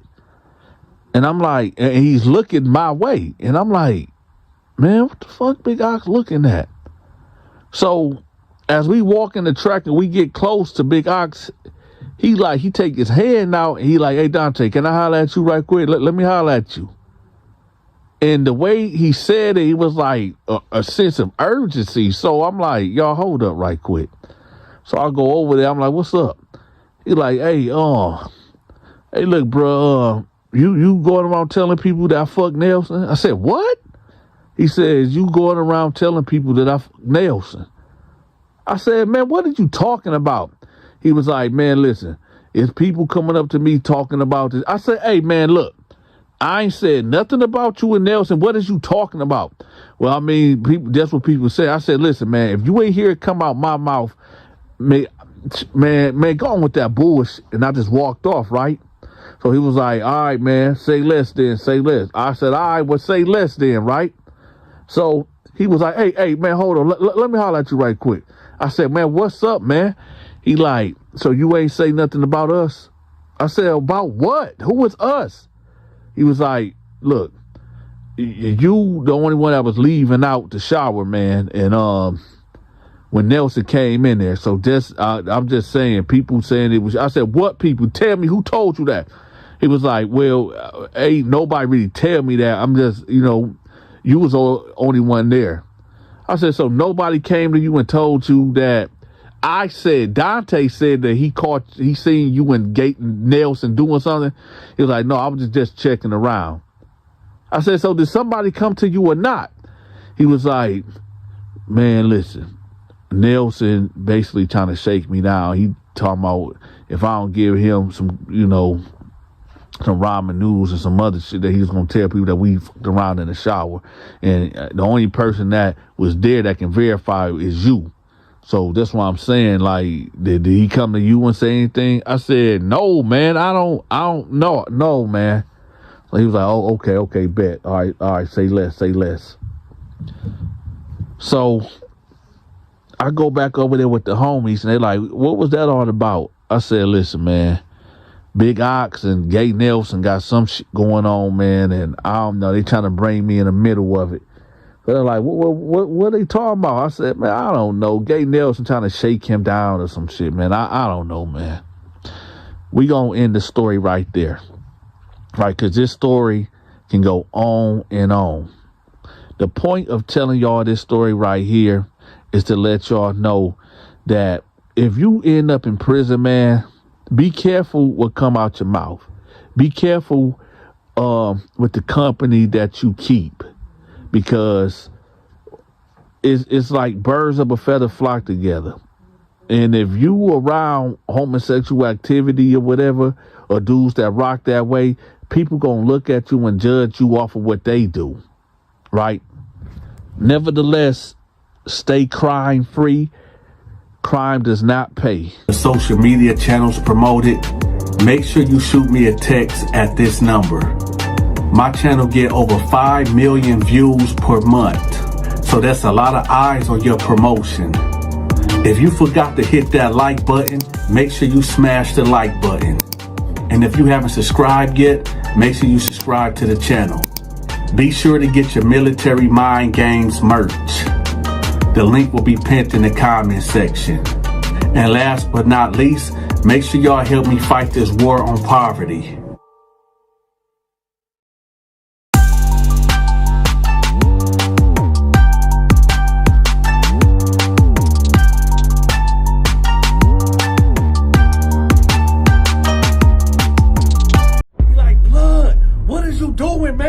What is you doing? I'm not about to clean them pissy drawers, man. Blood, get them out my face. KB like, man, shut your mouth, man. Clean these motherfucking drawers before I tear you up in this motherfucking cereal. So Jimmy was like, man, I'm tired of this shit, man. I'm tired of this shit, man. I can't wait to get out this motherfucker, man. I hate this. I hate being here. Welcome to another episode of Dante's Prison Stories. Hit that like button, hit that subscribe button, or I'ma push that blade.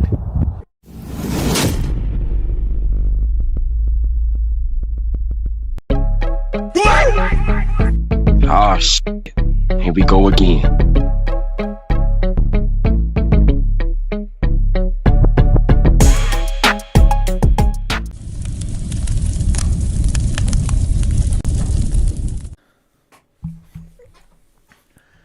Ah, yeah.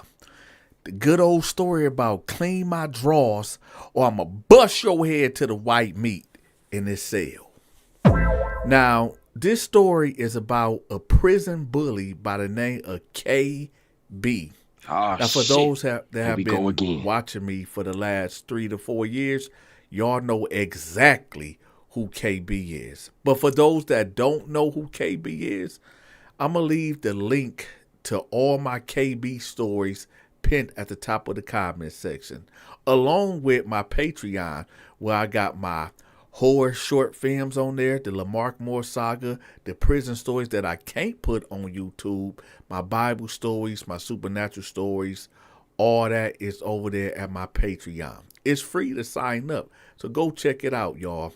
And make sure at the end of this video, if you like this story time, make sure y'all hit that like button, hype the video, share the video. Now let's get to it. So normally KB wouldn't have a cellmate at all, because KB, and like I said, if y'all don't know who KB is, y'all need to click KB playlist pinned at the top of the comment section. But nevertheless, KB is just a super aggressive apex predator. KB is the guy that when you see him coming, you get out the way. Well, that guy that you see him coming, you get out the way. Well, he gets out of KB's way. Okay? Now, the level of violence that KB has displayed on other inmates and guards, the guards really didn't like to deal with him. He was a headache. They know that if we say something to KB, it might turn into a physical confrontation. And KB wasn't them type of dudes that you could just say anything or do anything to. Like, he is known to break faces, like seriously hurt people. So when the guards see him breaking a minor rule, such as when you leave out the prison shower, you have to have your shirt on. And common sense would tell you to have your drawers and your pants on. But sometimes KB don't feel like getting dressed in the shower.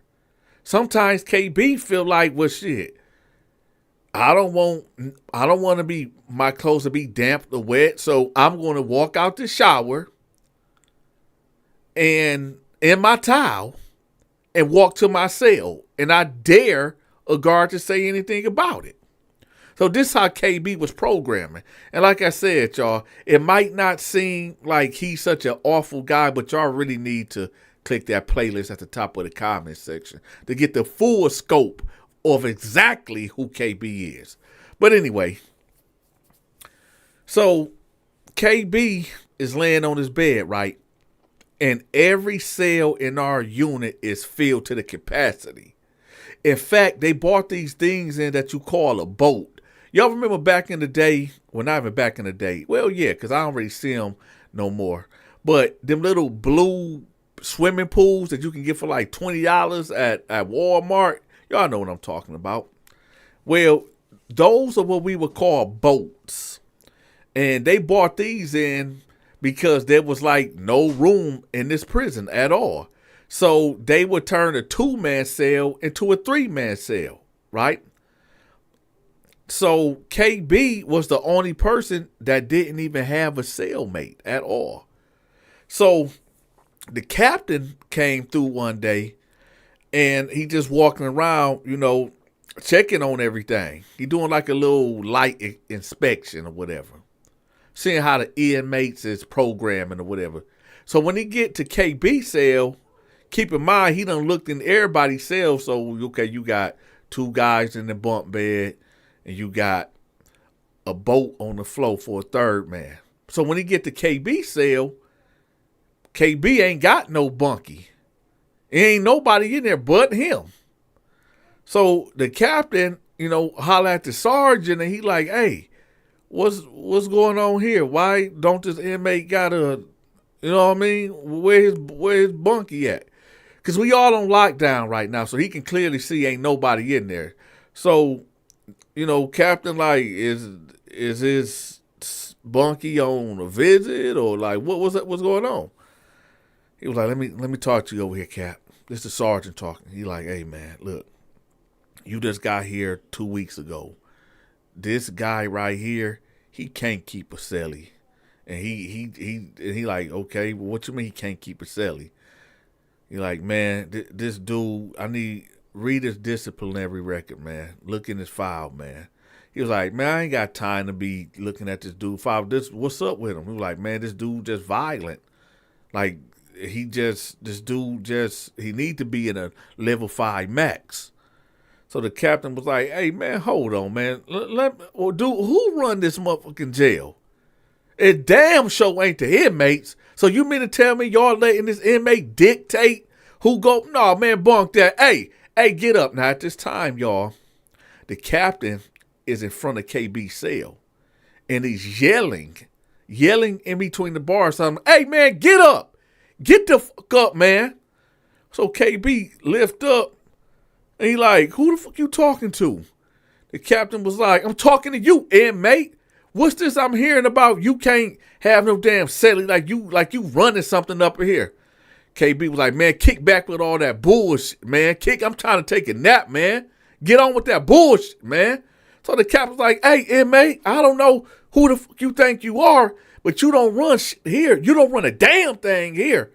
KB was like, hey, listen, man, I'm not playing with you. Get the fuck away from my cell, man. Get the fuck away from my cell before I do something to you.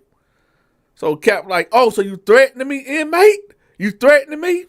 KB was like, man, kick back with that bullshit, man.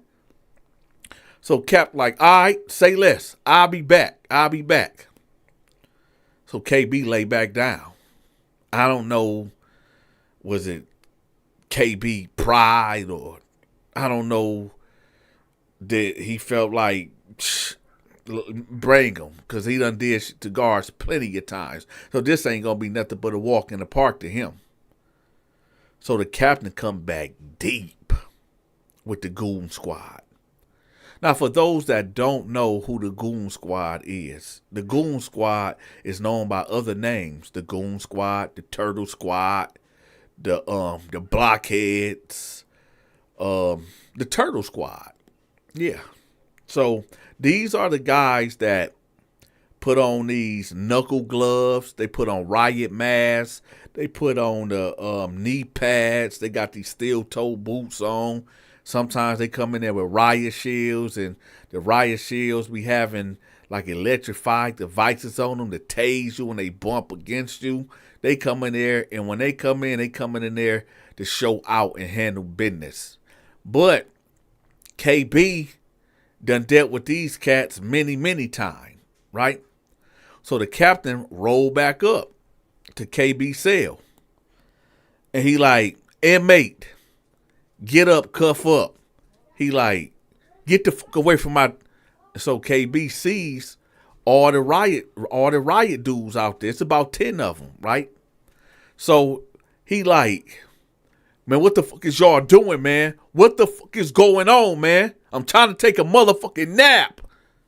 So the captain was like, no, it's over for that. It's over for that, right? So the captain of the, we're going to call it, because it's really called the CERT team, right? the captain of the CERT team, they done dealt with KB before. The last incident they had time to cell extract him, 2 guards got sent outside to the outside hospital because he done bust their head to the white meat, even though they had that protective gear on. And they didn't really want to smoke with KB. So the captain of the CERT team like pulled the captain to the side, like, hold on, wait, what's going on? He like, this motherfucker. And then the CERT team captain got more weight and high rank than this regular captain of this unit right here. So he pulled him over here, way over here. He like, listen, let's stop raising your voice. Just talk to me. He was like, so what's going on? He said, man, I'm walking through here. I noticed everybody got 3 people in their cell. It was overcrowded. And this dude ain't got none. And my deputy come telling me that this dude is just so violent and unruly and nobody really want to deal with him. But I'm like, hey, this is our jail, man.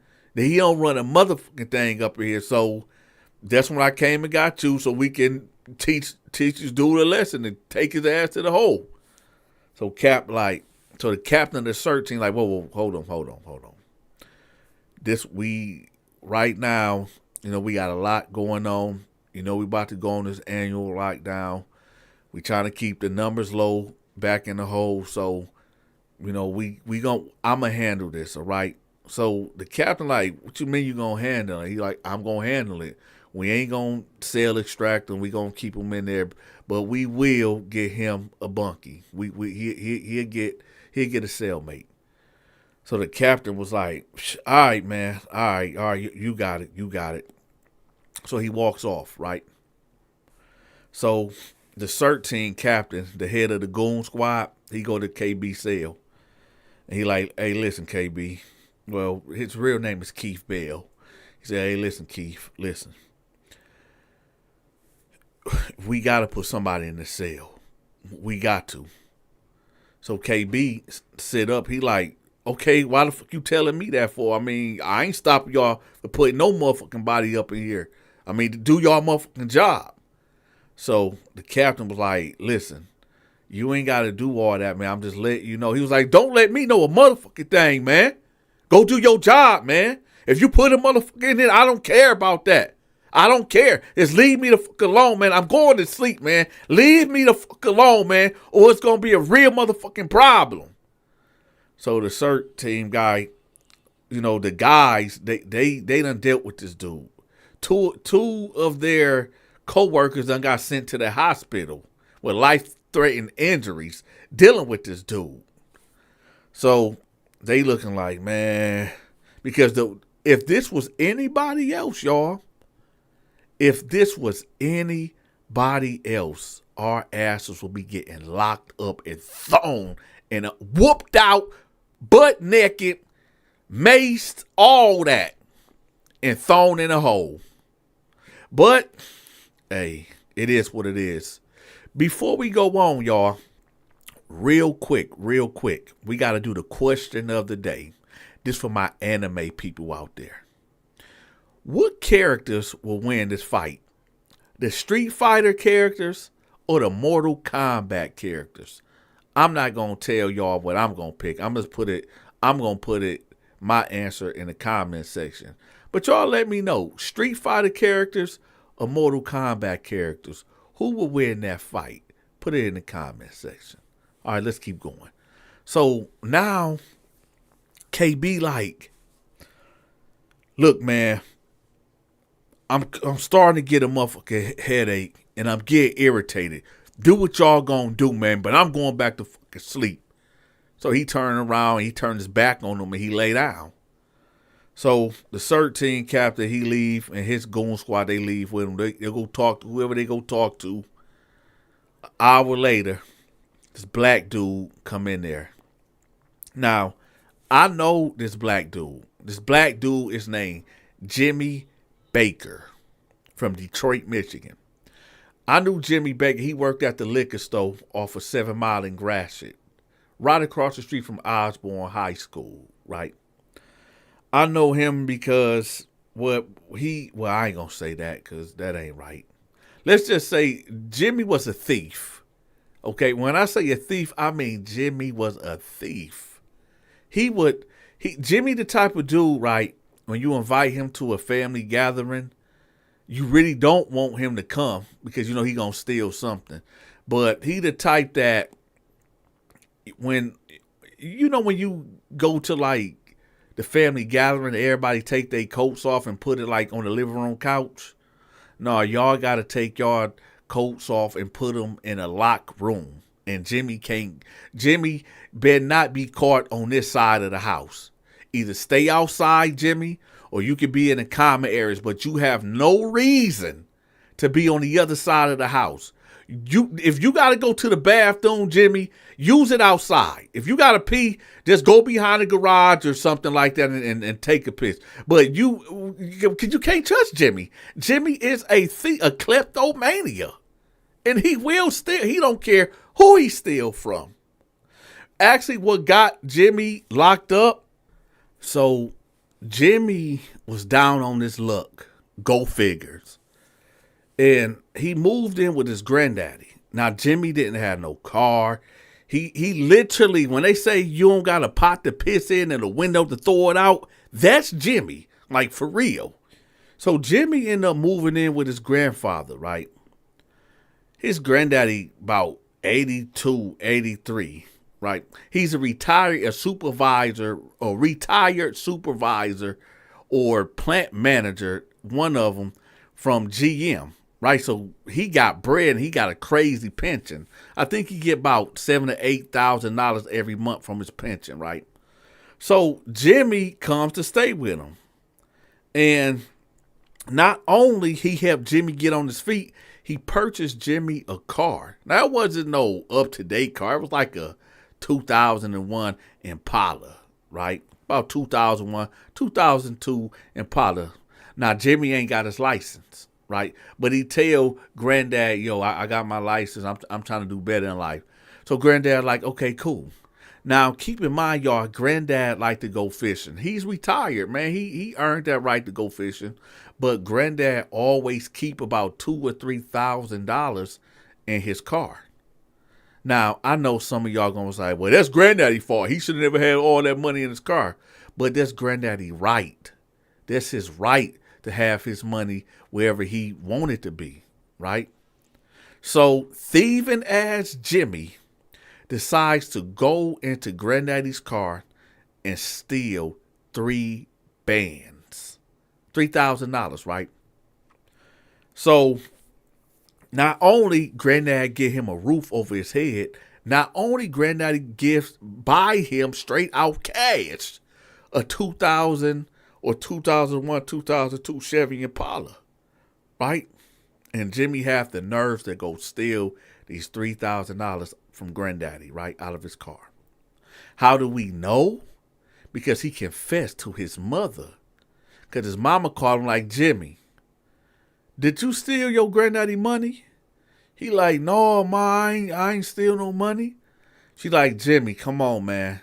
Come on, tell me the truth, Jimmy. Do not lie to me. I always told you, Jimmy, always tell me the truth, no matter how hard it seems. Just tell me the truth so that way I can always trust you and I can have your back. I need to know, Jimmy, did you steal that money from your grandfather? He like, man, oh, okay, I did, ma. I did. I'm sorry. She like, Jimmy, why would you do that? Why would you do that, Jimmy? He like, mama, man, I don't know why. I just needed the money. For what, Jimmy? You ain't paying no bills. You not paying rent. You not saving up for nothing. Why would you do that to your grandfather? Why? He like, man, I don't know, man. I wanted to buy some cigarettes and some other man, mama, I'm sorry. She like, how much you got left? He was like, I don't got nothing left, ma. She said, Jimmy, I hate to do this to you, but I got a detective on the other end. He like, what? So then the detective got to talk like, hey, listen, Jimmy, we already got it recorded, man. You gonna get charged with grand larceny. Just come on, we'll come pick you up and blah, blah, blah, blah, blah. Of course, Jimmy leaves Granddaddy's house and he goes on the run. So this is how Jimmy ends up in prison, right? For grand larceny. And a whole other host of shit that he done caught charges in jail, right? So nevertheless, here comes stealing ass Jimmy. He walks in, right? Now, we are in a day room. You got cats working out, doing push-ups, jumping jacks. Dudes walking around like this the yard. Got dudes watching TV. Cats playing spades, dominoes. And believe it or not, it's some real talented people up in there, man, that actually made like the city Monopoly. Like they got certain areas of the city, it made it to like a Monopoly game.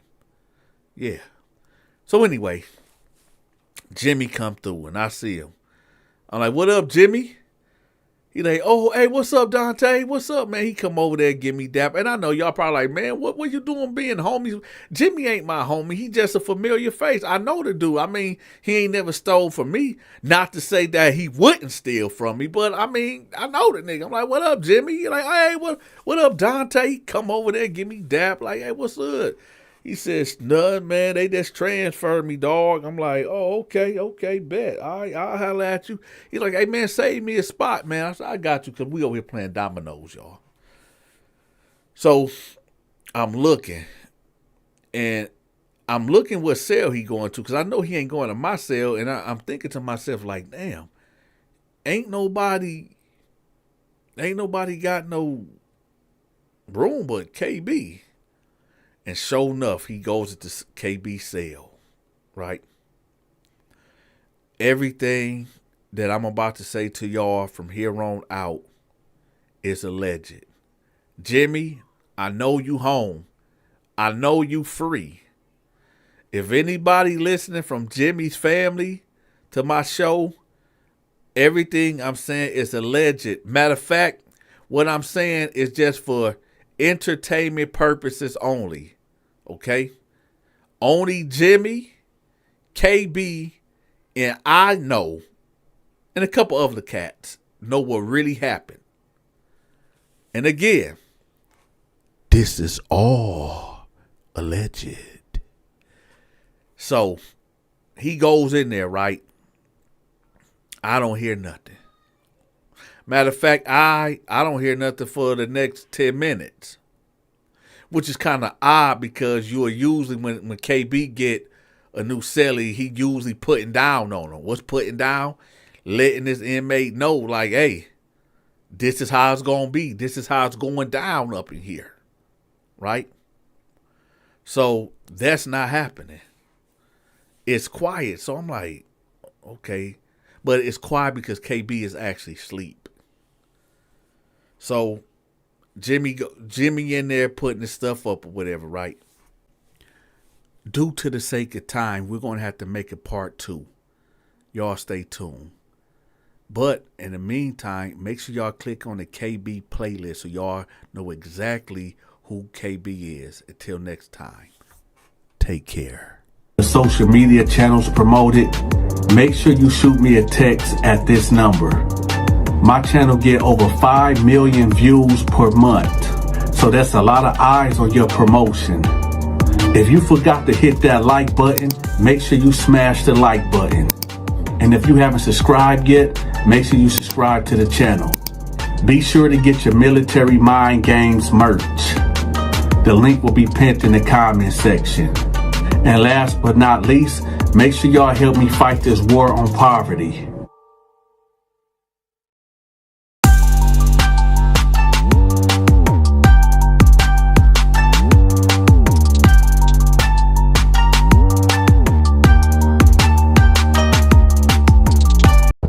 Welcome to another episode of Dante's Prison Stories. Hit that like button, hit that subscribe button, or I'ma push that blade.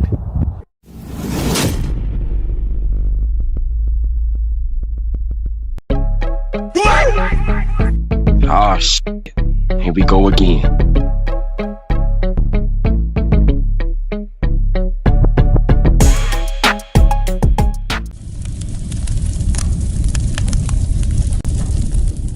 Welcome to another episode of the Dante Show Network Story Time.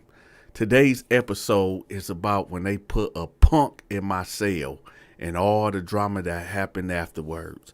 But before we get into the story, I need for y'all to do a couple things for me. It ain't gonna cost y'all nothing. Just make sure y'all hit that like button for me right quick. Hype the video. And if you can, share the video. Also, for all my gamers out there that like to watch me play Fortnite and Call of Duty Warzone, make sure y'all subscribe to my gaming channel. I will have that pinned at the top of the comment section. My Patreon also will be pinned at the top of the comment section too. With that, let's get to the story. So, I end up catching a major headache. And when I say this headache was out of this world, it might have been a migraine. I couldn't shake it at all. Now, we are on an annual lockdown. And for those that don't know what an annual lockdown is, an annual lockdown is when they shut the whole entire prison down. And what they do, they comb through the prison tooth and nail. They bring certain special prison inspectors that come through, and they comb through they shake down every cell. Every nook and cranny in that prison, they come with the canine dogs. They sniffing out everything, right? And this time, you in your cell, and whoever you in the cell with, y'all in there, y'all locked in, right? Now, prior to this, everybody is trying to collect on their debts.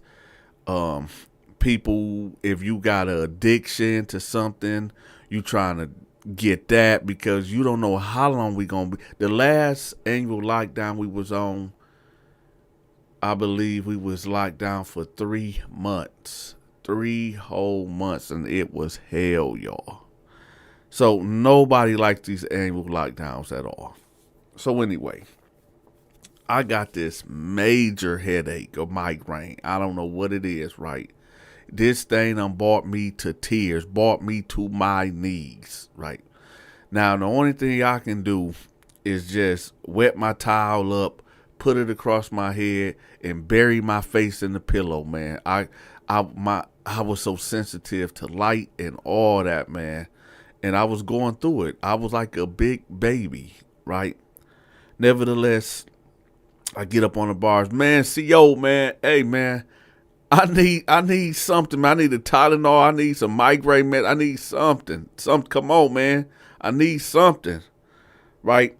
After 20 failed attempts, finally they come through and they give me these 2 pills. Now, for those that know me, y'all know that Donta isn't no drug addict. I barely drink alcohol. I don't even smoke weed, y'all. Believe that or not. I don't do anything. I'm what you call a square. I'm high on my own self, okay? So my tolerance to things is very low. I got a very low tolerance to any and everything, right? So when they give me these 2 pills, I instantly downed them. Boom, bam. The problem is, y'all, this isn't Tylenol. This isn't aspirin. This isn't any type of pills that will get rid of a headache or a migraine. What these 2 pills, what I later learned was Adderall. Y'all like, what? Dante, what the heck is Adderall? Well, for those that's out there that actually take that medication, Adderall, y'all know exactly what that is and what side effects that have on somebody, especially somebody that ain't used to taking medicine. So I take it, right, and instantly I knew something was wrong.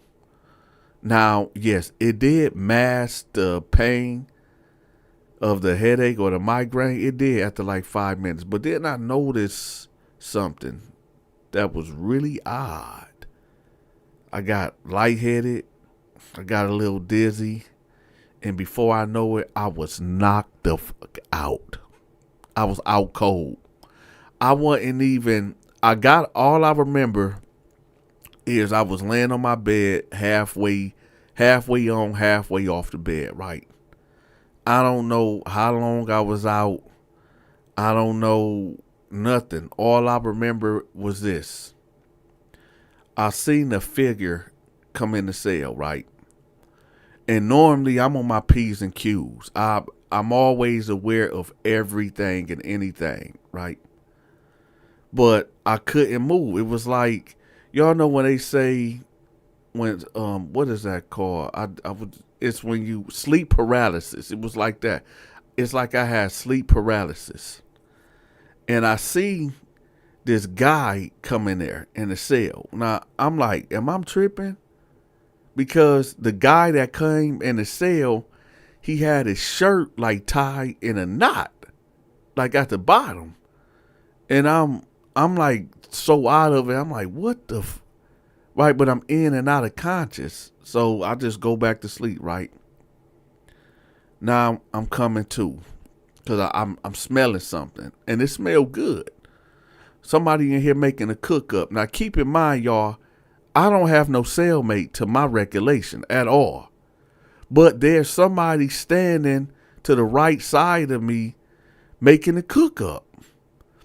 So it almost kind of reminded me of home. How good it smelled. I'm like, damn, man, what? So I sit up, right, holding my damn head, because I'm like, what the heck going on? And then my focus coming to full view. It's Peanut. Gay Peanut. Now, I know y'all gonna be like, Dante, that's a violation, man. What is Peanut doing in your cell? Didn't you tell us birds of a feather flock together? Didn't you tell us that if you get a homosexual put in your cell, you got to immediately refuse that and get out that cell? Didn't you tell us that? I did tell y'all that, but how y'all gonna fault me for something that I was clearly unaware of? I didn't know they put Peanut up in here. I was knocked the fuck out. I was out of my mind, right? So I was like, hey, how long have I been out? He was like, oh, it seems like maybe about a day or two. I said, what? He was like, yeah, it was about a day or two. I just let you sleep. I said, I said, what you cooking over there? He was like, breakfast burrito, you want one? But the way that he said it, he had his hand on his hip when he said it. I was like, nah, I'm good. But I ain't gonna lie, it smelled so motherfucking good, y'all. But my pride was in the way, right? So I said, no, I'm good. He was like, more for me. So I'm like, man, when did you get in here? He was like, the other night. I mean, me and my man got into it, so they end up moving me, and they put me in here with you. I said, oh man. So then I laid back down, y'all, because I was just out of it, man. I laid back down and I went back to sleep. Now I know what y'all thinking. But y'all gotta understand, I was incapacitated, man. It was out of my hands. I couldn't do nothing. My strength was gone. I wasn't in my right mind. And I mean, I couldn't do anything. So I just laid back down and I went to sleep. So finally I get up, right? A couple hours, I get up, right? And I got all the energy in the world. Now, I'm sitting up because keep in mind, y'all, I got the bottom rack. So I sit up and I'm like, okay, yeah, I must have was tripping. I must have had a nightmare of, Peanut being up in here, right? But then I hear a cough, and it came from above me. I'm like, what the So I ducked out the bed, and I looked up. I said, what is you doing in here? He was like, don't start that again. I said, no, why the did you get in here? He was like, listen, they put me, I just told you earlier, and me and my man got into it, so they put me. I said, no, hell no, man, no, that's out, man. You can't be in here with me, man. He was like, well, they put me in here, and then I'm not going to the hole, because that's what they say. Either I go to the hole, or they going to put me in the cell. And I guess they put me, I said, no, hell no, man, that shit out. That ain't happening. That's out. So I get up, and I go to the cell, right? I'm like, hey, CO. right? Dudes like, hey, Dante, what's going on? I said, hey, man, CO, right? So the dep come walking down. He like, what's up? I said, hey, man, no, man, I don't know what y'all got going on. I don't know what y'all trying to be funny or something, but dude Peanut can't be up in here, right? He like, hey, man, listen, man, it's the annual lockdown, man. Hey, he in here, man. I said, why did y'all put him in there? Y'all know damn well he don't supposed to be up in here with me. He like, man, listen, Dante, I didn't put him in there. They put him I just came on shift. I'm like, hey, no, man, y'all got to correct this. Y'all got to rectify this, man. This shit ain't happening. This ain't going down this way. He like, listen, man, I'll holler at the Sarge and he'll come talk to you. Other than that, man, he in there. I'm like, all right, man. So he walk off. And I say, hey. He like, what's up? I said, listen, man, go talk to the Sarge for real, man. Don't do me like this, right? So Peanut was like, do you like what? I said, hey, don't say nothing to me, man. Don't say nothing to me. So the dep was like, hey, Dante, if you touch him, you know you're going straight to the hole, right? I said, man, y'all better get this dude out of here, man. He was like, Dante, if you touch him, you going. And so now I hear the Sarge, hey, what's going on up there? He like, man, Dante up here tripping. So the Sarge come up there. He like, what's up? I said, man, hey, listen. Y'all know I've been chilled for the last couple of months. I ain't been giving y'all no problems. But, man, y'all got to get dude up out of here. So Sarge like, what's going on? What's going on? I said, ain't nothing going on. I mean, dude, man, he a homosexual. He can't be in here. Now, let me put a pause right there because I know some of y'all in the audience, y'all so damn sensitive. No, Dante is not homophobic. Okay. No, Dante don't hate gay people. But this is what y'all got to understand about prison. Okay. Prison is a place where the only thing you got is your reputation. That's it. It's not even your word because a nigga will lie to you. They'll put it on their mama, their kids and everything and be lying to you in your face. So the only thing you got in here is your reputation. What that look like, me, Dante, being 6'1", 265 pounds, all muscle, hitter, bone crusher, right? Enforcer of my organization. What that looked like, me being in a cell with a homosexual. You know, they say birds of a feather flock together, and I done told y'all that many, many times. So you mean to tell me, so rumors happen. They call it the grapevine. If word got out that big badass Dante is in a cell with a homosexual, what do y'all think is going to be said? And I know some of y'all going to be like, man, y'all so childish. Y'all so immature, man. Why do y'all care what people think? This is why you care what people think, because I had my hands in a lot of things in prison. One of them things was protection. People would come to me if they couldn't make it in prison for protection, right? I protect them for a fee, of course. But if somebody trying to get at somebody that's under my protection and they look at me like, man, this dude mess with punks. You know what I'm saying? They ain't going to respect that. And they going to be like, man, bunk that. We going to get at who we trying to get at, whether he under his protection or not, because this dude messing with punks. Or when I'm running the store, because I ran stores in prison too.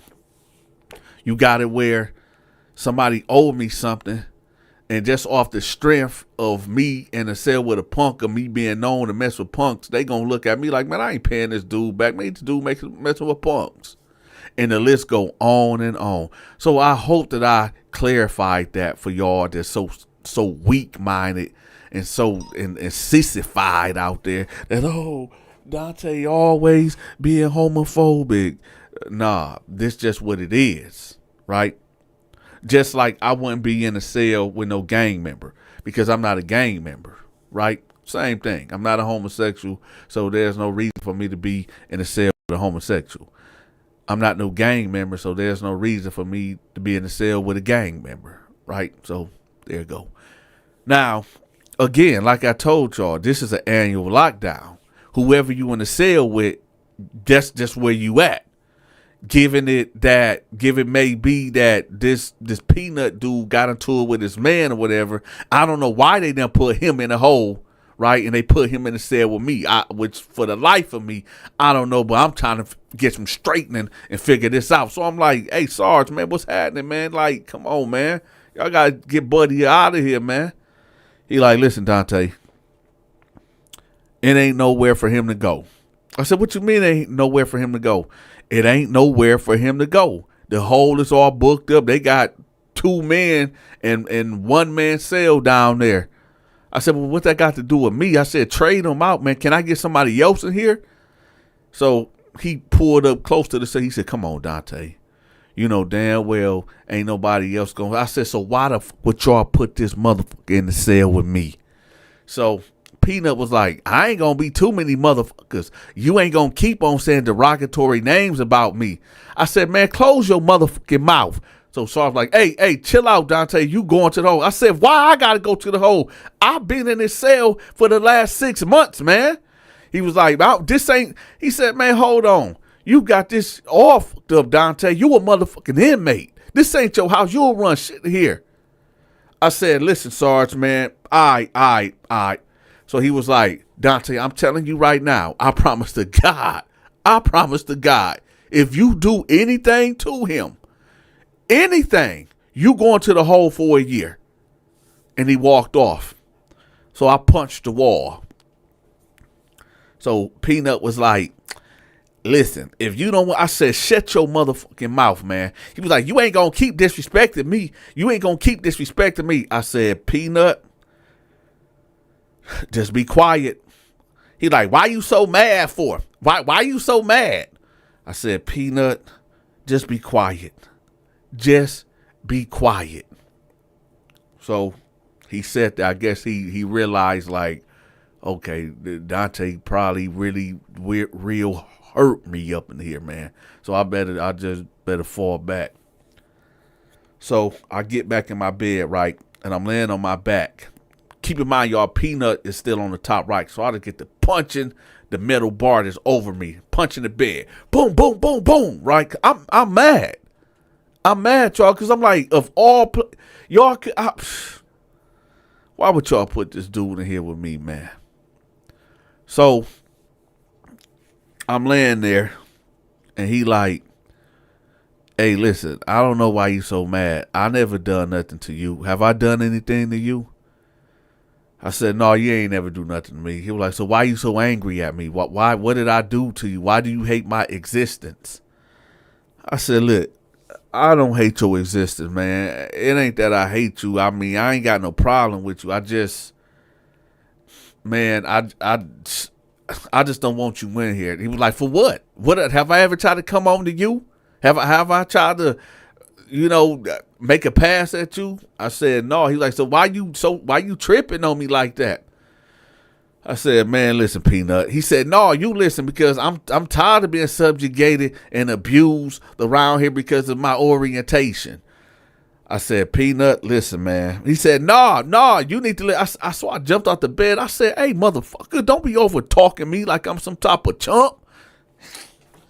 He like, well, I'm a man too at the end of the day. I'm a man too. I said, hey, listen, Peanut.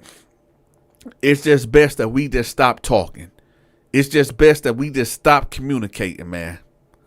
So he was like, all right, that's fine with me. So I get back in the bed, right? I'm hungry. I ain't gonna lie, y'all. I'm hungry than a motherfucker, right?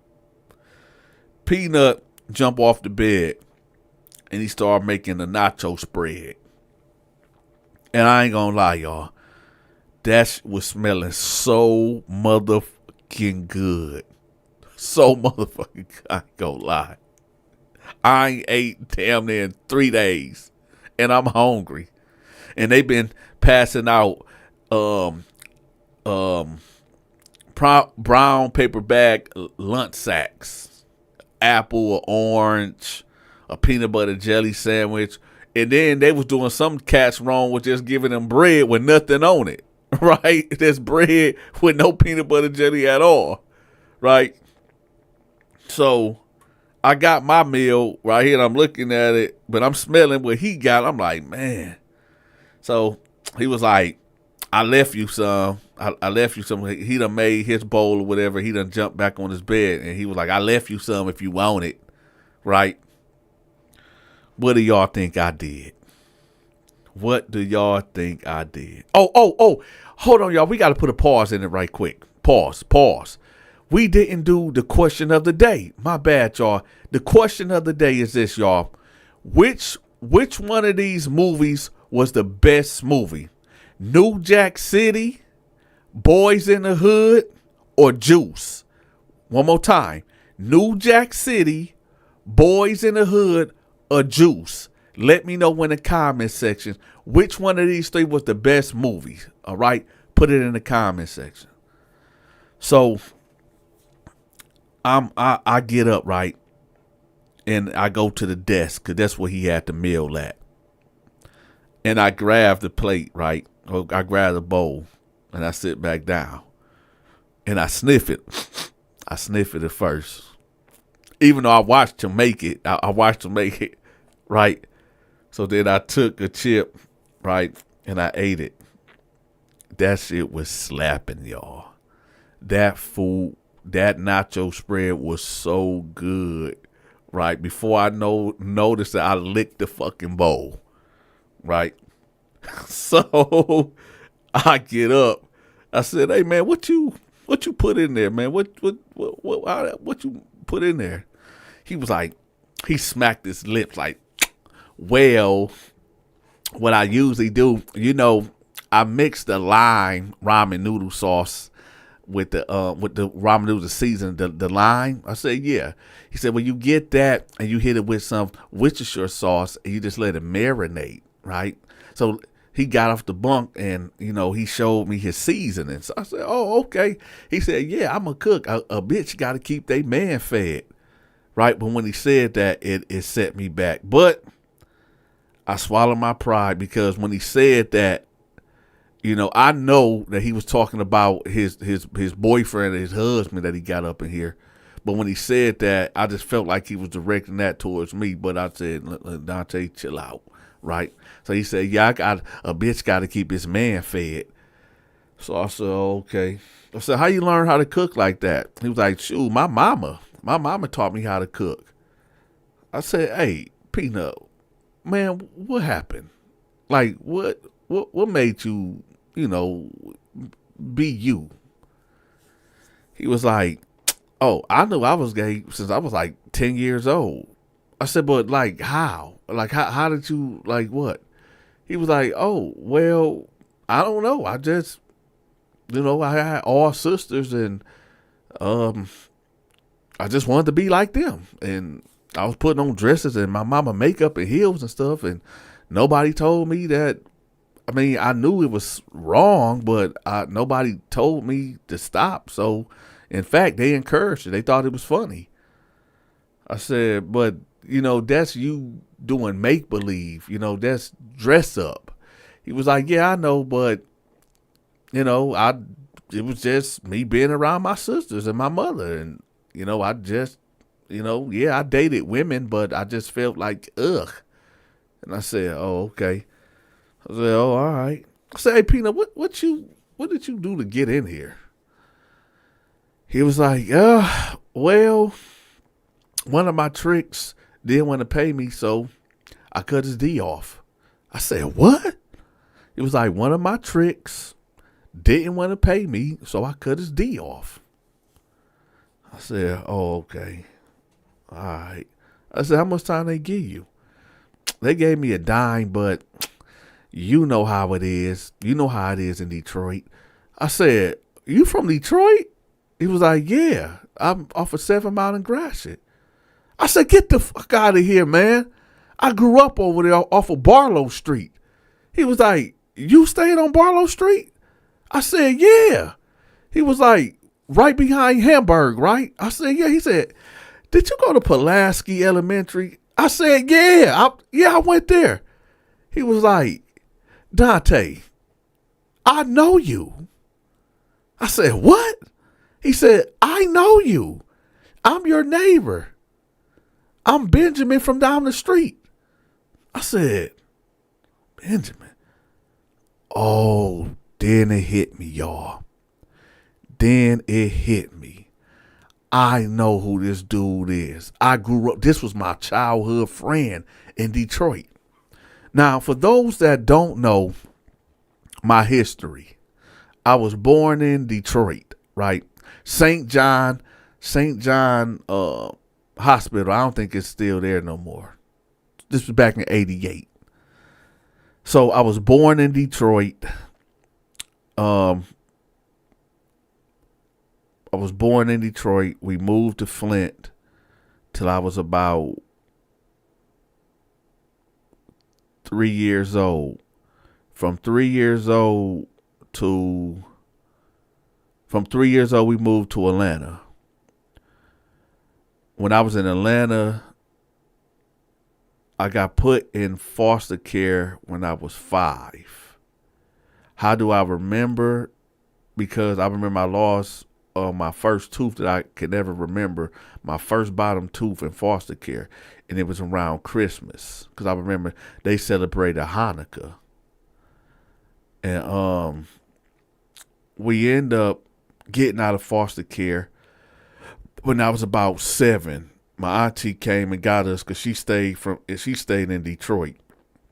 So she came and got us, and that was the first time I ever was on an airplane.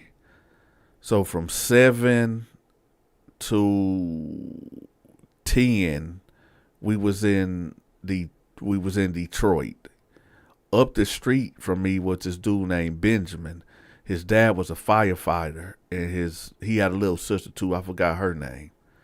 And he used to do backflips a lot. Like that's what his thing. He used to do backflips.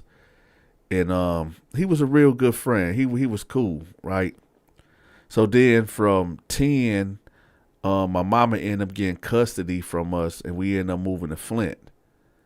And so from 10 to 15, I was in Flint.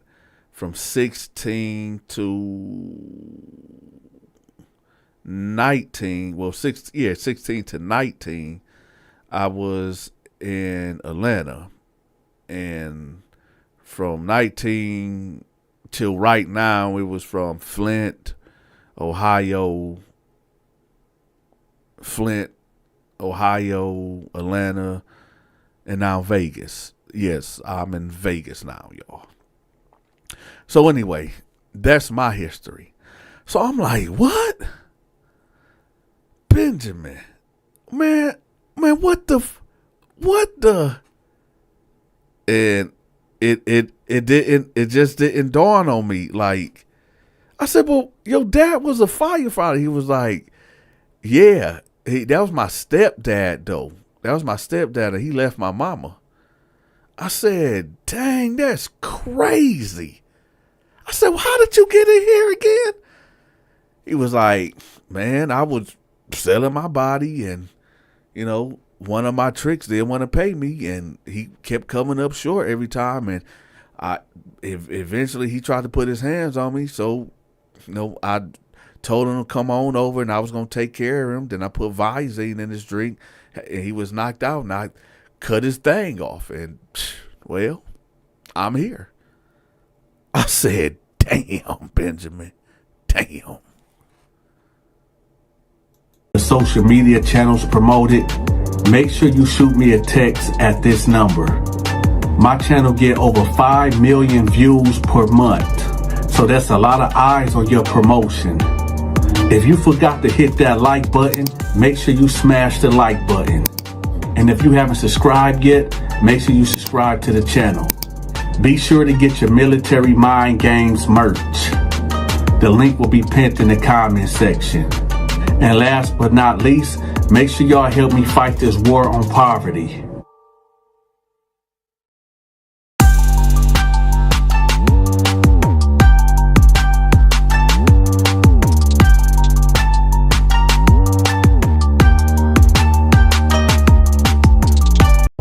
Welcome to another episode of Donta's Prison Stories. Hit that like button, hit that subscribe button, or I'ma push that blade.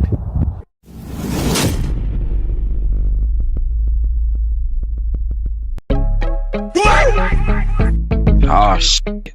Here we go again.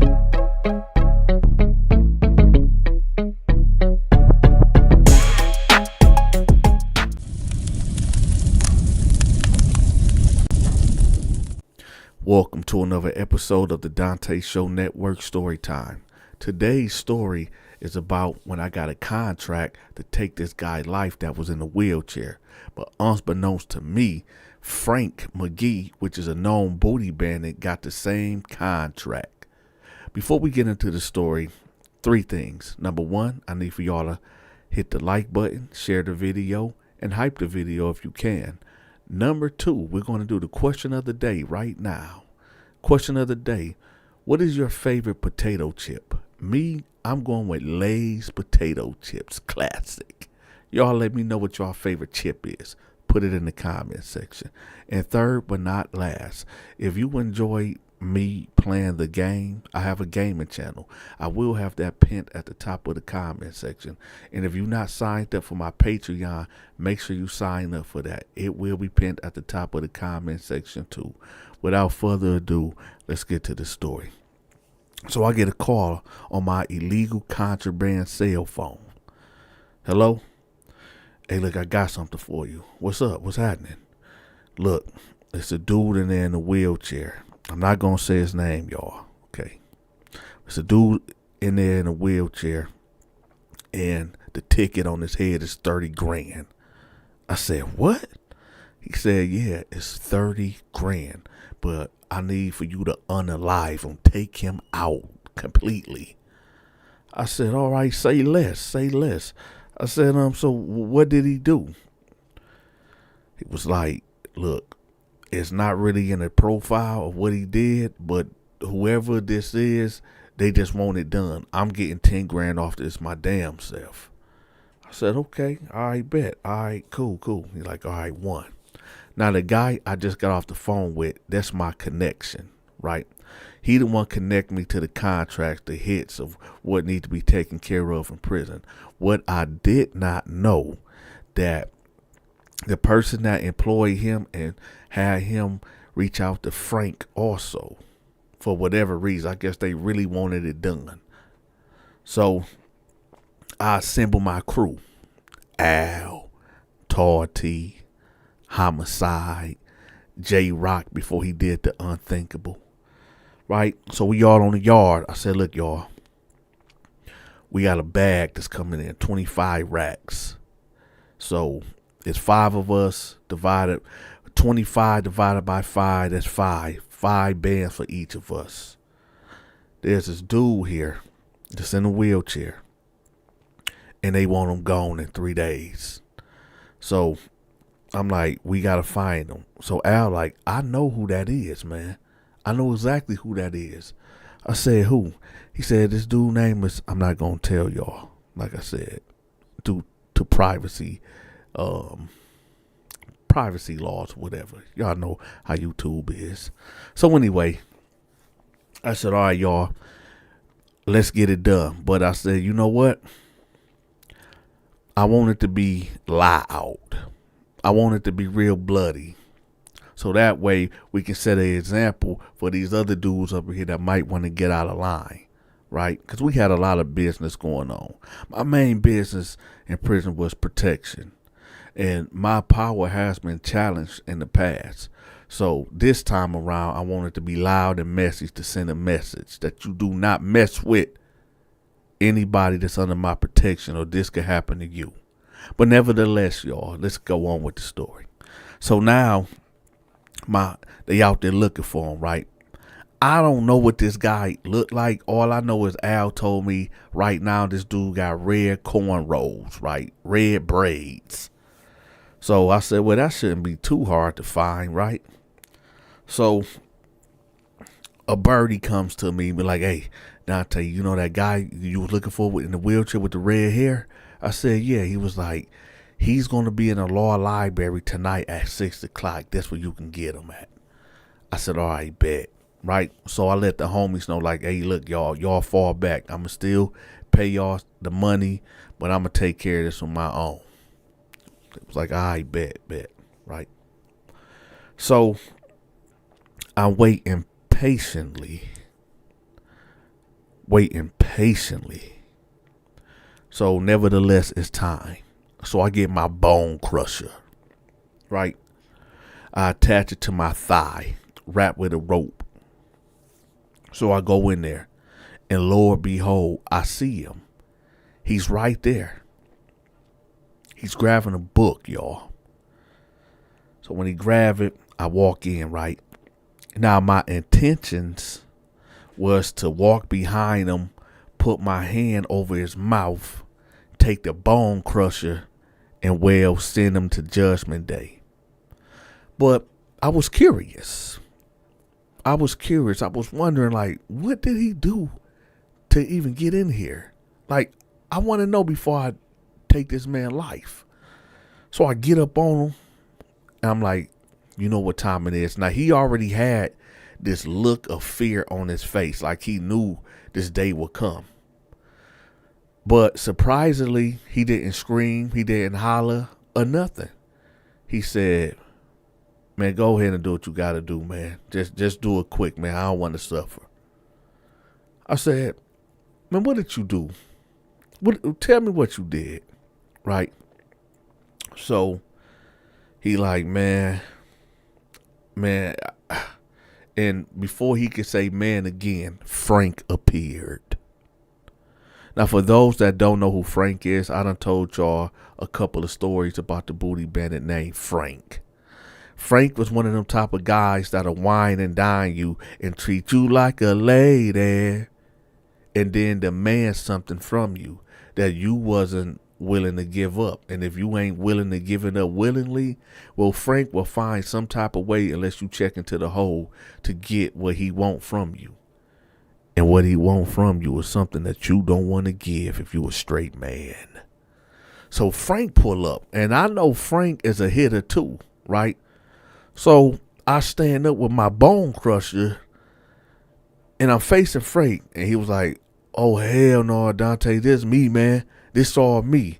I'm like, nah, this me. He like, no, man, I got the call, man. I need that.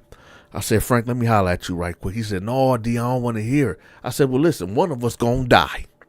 One of us is gonna die right here and right now, because I got the same call too. So what's happening? He was like, man, no, man, Dante, I need this one, man. I need this one, bro. I said, no, I got this. So we having words back and forth. And I'm noticing dude in the wheelchair trying to roll off. So I'm like, man, hold up. I said, Frank, I'm not playing with you, man. Get the fuck out of here, man, because I'm taking this right here, man. He like, man, Dante, I need this, man. I need this, right? So I said, hey, man, come here, man. Where you going, man? So Frank like, you know, all right, I bet. I'll holler at you. I'll holler. And he walked off.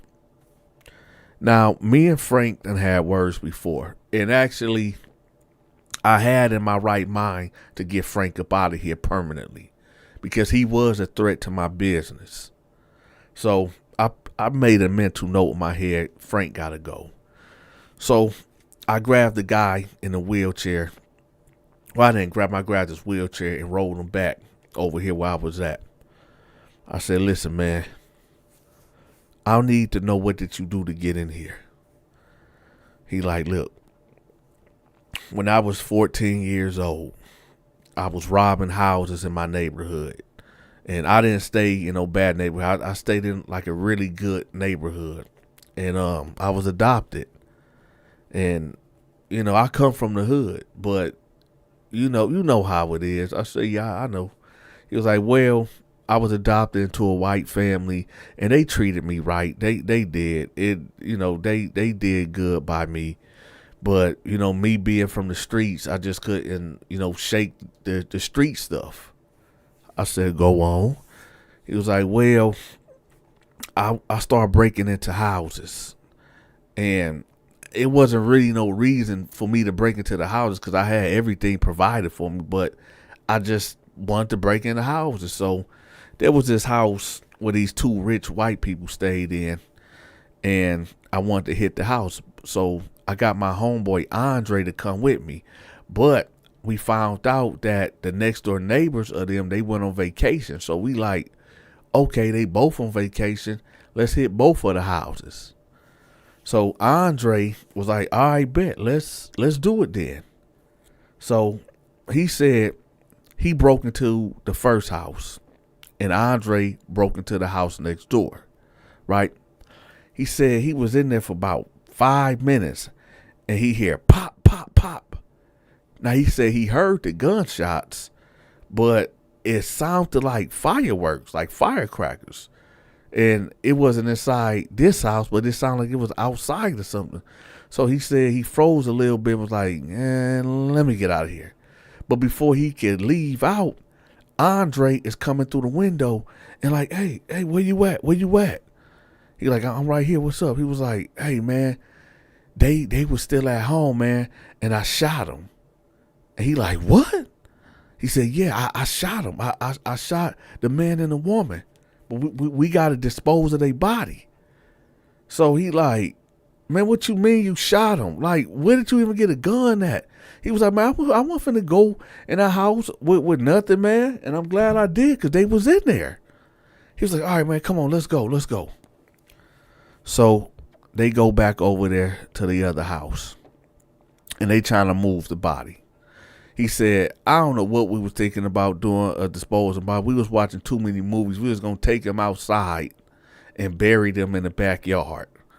But they was too heavy, like really heavy, dead weight. So he said they gave up after 10 minutes. So he said, you know what? Let's just burn the house up.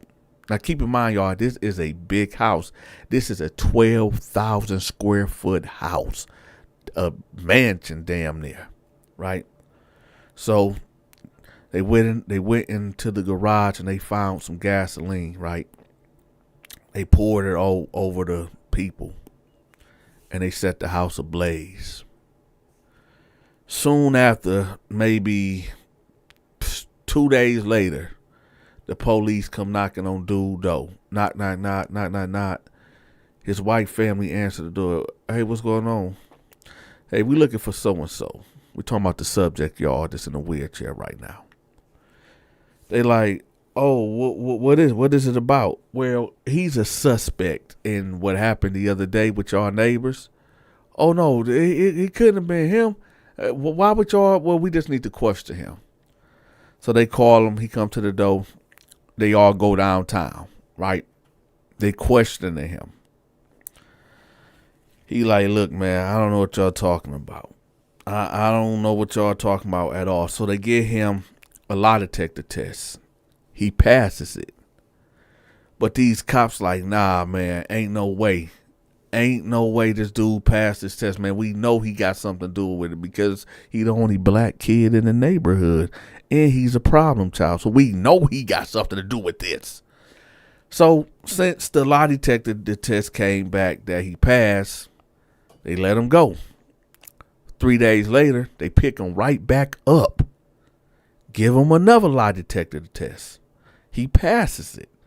They like, man, he did this shit, man. We just can't prove it. They pick him up for the third time. They give him a lie detector test again. And somehow, some way, he fails horribly. So that right there is enough for them to investigate even further. Now, he said he don't really remember what they was saying to him, but he felt like, okay, they got me. So he brought up his homeboy, Andre.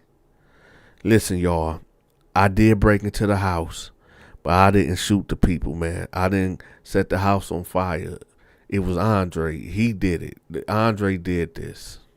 Now, Andre is a white kid, y'all. So they go pick up Andre. His parents come down there, and they're interrogating him. And he say, no, it wasn't me. He did it. He did it all. He broke into this house, that house. I told him not to shoot them. And they like, well, where he get the gun at? He like, I don't know. Where's the gun at? Well, I got it at my house. Why do you got it at your house? Because Andre said that he was going to unalive me. Dude said he was going to unalive me if I didn't take the gun to my house. So with an all white jury, a white judge, and a white town, y'all know what time it is. Now, I'm not saying that not to say that this dude is guilty. He could be guilty, y'all. But I wasn't there. Who knows? Only Andre and the dude in the wheelchair knows what happened. Right? So, nevertheless, he get convicted, life without the possibility of parole. But as a juvenile, they said that was unconstitutional when he turned 18. And they just gave him 99 years in prison. Now, you would think that that'd be the end of it. But oh no. The parents that got burnt up and unalived, well, they had a son. And the son, he just wasn't letting it go. Through all these years, he was going through it. Yeah, he inherited the money, the wealth, and everything, but he loved his parents a lot. He loved them so much, y'all. And he just couldn't live with the fact that, hey, man, this black boy done unalive my parents and they not here, but he get to be in prison living life. No, man, F that. So some years back, he took out a hit out on him. And this is how he ended up in the wheelchair, because it was a botched hit.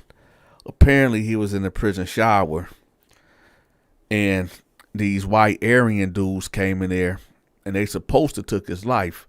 But I guess they was like, nah, we don't want to get took off this compound, but we just going to beat him and break his legs. That'll be enough. Right? So that's what they did. So this is how dude ended up in a wheelchair. But the son wanted more. He said, nah, I want him gone. And I guess this is where I come in at. So I'm like, so did you do it? Even though it really didn't matter to me, because I'm here to do a job. So I said, did you do it? He was like, man, listen, I was 15, 14 years old, man. I was a child, man. I didn't unalive them, man. Andre did that, man. I said, look, I tell you what, I'm not going to kill you. I'm not going to do nothing to you. However, you got 24 hours to get off this compound. He was like, man, thank you. I said, no. Don't thank me. Frank is going to get at you, because this out of my hands. I don't want to have nothing to do with this. So you got 24 hours to get off this compound. Check in the hole, whatever you got to do. But Frank is going to get at you. He was like, all right, man, I appreciate you. So he stuck his hand out for me to shake. I said, nah. I just walked off. So when I leave, I go to my homies like, hey, y'all, the hit is off. They're like, what you mean the hit is off? I said, no, we going to leave this alone, man. And honestly, I'm thinking about getting out of this type of business. They're like, what? I said, yeah, man. They're like, man, Donta, you the biggest hitter up in this month. What you mean you thinking about getting out? I said, no, I'm tired of this, man. I'm really getting tired of doing this. They like, well, all right, man, whatever you want to do, we riding with you. I said, all right, y'all. All right. Now, unbeknownst to me, when I left out, Frank was still lurking. Frank was still lurking around the library. So when he seen me come out, I guess he looked at my body language, and I guess him being a killer himself, he like, Donta must have let him go. No, I'm about to go ahead and get this. So I guess when I was clear from the way, he rolled up in there. And dude like, hey, we good. Dante said we good. And Frank was like, I don't work for no motherfucking Dante. I don't give a what that could do. Me and him ain't the same. Come here. Everything that I'm about to tell y'all next is allegedly. So Frank roll up on him. And he like, come on, man. Come on, don't do this to me, bruh. Bruh, don't do this to me, man. Don't do this to me. Don't do this to me. The social media channels promoted, make sure you shoot me a text at this number. My channel get over 5 million views per month, so that's a lot of eyes on your promotion. If you forgot to hit that like button, make sure you smash the like button. And if you haven't subscribed yet, make sure you subscribe to the channel. Be sure to get your Military Mind Games merch. The link will be pinned in the comment section. And last but not least, make sure y'all help me fight this war on poverty.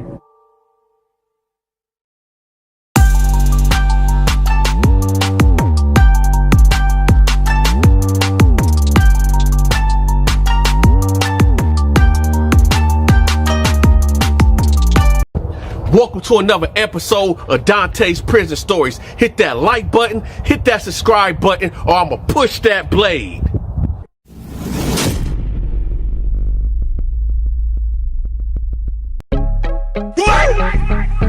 Ah, shit. Here we go again.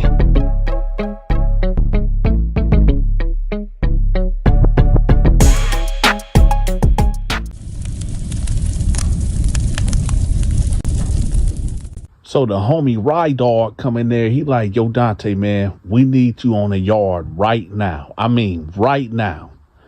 So I'm like, what's going on? He like, man, we need for you to check this paperwork. And the big homie, as you know, in the hole. And, well, we need for you to check this dude paperwork. I said, listen, man, I can't get in crip business. If y'all big homie, they ain't sanctioned for me to, he like, listen, Dante, man, listen, do this for me, man. You know, don't nobody know how to read paperwork, but you like that. So just, I'm like, listen, send the word to your big homie. And if I'm allowed to do it, I'm going to do it. But outside of that, it's going to be on you. You got to take responsibility. He like, man, I got you. Now, for those that don't know what's going on, no, I was not no Crip. No, I wasn't no Blood. No, I wasn't no Gang Disciple. I was affiliated with all these prison gangs because of my specialty of reading paperwork. Okay. Now, I wasn't a part of no organization, but I say affiliated because I did business with all the gangs. I was the paperwork guy.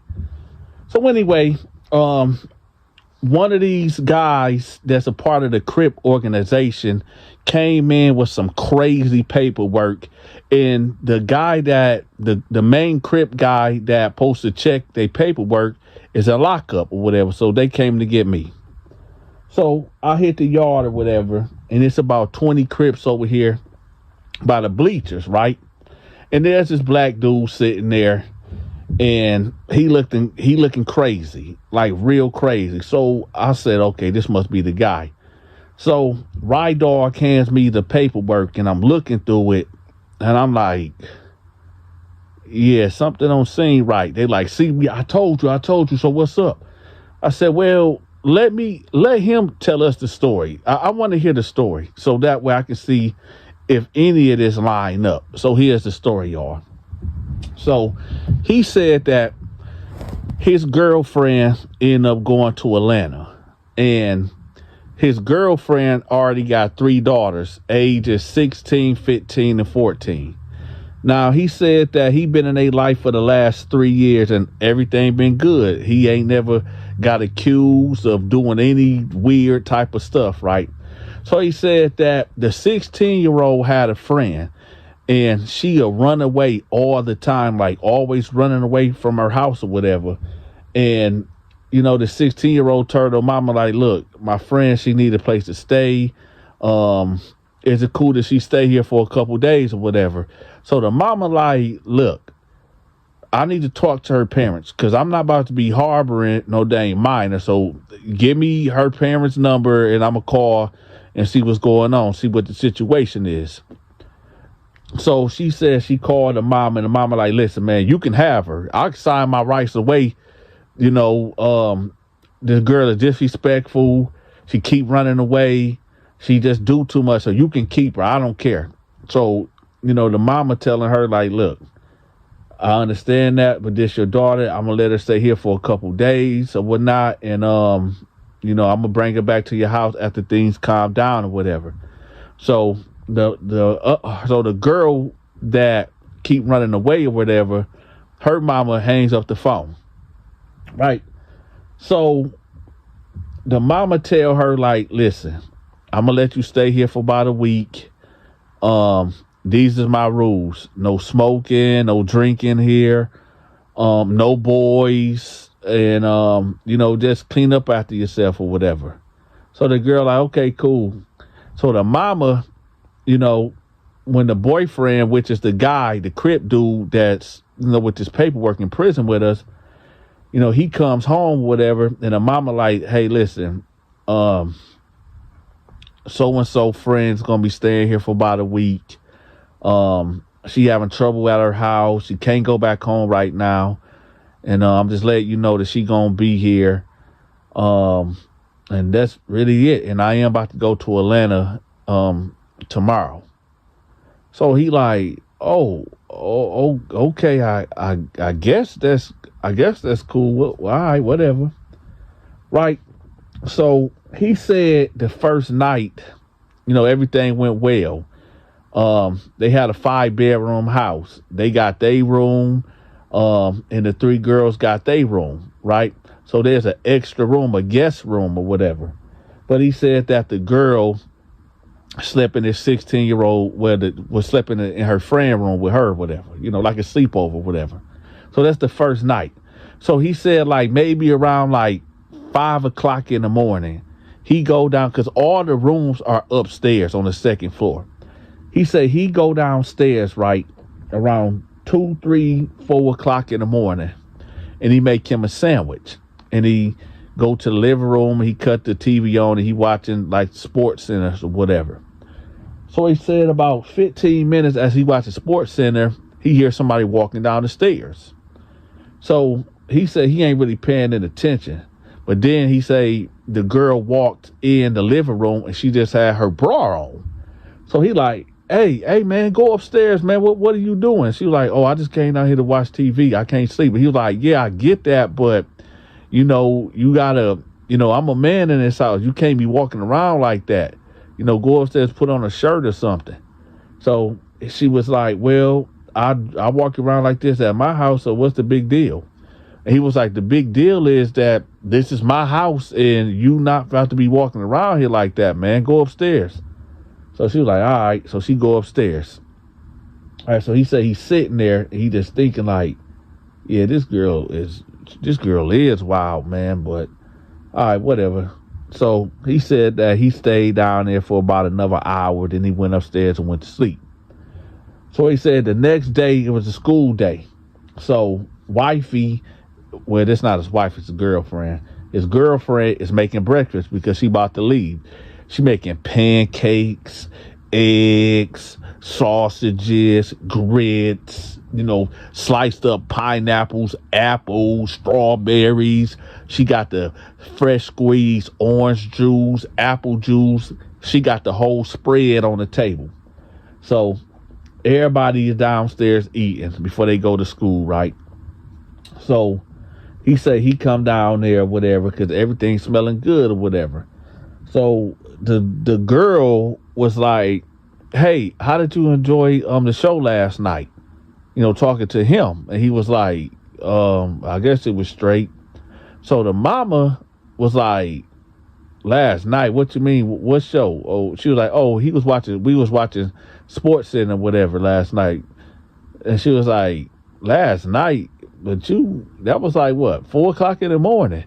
And he was like, yeah, I was down there and she came down there, but she went back upstairs or whatever. So she was like, oh, okay, no big deal. Now, in hindsight, he should have told his girlfriend exactly what happened, because this is actually the groundworks of what he about to be accused of doing later on in the story, right? So nevertheless, the girls get ready, they leave, and they go get on the bus and they go to school or whatever, right?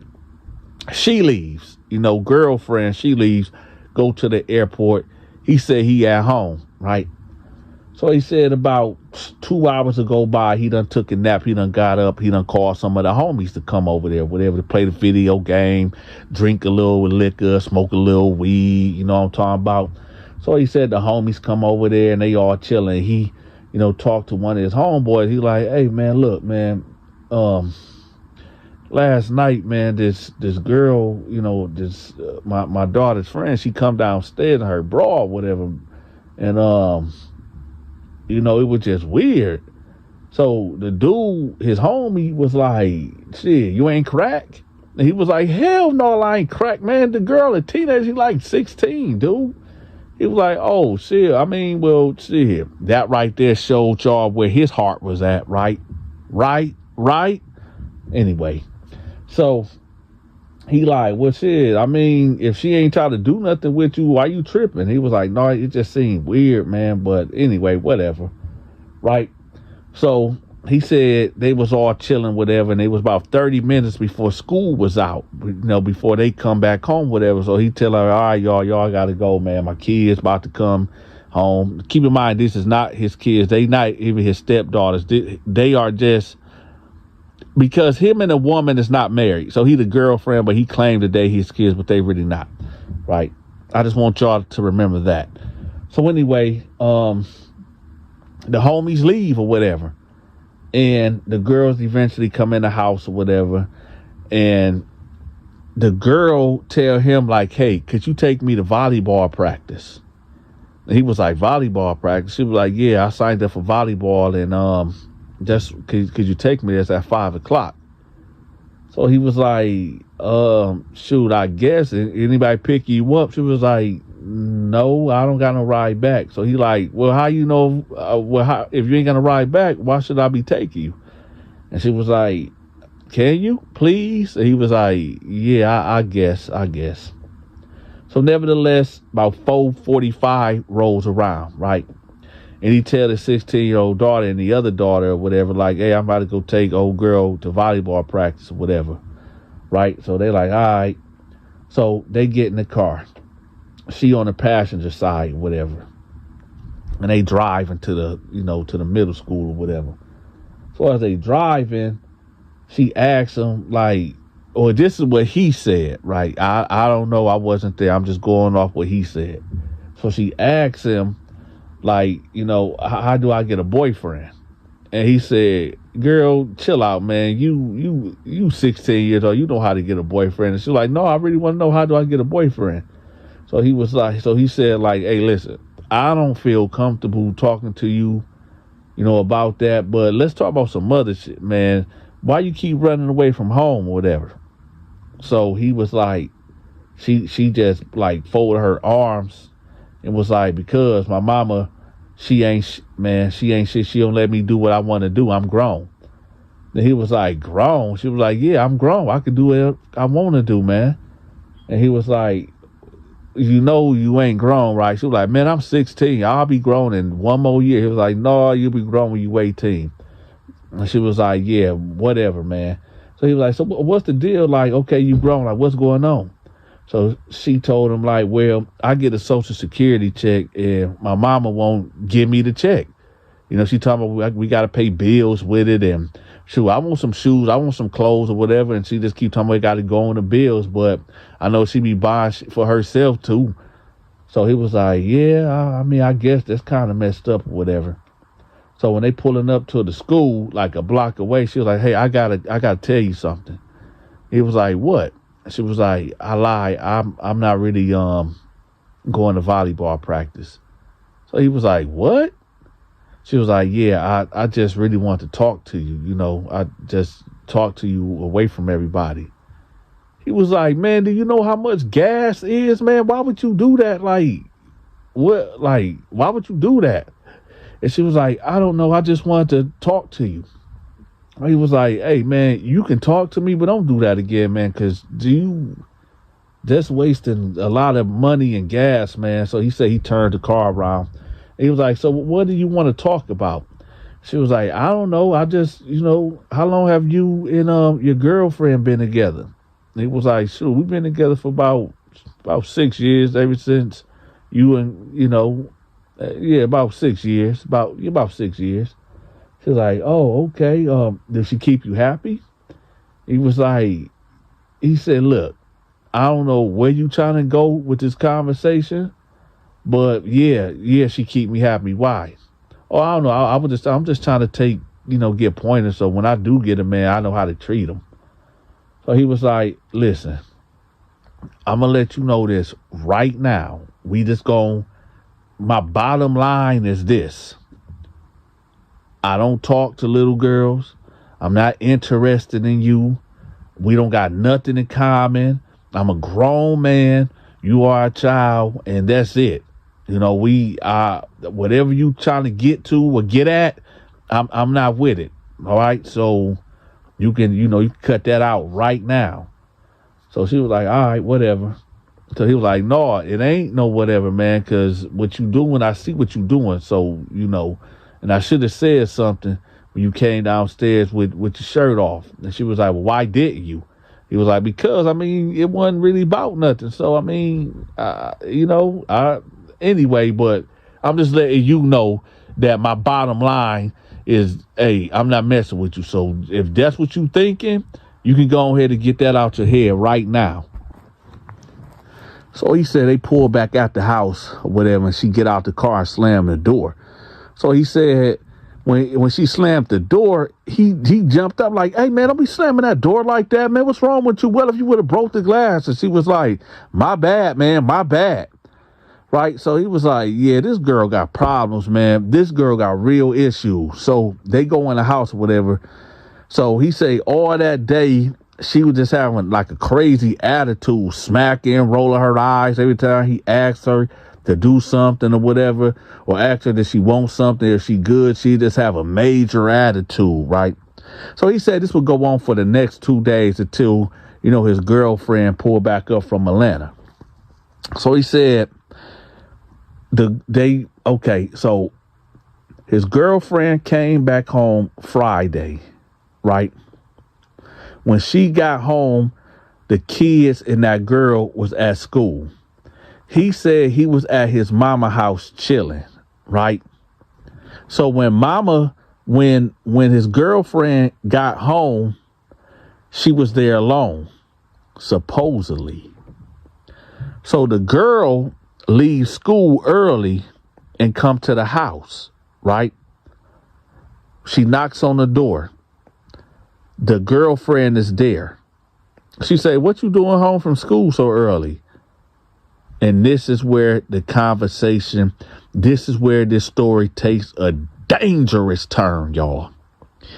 Before we even get to the story, do me one favor, y'all. I only ask of one thing, 2 things from y'all. Hit the like button, right? And I need for y'all to check out my homegirl Stacy story time.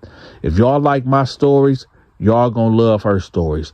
I'm gonna have her link pinned at the top of the comment section. Let's get back to it.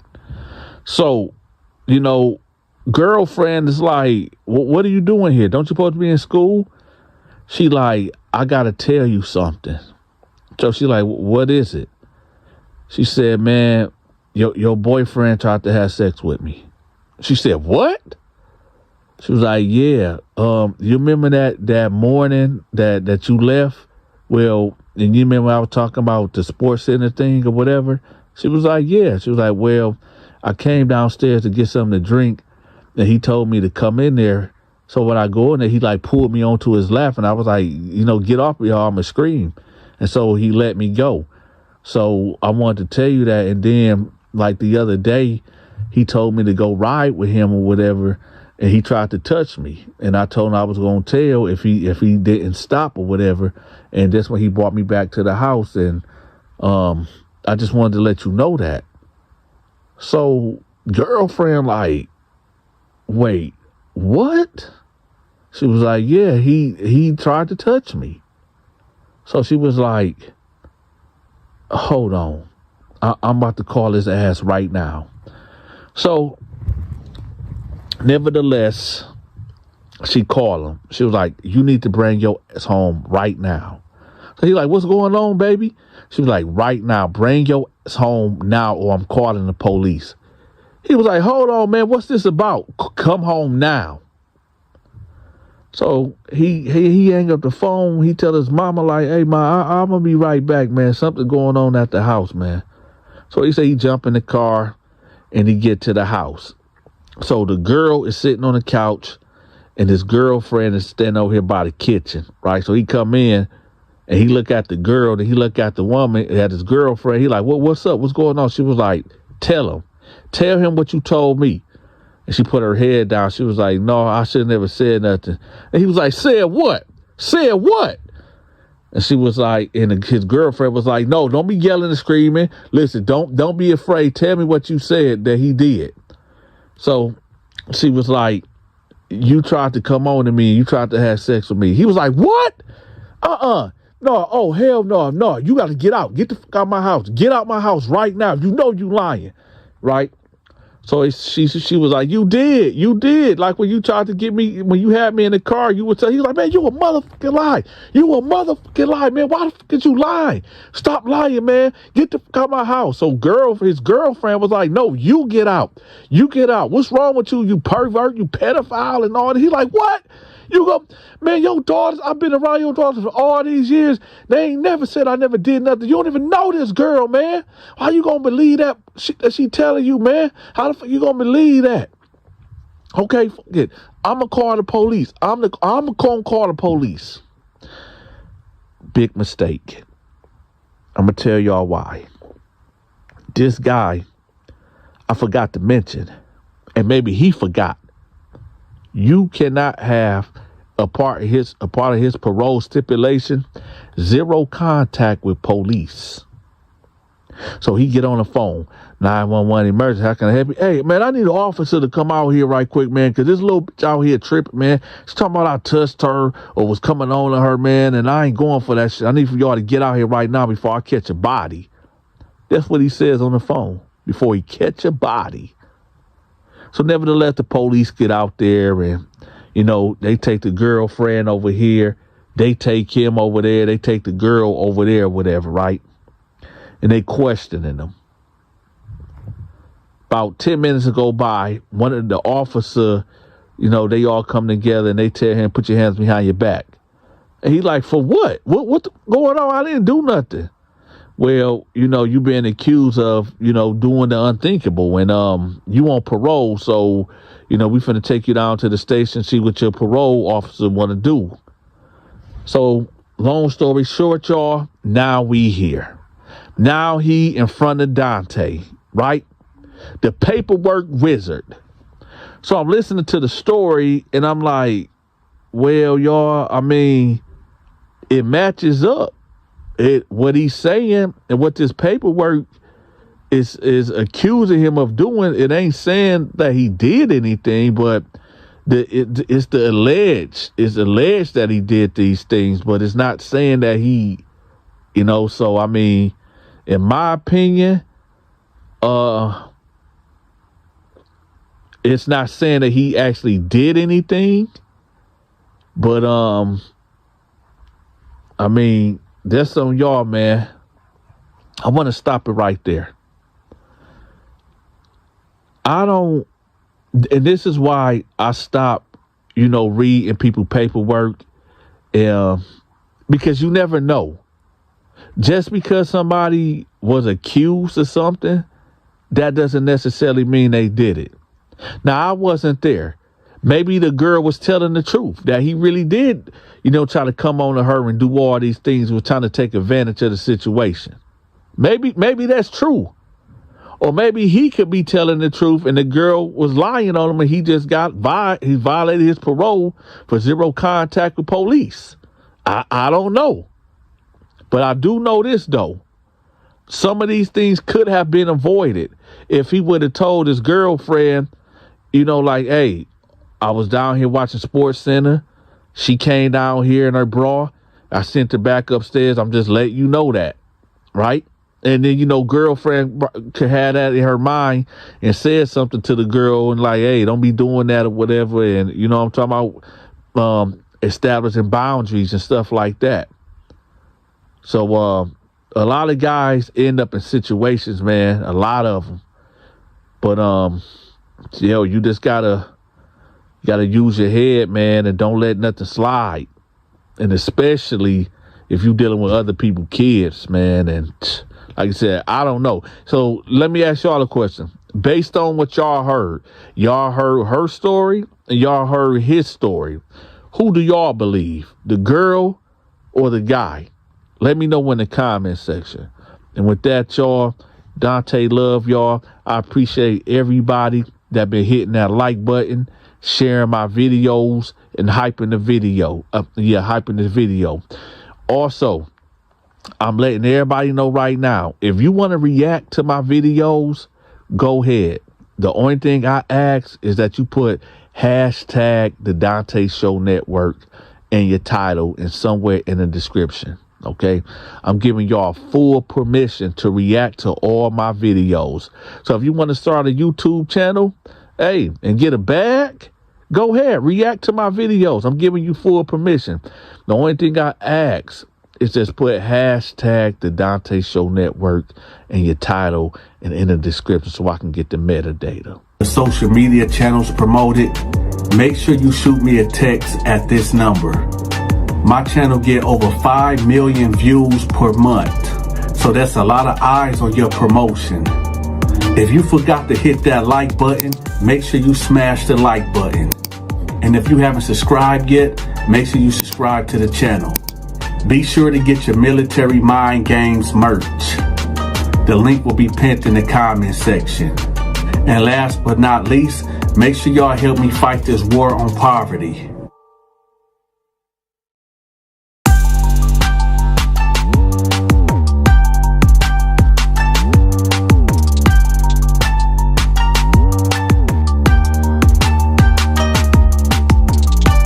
So I'm laying in the bed, butt naked, and the dude got the gun at my head, like, get out the bed, get out the bed. I said, all right, man, all right. So then he put me down on the carpet. Remember, y'all, I'm butt booty naked. He's like, man, spread them. Count to 1 million, or I'm gonna blow your head off. Welcome to another episode of Donta's Prison Stories. Hit that like button, hit that subscribe button, or I'm gonna push that blade.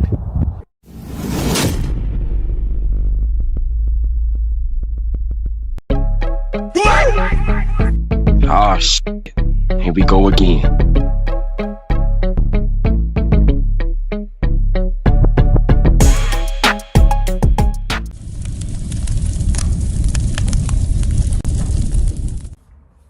So this story is about when I got robbed.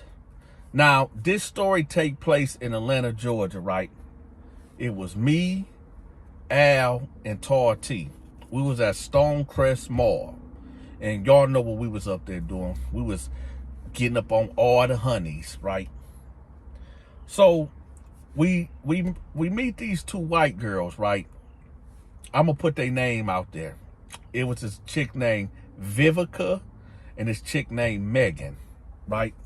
Now, normally I wouldn't go after white girls, but Vivica really looked at like Paris Hilton. And I always had a crush on Paris Hilton for some reason. But this was damn near 15 years ago, right? When I was 18. Damn, it been that long. 15 years. Dang, that's crazy. I'm getting old.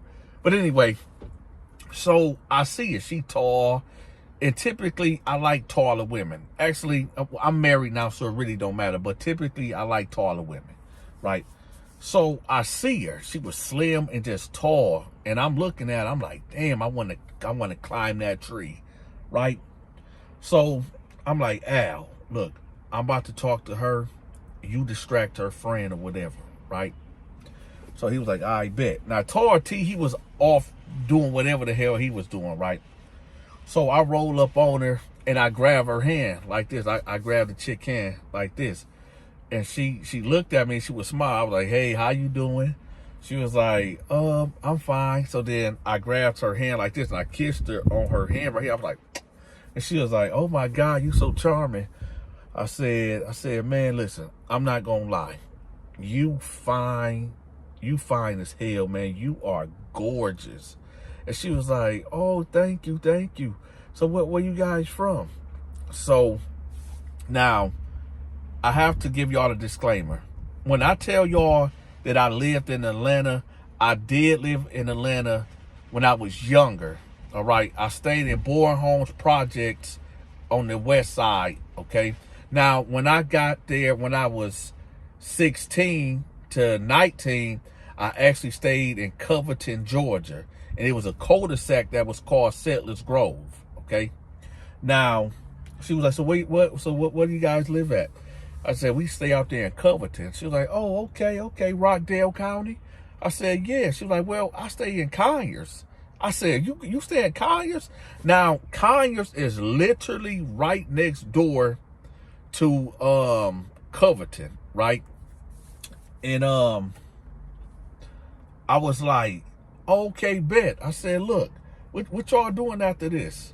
Now, keep in mind, y'all, we caught the train there. We caught the train and the bus there to get there. We didn't have no car, right?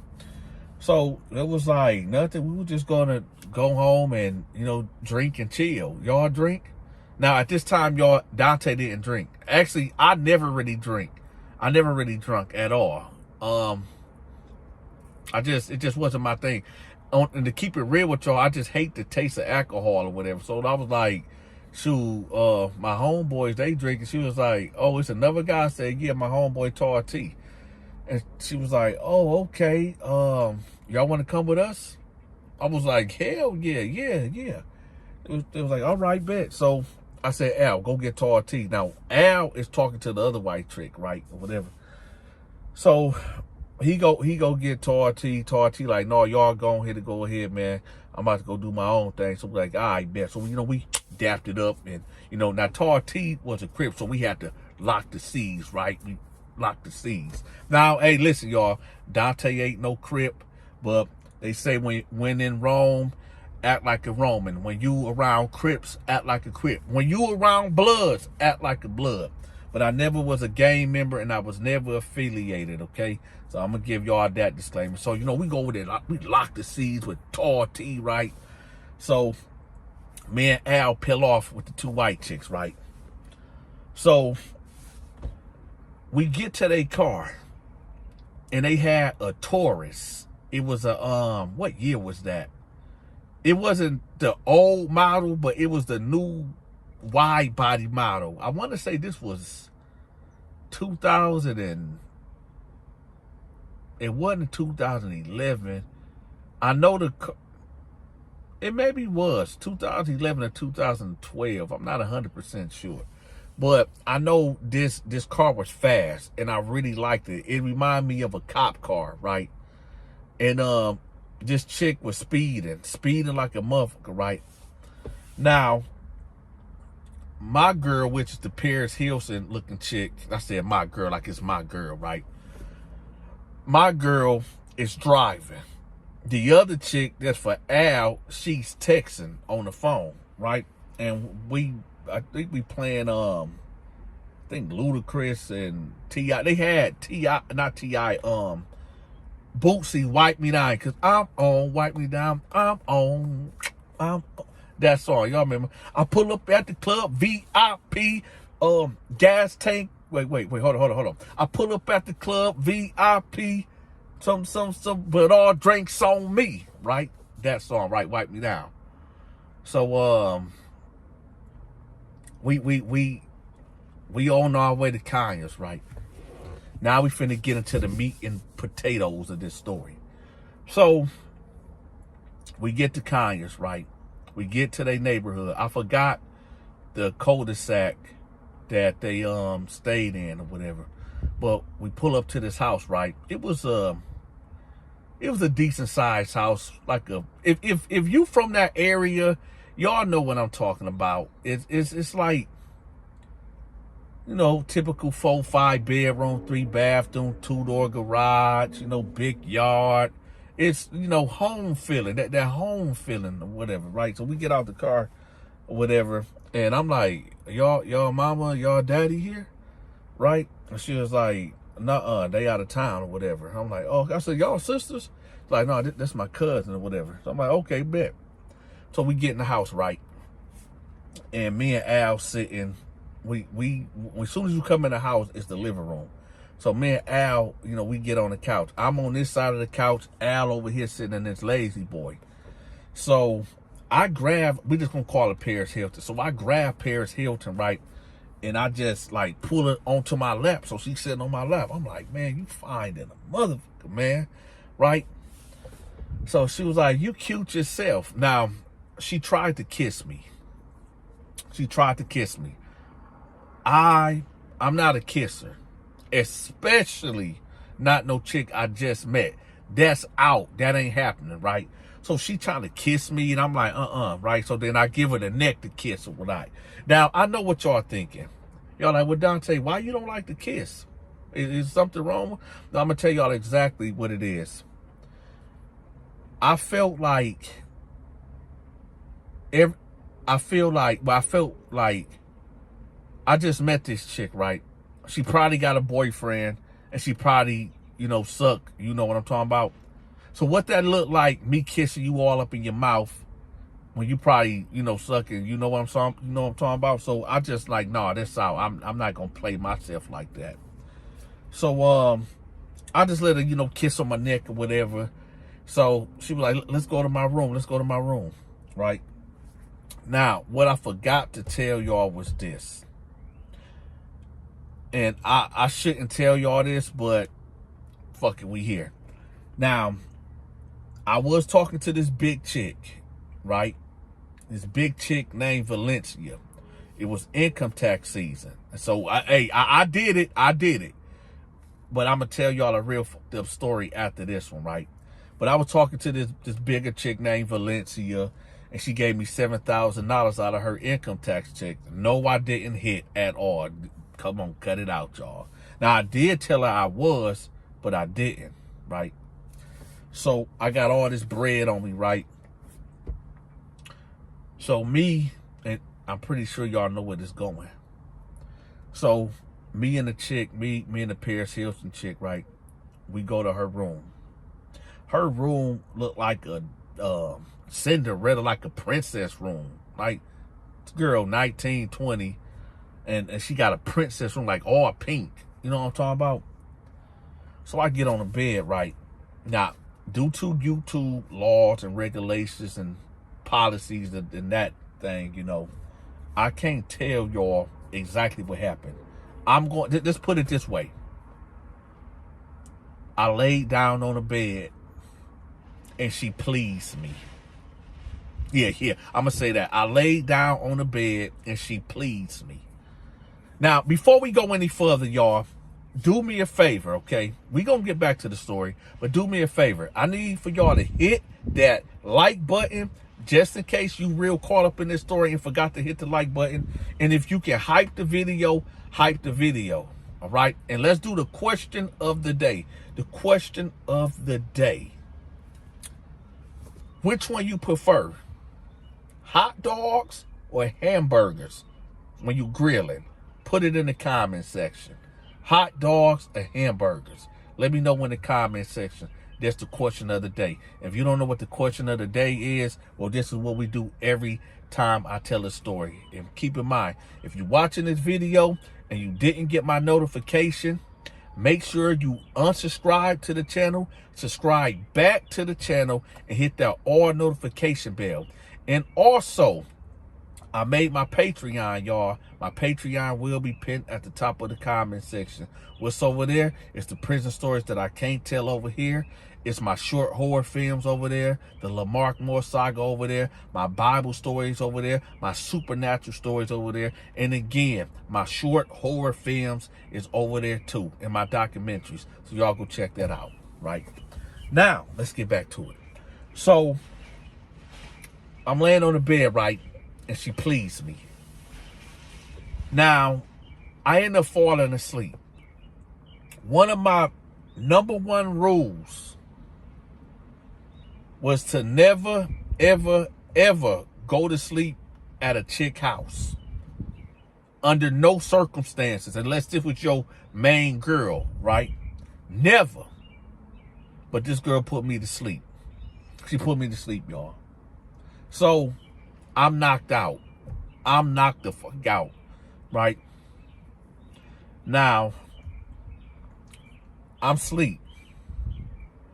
And you know when you like up, but when you sleep, but you up, like you translucid dreaming. I don't know what they call it. But I can feel people in the room, right? So I'm coming out of it, and I see Al over here in the corner, and I'm like, what the fuck Al doing in here, right? And then I see a guy with a 38, and he got a mask on, and he pointing at Al, and another dude coming over here on me, and he got a 9 right here on me. Yeah, give it up, give it up. You know what time it is, give it up, right? Keep in mind, y'all, I'm laying butt, booty, naked under the covers. Butt, booty. I know y'all like, wait, Dante, what was you doing naked? Man, listen, y'all. When it's time for me to get out, I gets down. No clothes on at all. I might keep my socks on, right? I might keep the socks on. But I'm laying here butt ass naked under these covers. So I'm laying there, and my man got the 9 on me like that, right? And I'm like, damn. He like, give it up, give it up, give it up. You know what time it is. You know what time it is. The white girl ain't in here, or the white girl. So I'm asshole naked in the bed, covered up with the cover. My pants is in the bed, also over here. He like, no, what you doing? What you reaching for? I said, I got to get my pants. He like, no, man, no, hold on. So he snatched the cover off of me, right? Snatched the whole cover off me. Now I'm, you know, my people's jewels is hanging out. My piper is out, right? My sword of justice is right there exposed. So I'm like, oh, right? So I cover the sword of justice, right? So dude like, man, stop playing. Where the fuck is that? I said, I'm trying to get my pants, man. What you talking about? He like, man, where the motherfucking money at, man? Where the money at? So he racked it back. Now, I'm about to tell y'all something that's real important, where I didn't know, because I didn't really carry guns back in the day. I was a fighter. Still is, right? So he racked it back, like clack, clack, right? And he was like, man, don't make me kill you, man. Stop playing. Where the fuck the money at? I was like, it's in my pants. So then he racked it again. Click, clack, right? Now, some of y'all might be like, well, Dante, what you mean? What was the problem? I'm going to say it again. For my gun owners out there and people that know about guns, he racked it back the first time, right? And then he racked it back again. Now, I'm not even going to tell y'all what the problem is. People in the comment section that know about guns, y'all can tell them what the issue is, right? So I'm like, damn, man, this nigga about to pop me. So I'm like, the money in the pants. So I hold it up and I pull it out, right? And he was like, boom, he took it, right? And he was like, look, get down off the bed and get on your stomach, right? Because we about to leave out of here. I'm going to shoot you in your head if y'all try to get up. I said, man, let me put my pants on. He like, no, man, come on, man, lay down on the floor. I said, dog, man, I'm not getting off this bed asshole naked, right? Al was like, man, just lay down, man, before they kill us. I'm like, man, so now I got to get out the bed like this, right? The people's jewels is exposed. So I get up like this, right? I get down on my knees and I lay down on the carpet, spread ball eagle style, right? So I'm laying there. And they like, count to a million. So I'm laying there, spread eagle style like this, Al over there. And keep in mind, y'all, all this time I'm naked. So I'm like, 1, 2, 3. And they like, count louder, man. We can't hear y'all, count louder. 4, 5, right? So then I hear the white girls like, are y'all okay? Y'all okay? So I hurry up and jump up. I'm like, man, who the fuck was them niggas, man? Who the fuck, man, them gay, they got everything, man. I'm tripping, y'all. I'm wilding out. I'm like, man, what the fuck is going on, right? They was like, y'all gotta go. We called the police. Y'all gotta go. Y'all gotta go, right? So I'm like, now, like I said, y'all, they stayed in Conyers and we stayed in Covington. They right next door to each other. So in my mind, it ain't nothing but maybe from that house that we was at to where we stayed at, I want to say maybe a 40-minute walk, maybe an hour tops or whatever. So that ain't like, y'all gotta go. We can't have nobody here. We can't have nobody here, right? Y'all gotta go. So I'm putting my clothes on and I'm mad in the motherfucker, right? So me and Al get out of there. So I'm like, Al, man, I think them bitches set us up, man.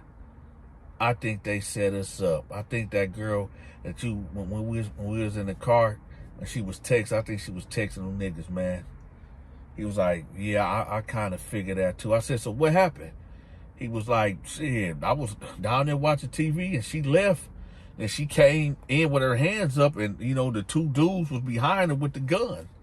And they was telling me, like, where that? Where that? And well, we here. Let me tell y'all something. In life, in this life, the wages of sin is death. When I was young, I used to do a lot of stupid shit, a lot of stuff that could have got me taken up out of this world. Now, true enough, I was just having fun. I was young, handsome, and I like to play with the girls, right? I like women. But never, see, I messed up when I fell asleep. Because normally, nobody could get something off on me like that. But then again, I mean, you never know. But that chick, Vivica, put it on me and put my ass to sleep. And that was dangerous. In the comment section, this is for the fellas, because I'm not sure if women ever got robbed before or not. But in the comment section, have you ever got robbed on a one-night stand? Let me know in the comment section. Have you ever got robbed in a one-night stand? And remember, y'all, make sure y'all leave me a tip.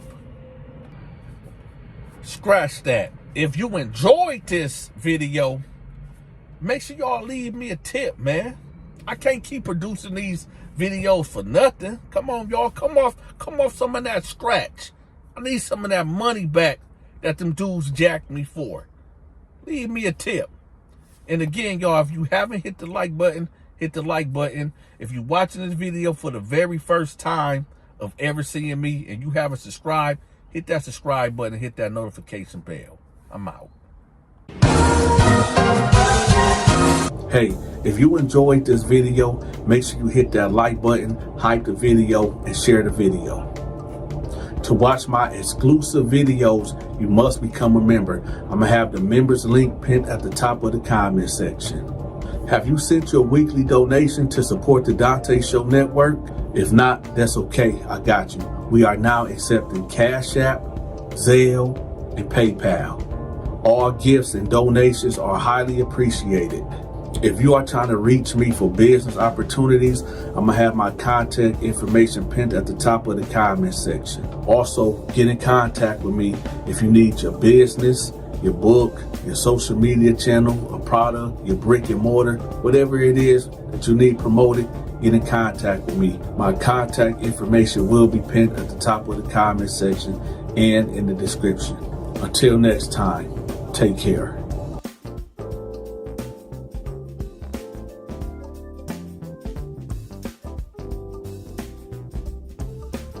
So I'm like, he not getting in this car, Ma. He not getting in this damn car. I love you, but he not getting in my damn car. Every time he come around, something always happening. It's over. It's over. Welcome to another episode of Dante's Prison Stories. Hit that like button, hit that subscribe button, or I'ma push that blade.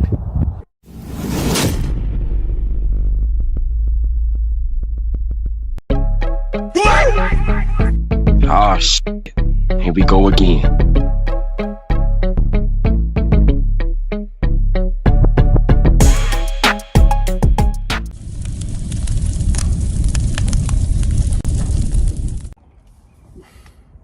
All right, y'all. Before we start this story time, let me give a disclaimer. Before y'all start passing judgment on me in the comment section, oh, Dante, you so homophobic. That's your cousin. Your blood. Y'all wrong. No. Listen to the whole story before y'all pass judgment, and then y'all can say whatever y'all want to after y'all listen to the whole story. All right? Now let's get to the story. So my mama called me. She like, hey, Dante, I need a ride to the dinner. Now, the dinner that she's talking about, we having a dinner for my grandmother. She just turned 83 years old, right? So my mama like, hey, I need a ride to the dinner. So I'm like, all right. So I go pick my mama up. As soon as she get in the car, she like, I need a favor. I'm like, what is it? She was like, can you go pick up Tony? I said, who? She was like, your cousin Tony. I said, gay Tony? She was like, yeah. I said, man. She was like, Dante, stop acting like that. He ain't got nobody. I said, Ma, man, you know how he get, man. You know how he act. She was like, Dante, well, that's your family. We family. We all that we got. Y'all got to stop treating him like that. Now, let me give y'all some backstory about Tony, right? At every family event, everyone, it does not fail, he somehow, some way causes a disturbance. Like he just always doing something.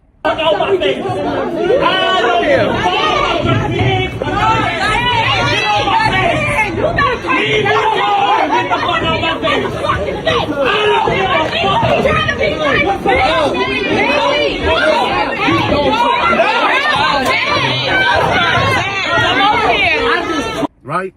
So it's not that, you know, I hate him. It's just he just do too much, right? So I'm like, all right, Mom, whatever. All right, right. So we driving. Well, I'm driving. We pull up to his apartment complex. So my mama called him. We outside, Tony. So he come down the stairs, right? This dude got like this leotard, some type of see-through shirt or whatever. And he got like this, fur jacket cut like a girl jacket, whatever. So he get in the car. He like, hey, auntie. She's like, hey, baby. Hey, Tony. He like, hey, big head. Hey, Dante. So now we actually in this truck now, and he on this side. I'm like, what's up, man? So we driving, right? Now, here's a little quick history about Tony. Now, when we was all growing up, so I got like 30, 35 cousins, right? And when we was growing up, you know, all the boys playing football, basketball, wrestling, fighting, throwing rocks at each other. He over there playing hopscotch, double dutch, dress up with the girl cousins, right? So it wasn't really no big surprise when he came out on Thanksgiving, which is another story. Matter of fact, I'm gonna tell y'all that story in this story too, right? So this is what Tony did. This was about 4 years ago. Now we at my house, at the new house, right? Well, not this new house, but the other house, whatever. So my wife said, you know, I think it's a good idea to bring all the families together. You know, my wife's side of the family, her mom, her dad's side, my mom and my dad's side, and it's a lot of us. Now, we had this big ass family room like this. I'm gonna say my family room is maybe about 1,500 square feet. It's like really big, right? And wide open, right? So it can host a lot of people. So I'm like, okay, cool. So everybody there, it's about 60 people here at my house, right? So he comes whenever he comes, right? And he decides that he want to come out. So right when we about to bless the food, right? You got my grandmother at this time. She what? 70, 78, 79. And she about to bless the food. All of us standing there holding hands or whatever. And the thing that we usually do is after she blessed the food, everybody goes around and say what they thankful for, right? So it's like 60 something people, right? So everybody she blessed the food or whatever, everybody say amen. Now everybody starts saying what they thankful for. I'm thankful for family and friends. I'm thankful for my job. I'm thankful for all of us being together. Everybody say what they thankful for. When it comes to Gay Tony, he like, well, listen, y'all, I've been holding this secret for so long, and I'm just thankful that all of y'all will be, here when I say this. I'm gay. So people looking like, okay, like that's okay, right? But he tried to make this whole thing about himself, right? And I'm just thinking like, see, man, this motherfucker, we supposed to be here eating turkey, ham, macaroni and cheese, greens, Kool-Aid. You know what I'm saying? But this motherfucker, he just always doing something, right? And nobody said nothing. And I guess he didn't get the reaction that he wanted for people to say, oh, that's okay, we accept you and all that. Nobody said nothing, right? And he was like, okay, so y'all not gonna support me? So my uncle David was like, hey, this ain't the time, man. This ain't the time. He was like, no, it is the time. I'm tired of people treating me a certain way. Y'all always treated me like this and all this and that. So I'm like, man, this mother. And keep in mind, y'all, this is my house, right? So he like, y'all always treated me differently and this and that. And I'm tired of keeping this a secret like it was a secret. We all knew you was gay, right? So he just made this big fuss, and my blood pressure is rising. I'm getting angry. You can see it all over my face. So my mama ended up taking him. My mama's like his biggest advocate, man. So she ended up taking him outside the house or whatever, and they talking. You hear him out there yelling and hollering and all this. And I'm like, man, this dude, right? So he's always doing something, right? So now, let's get to it. So now we pull up at the restaurant, and I'm seeing a lot of familiar cars, right? So we get out. My mama go ahead and walk up, right? Because he like, hey, Auntie, I need to talk to Donta about something right quick. So she was like, all right. So I'm like, what's up, man? So my mama, she done walked off going into the restaurant. He was like, hey, you think I can get $20? I said, what?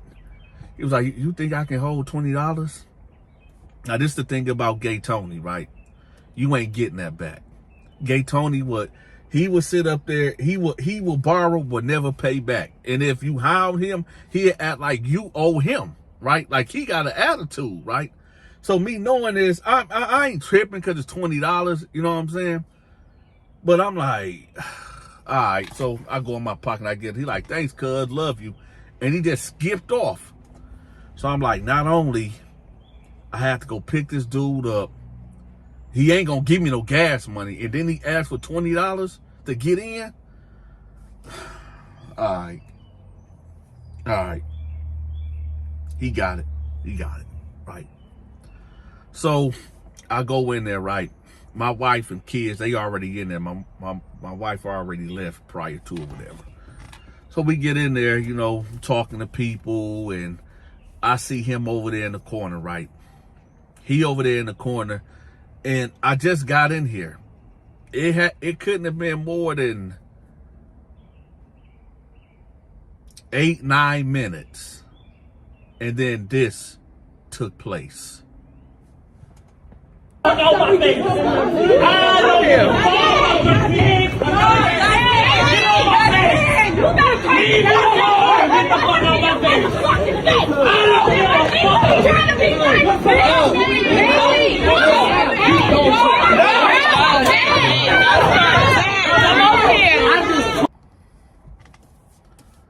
So I'm sitting there and I'm like, I'm not about to play security.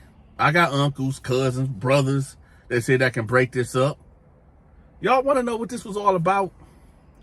Y'all really want to know why he showed his whole ass in this video? Why did he do it? So I guess when he was at the line or whatever, some white guy was like, you need to something. I get, you know, at buffets, it's not really a line. Like, y'all been to Golden Corral, right? So I guess this white dude was trying to get some candy yams or whatever, and Tony like got in front of him or whatever and kind of reached over him like an X like this to grab something, and the white dude was like, hey man, you know you gotta get in line, man, you can't do that or whatever. And knowing how gay Tony reacted to it was like, who the fuck you talking to? 'Cause I heard him off in the distance, but you know, some people that got high-pitched voices, you don't really know if they yelling or they arguing with somebody or they just talking regular. That's why I heard it from a distance, right? Until I got the full story. So he's arguing with the white cat, the dude just walk off, right? So he gets back to the table and he slams the plate down. Boom. He has spaghetti or some other shit on. Boom, right? And it got on my brother, right? And he's like, man, what the fuck wrong with you, right? And that's how I started. That's how it started. For some reason, every time an argument pop off with him, with somebody, he always bringing up, y'all never liked me. Y'all always treated me differently. Y'all always trying to blow shit out of proportion. That's why I hate coming around y'all and all this and that. My poor grandma, right? She way at the end of the table. You could tell that she like she's flustered. Like she like, well, what is going on, right? She's way at the end of the table, right? And you could tell she's kind of getting worked up. And I'm like, Tony strikes again. Gay Tony strikes again, right? So my cousin, his name Ray too. My cousin Ray and Tony, they standing up like they about to go for blows, right? So as y'all seen, you know, they had to get in between them and all this and that. And I told my wife, like, come on, let's go. Let's go, man. Let's go, right? So I know y'all thinking like, well, Dante, so you gonna leave your mama? You gonna leave your mama? It's other family members there. My brothers and my sisters was there too, right? Her sisters and her brothers and all that was there too, right? So I said, come on, man, let's go, right? So my wife, she take the kids, they go get in the car, and I get in my truck, right? And I just leave, right? So my mama called me. She was like, Dante, where you at? I was like, I left, I'm gone. She was like, why did you leave for? I was like, because, man, I ain't got time for all that, man. I'm not about to be out here playing security guard and all that. No, I'm good. So she was like, well, I do need a ride. I was like, you can't ask nobody there at the party? She was like, no, you the one bought me. I'm like, all right, man. So I turned around. I'm like, you ready? She's like, yeah, I'm ready. I'm at the front. So I turn around, right, pull up. She talking to my aunties, whatever. So she get in the car. So I'm about to stab off, and she was like, you know you gotta wait for Tony. I said, Ma, I'm not waiting for him, man. I'm gonna take you home. I'm about to take you home. I'm not waiting for him. I'm gone. So I pull on out, right? So my mama and him is texting back and forth, right? So she like, Dante, could you just go pick him up? Can you just pick him up? I said, Ma, no, I'm not picking him up, man. No, I'm done with that dude, man. No, I'm not picking him up. No. Right? So she was like, just do it for me. I said, no, Ma. I said, did you know he asked me for $20? She was like, he asked me. I said, yeah, he asked me for $20. She was like, well, Dante, you got it. Let me tell y'all something right quick. One of the biggest mistakes that I ever did in life, like one of the biggest mistakes. I done did a lot of things that was mistakes, but family-wise, the biggest thing I ever did in life, this was back in 2000, I want to say either 12 or 13. This is when I got the contract for Michigan hospitals, right? I was making about 5, 6, even sometimes 8, 9,000 a week, right? And for Mother's Day, I took the whole entire family out to this all-you-can-eat buffet, this Chinese restaurant, right? The whole family. I did the calculation, right? I said, okay, for about 50 people, it's gonna come up to like 7,000 to 8,000, right? And that was nothing. And I did it not to flex or anything, but I did it because I wanted the whole family to, you know, come together, minus Gay Tony, right? And a couple other people at that time. But I figured, you know, let me get all the mothers together, they kids, and all of us come together. We just go to this all-you-can-eat buffet, right? That was the biggest mistake of my life. Why? Because from that day forward, my phone never stopped going off till this day. Oh man, Dante, man, I'm kind of late on this bill, man. The water about to get cut off. You think you can, hey man, the electricity about to go out, man, this, cousins, sisters, brothers, aunties, right? Hey, nephew, you think you can?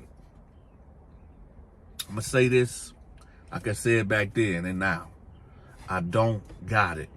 The ATM is broke. The ATM machine is broke.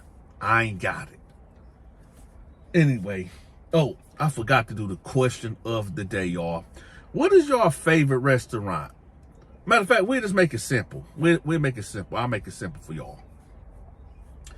Would y'all rather go to, when in the regards of an all-you-can-eat buffet, would y'all rather go to an all-you-can-eat Chinese buffet or like a Golden Corral buffet? Let me know in the comment section, all right? Also, for those that was asking about Big Noonie prison stories, I'm going to start uploading them on the Patreon, all right? He going to have his own section of Big Noonie prison stories. So y'all make sure y'all go check that out. I will have that link pinned at the top of the comment section to the Patreon. With that, y'all, this is the Dante Show Network Story Time. I'm out.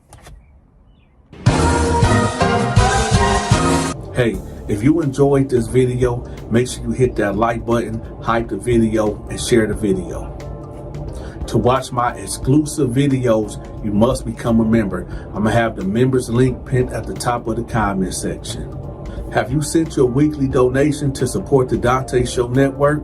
If not, that's okay. I got you. We are now accepting Cash App, Zelle, and PayPal. All gifts and donations are highly appreciated. If you are trying to reach me for business opportunities, I'm going to have my contact information pinned at the top of the comment section. Also, get in contact with me if you need your business, your book, your social media channel, a product, your brick and mortar, whatever it is that you need promoted, get in contact with me. My contact information will be pinned at the top of the comment section and in the description. Until next time, take care.